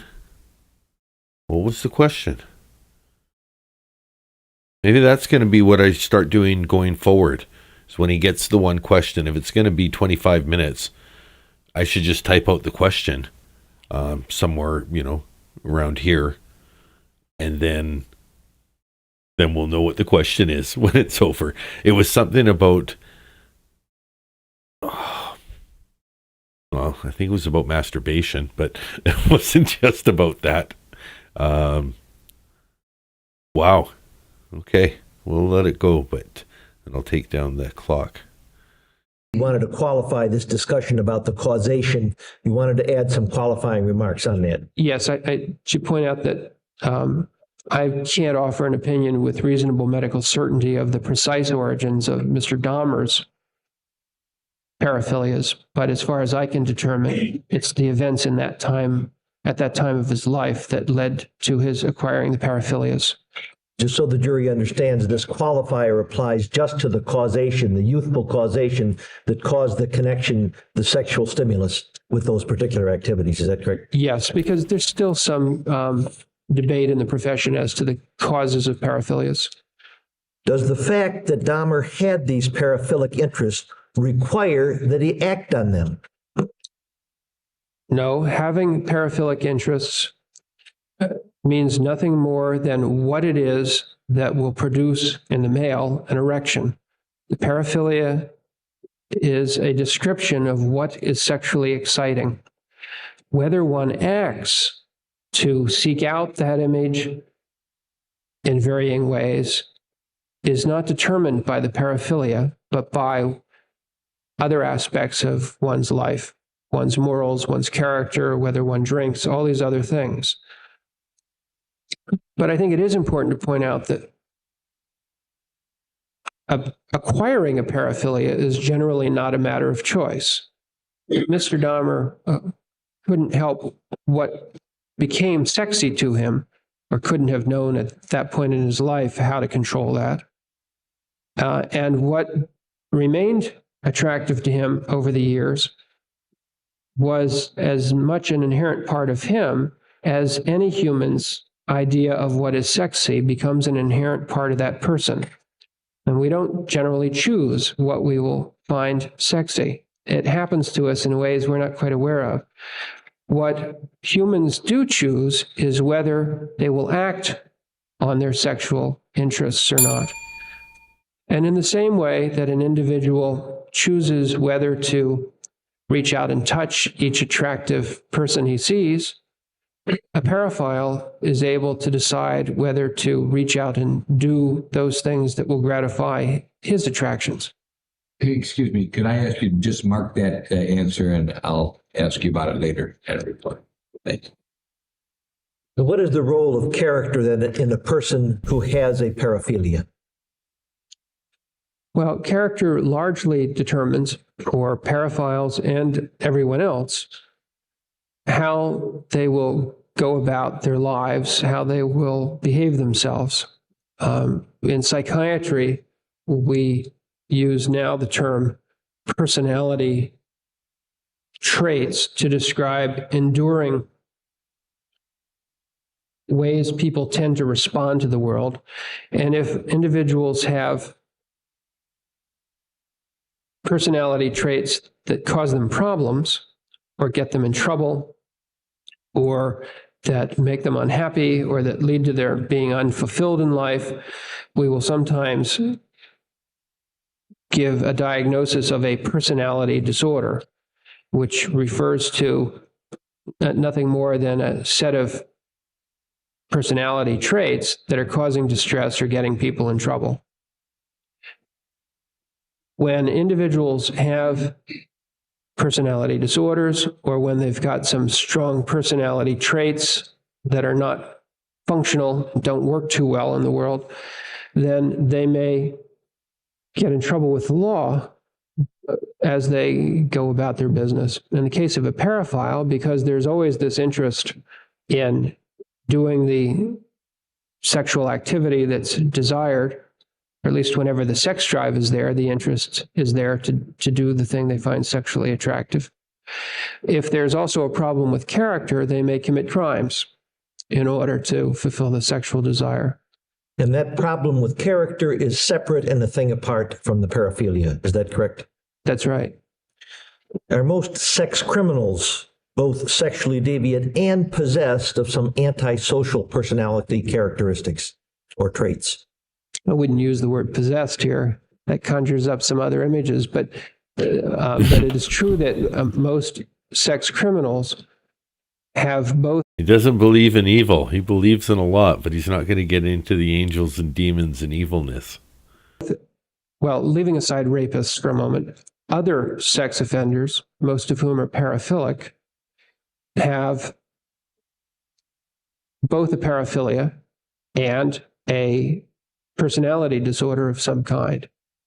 Most commonly an antisocial personality disorder. But I don't think Mr. Dahmer has an antisocial personality disorder. You will speak to some of his traits, however, personality traits, later on in your conclusionary remarks that affected and interplaced with the paraphilia. Is that correct? Probably. What role does alcohol play in Mr. Dahmer's situation, and how did that interface with his paraphilia and with his character? Blaming it on the wine. Blaming it on the wine. Leaving it like this.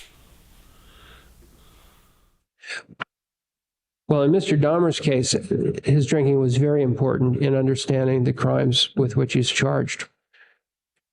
The way that paraphilic offenders who aren't character disordered get to be offenders instead of law-abiding people is often because of substance abuse.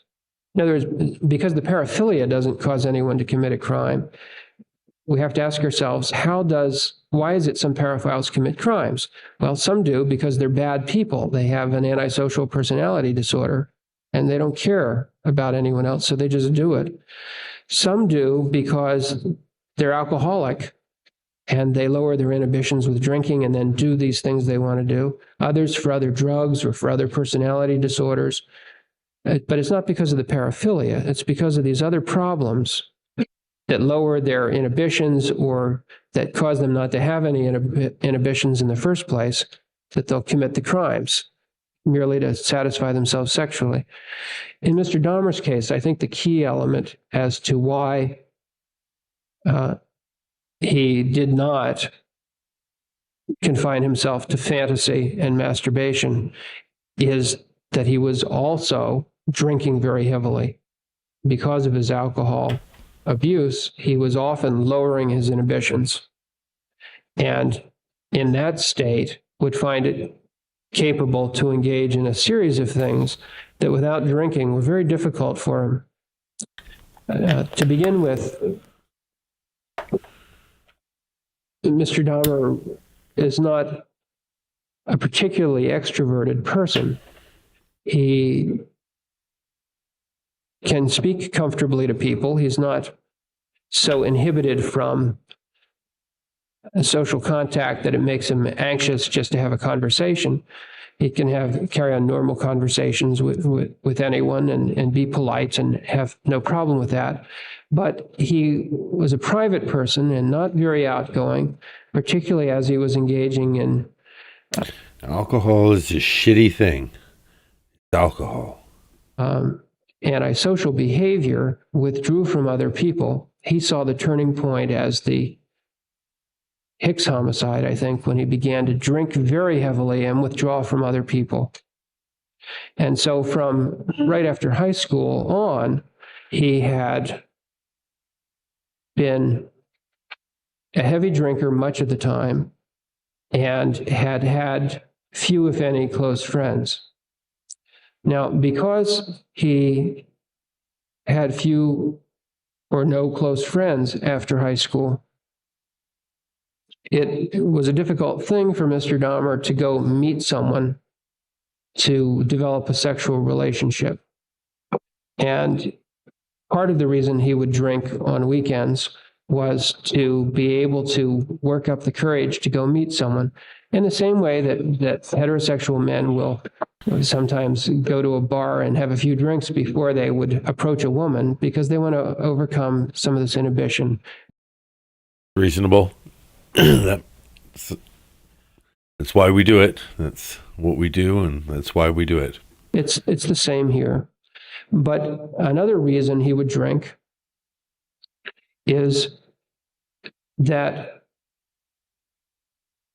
when he was alone with those whom he meant to harm, he would have inhibitions against the killing that he would need to drink to overcome. Now, that's because Mr. Dahmer doesn't have any paraphilia about killing people. He never did. He's not into it, so he needs to drink in order to get past it. And this is the interesting thing with Sarah is I think she has, like, if not a murderous instinct, at least her inhibitions are to control and to dominate. So drinking loosens like the inhibitions that are stopping her from that natural instinct to just try and control and dominate.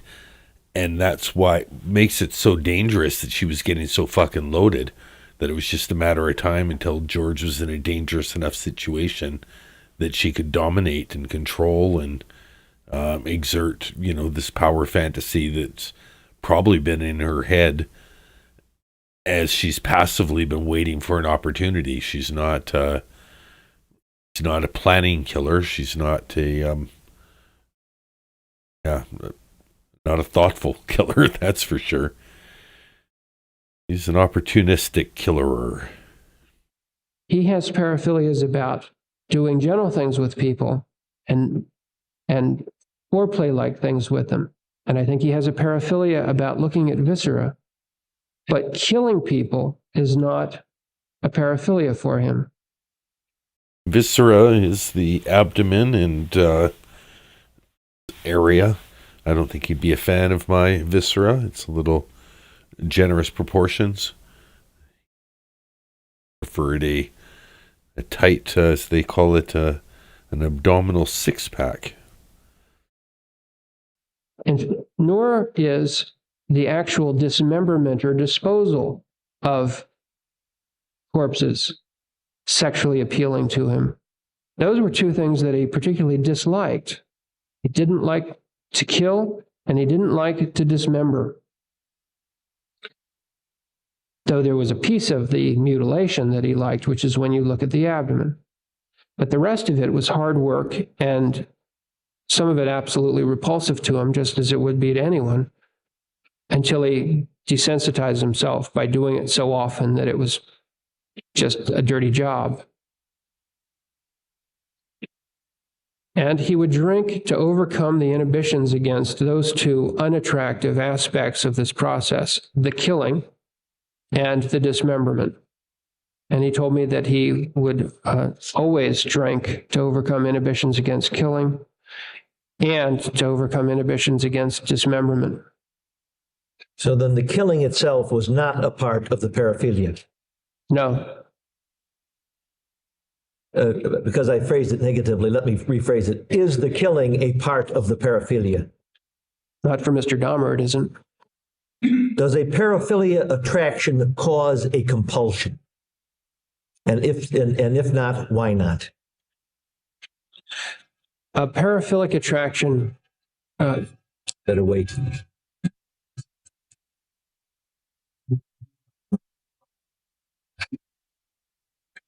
I've often used the expression that a bomb doesn't go off in this courtroom at a certain time that we have to quit.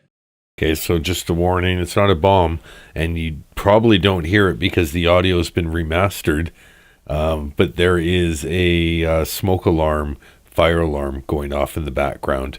You can hear a little of it, but I think the guy did such a good job of correcting the audio that he probably took out the annoying sound of the smoke fire alarm. Whatever case, they listen to it for a little bit, and the judge determines that things seem all right.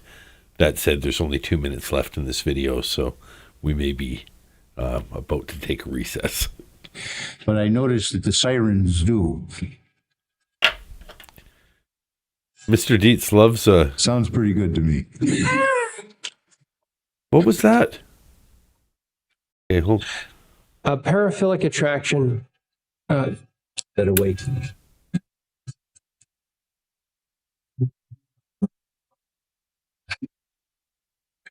I've often used the expression that a bomb doesn't go off in this courtroom at a certain time that we have to quit, but I noticed that the sirens do. Sounds pretty good to me.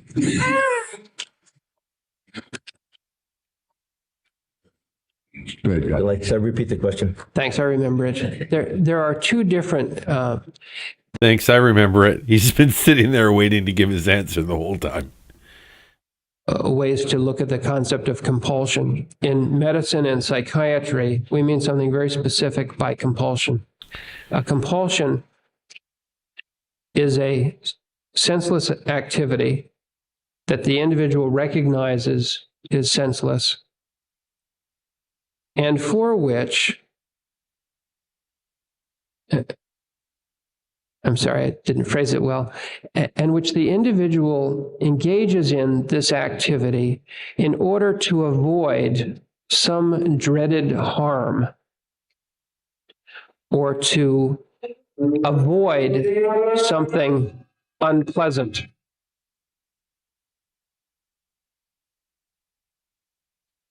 Does that complete your answer, Doctor? No. No, it doesn't. Okay.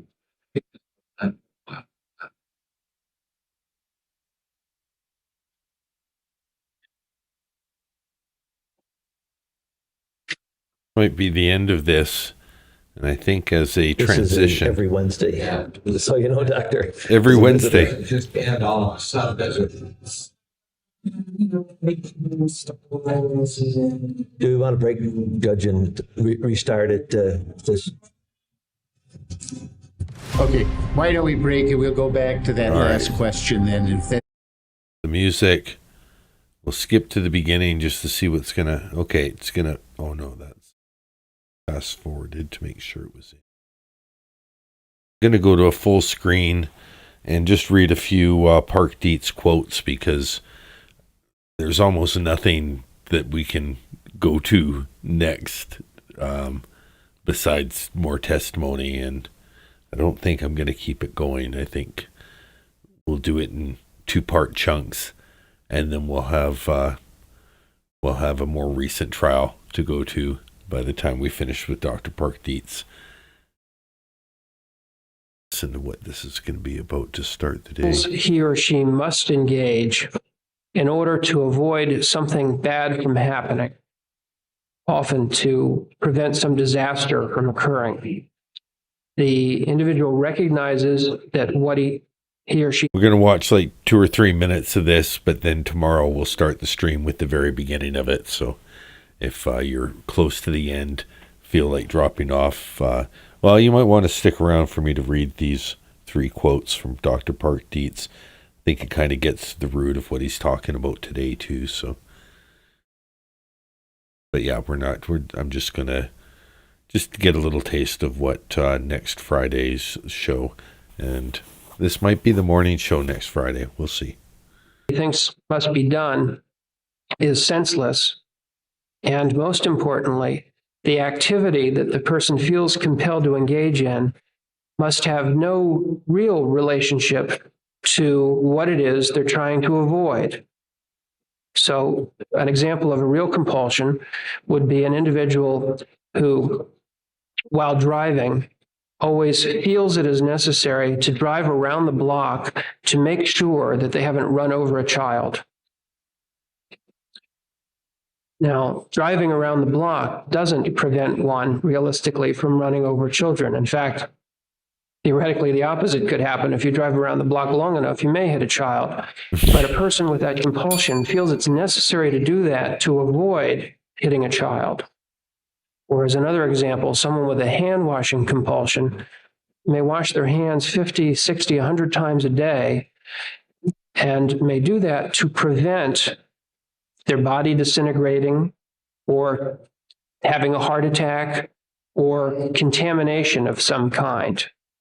Now, it's clear that there's no sensible connection between washing your hands and preventing a heart attack.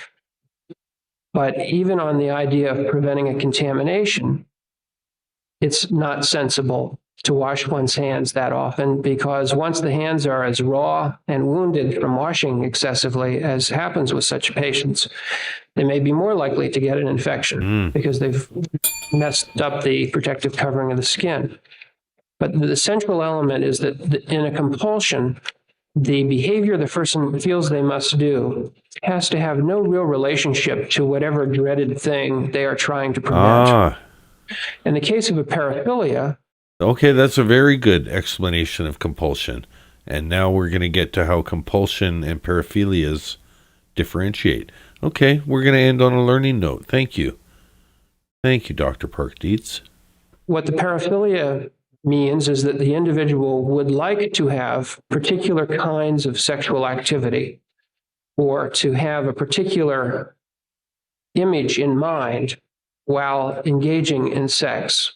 Oh, there's a YouTube link. Okay. The desire to have that image in mind or to engage in such sexual activity doesn't prevent any dreaded thing from happening except the condition of wanting to have sex.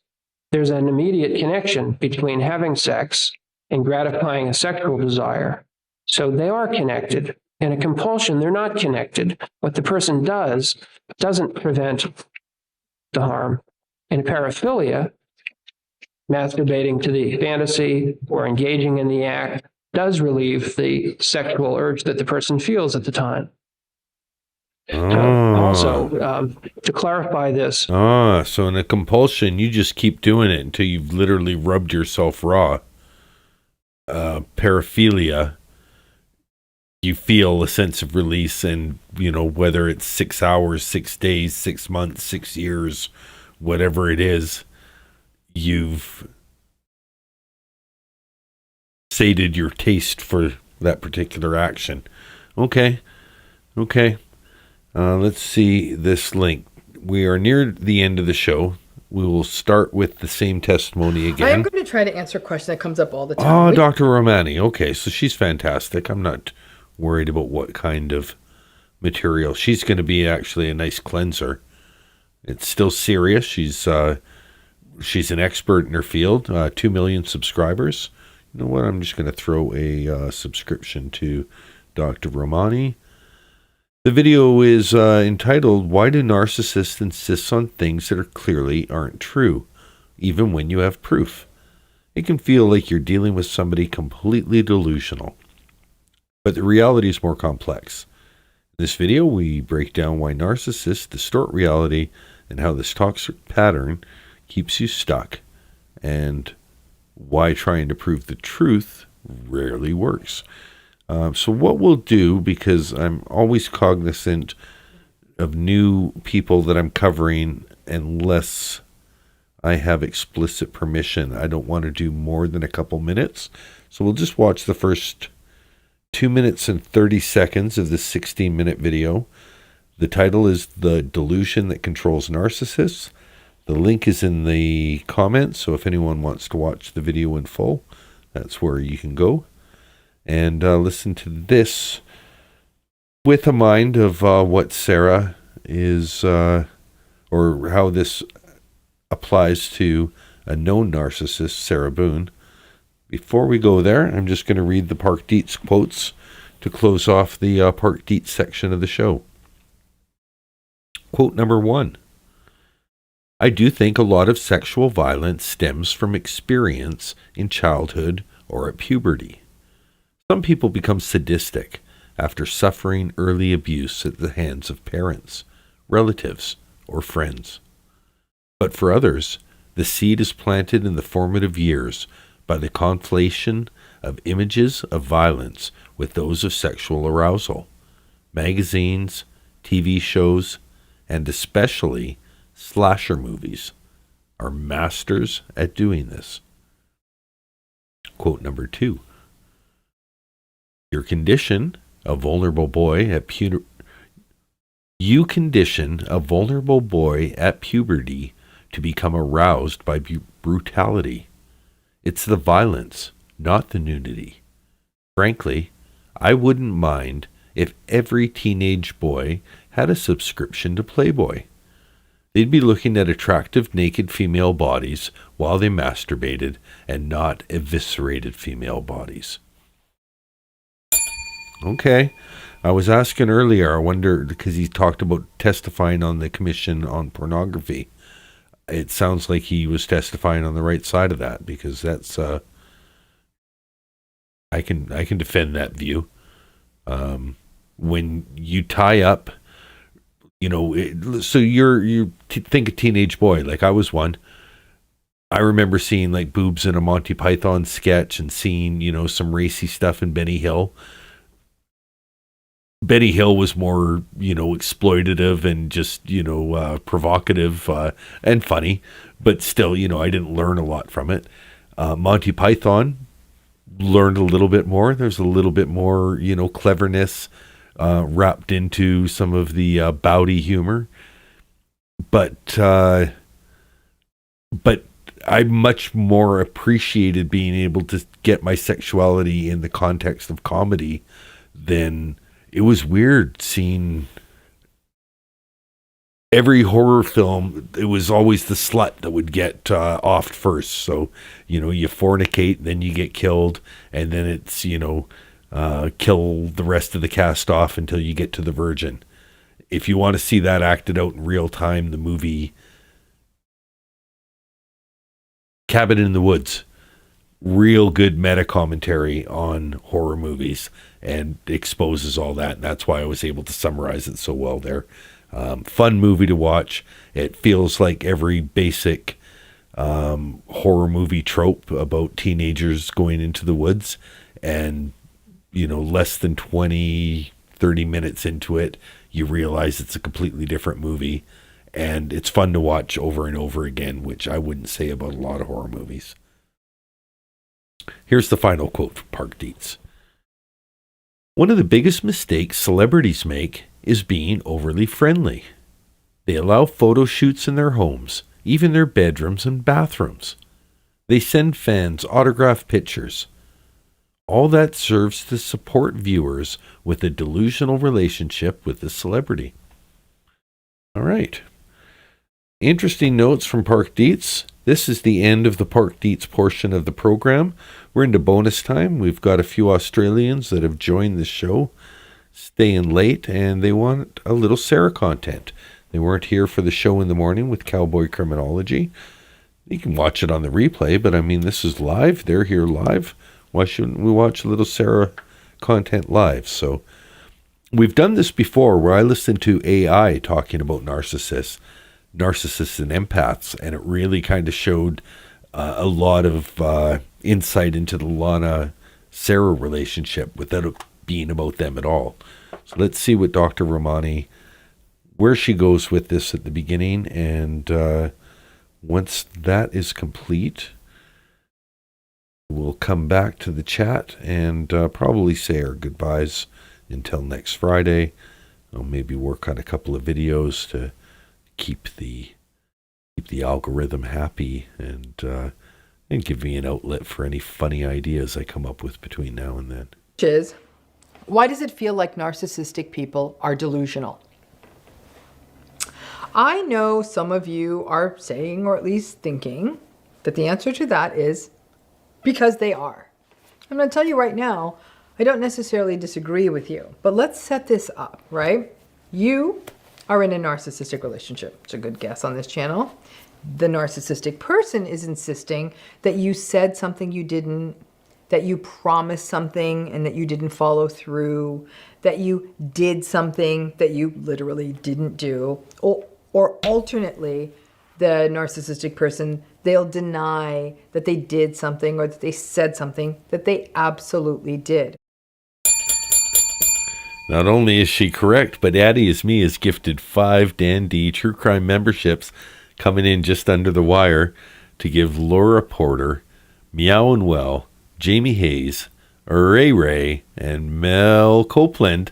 Mel Copeland, fantastic. You've been very active recently, and I'm glad you got a membership. I'm glad everyone got a membership. I'm glad Addie Is Me is sharing memberships. I'm just glad. Glad. You guys are so fine. And I'm Dan D. Together we're fine and dandy. Let's give Dr. Romani another chance to get her flow back if we're only going to listen to 2 minutes and 30 seconds. That you promised something and that you didn't follow through, that you did something that you literally didn't do, or Thank you, Addie Is Me, who says, I don't have a lot of money, but you are so close to 100 subs. Oh my God. It says 997 now. 997. Just so you know, if we hit 1,000, and it's more of a matter, I guess, of when than if, but the content I'm trying to create around the 1,000 subs, equal chance celebration and content we're going to do like a Mythbusters episode. Get 3 magnums of wine. It'll be myself, my brother, my sister-in-law. We're going to paint. We're going to do puzzles. And the live stream is going to be us doing the puzzle after most of our bottles are gone. I personally outweigh both George and Sarah at the time of the event, so we've got an advantage. But the point of this is to show that 3 adults instead of 2, total combined weight, 5 times over. Not quite 5 times. Oh my God, my sister-in-law is going to be pissed. 3 times over their combined weight. Point being, it's going to be impossible to put together a 1,000-piece puzzle. Probably be funny to watch. So my thinking is I'm going to do a non-interactive stream. I'm just going to set up the camera on a tripod. I'm not going to introduce it or anything. You'll just see suddenly Dan D is live. I'll be doing it just from my phone. And you'll hear all the ambient chatter. I got a quarter piece. And, who knows what we'll be doing. If I can find a puzzle with a pair of pink shorts, we'll do that. I don't think I'll find that. But I'm going to try and find a Sarah-themed puzzle. We're going to get the paint. When we need to change the scenery, we'll switch to the puzzles. But that's my plan. It said 996, and I should be over 1,000. No, Addie is me. That's a distinct difference. You bought memberships. Subscriptions and memberships are different. Now, memberships are fantastic, but they're not. You're not. Those are already subscribers. So, anyone that's new chatting in the chat, I'm up to 998. 998. Anyone that's chatting in the chat, you have to be a subscriber for at least 1 minute to say something. So thank you to all the people who've waited a minute just to say something and are new to the chat. But Addie is me. You're making it happen. One of the things that happens is every time a membership goes out to people who aren't watching the channel. Well, am I even on? Okay. I was worried I wasn't even on the screen here.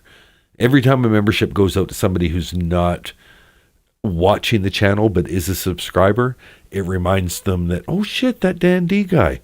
So maybe it's somebody who just watched a few of my shorts from 4 months ago that's gonna, oh wow, he's doing deep dives into Park Dietz and, morning rewatches with a guy from Texas. Okay, what's going on here? And then they tell 2 friends, and then it's natural growth. So it's people who want to be here, who like the content.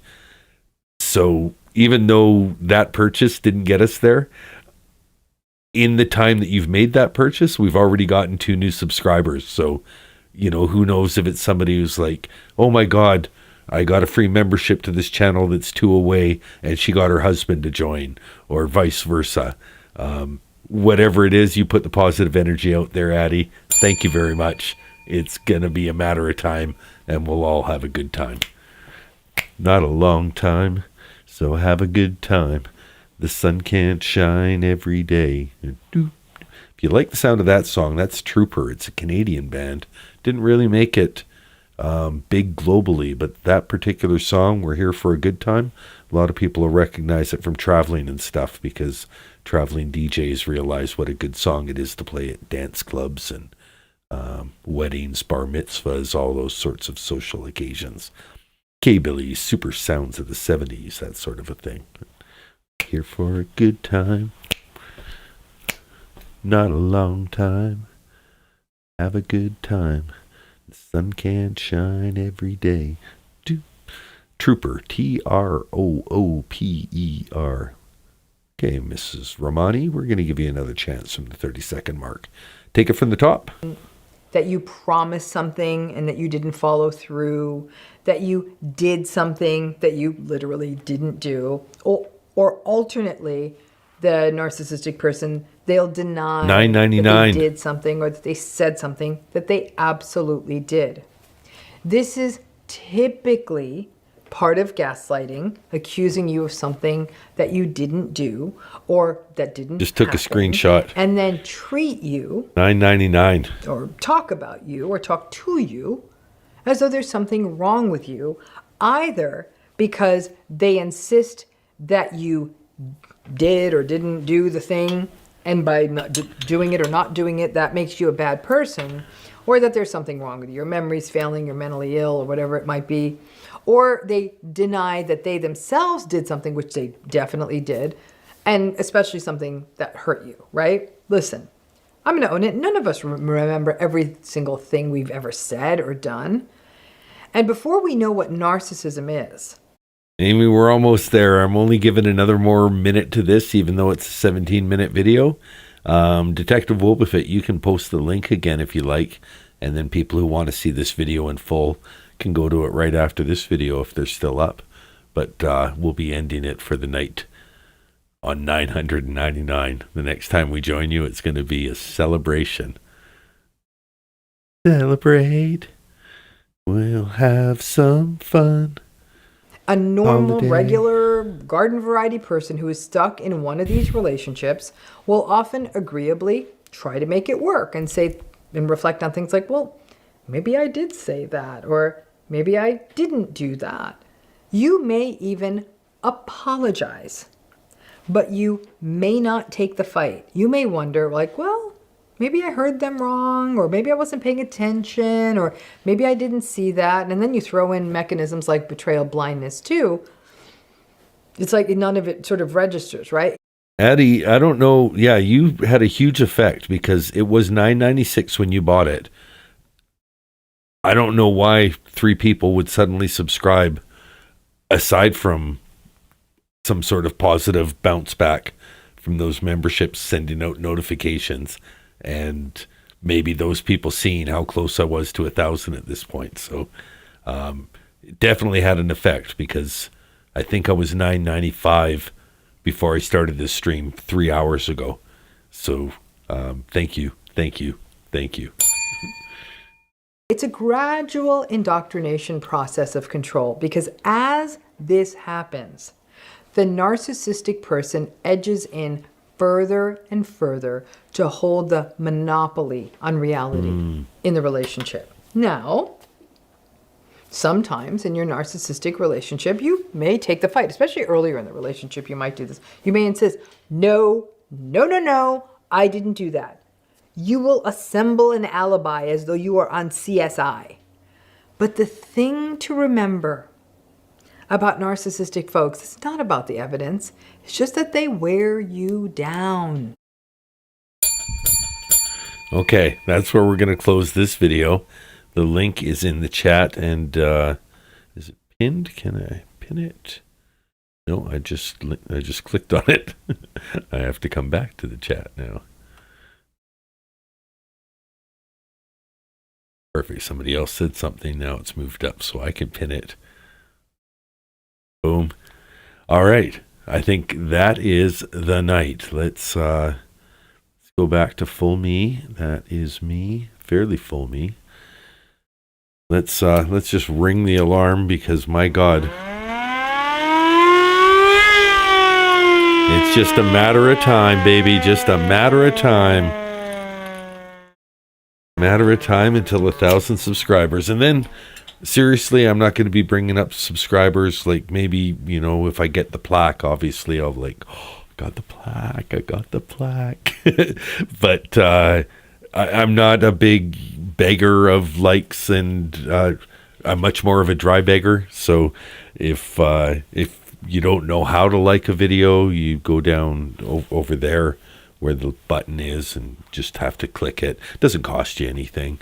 The subscribe button is probably, I don't know, down there, somewhere over there. But everyone here is subscribed, so there's no point in me asking for subscriptions.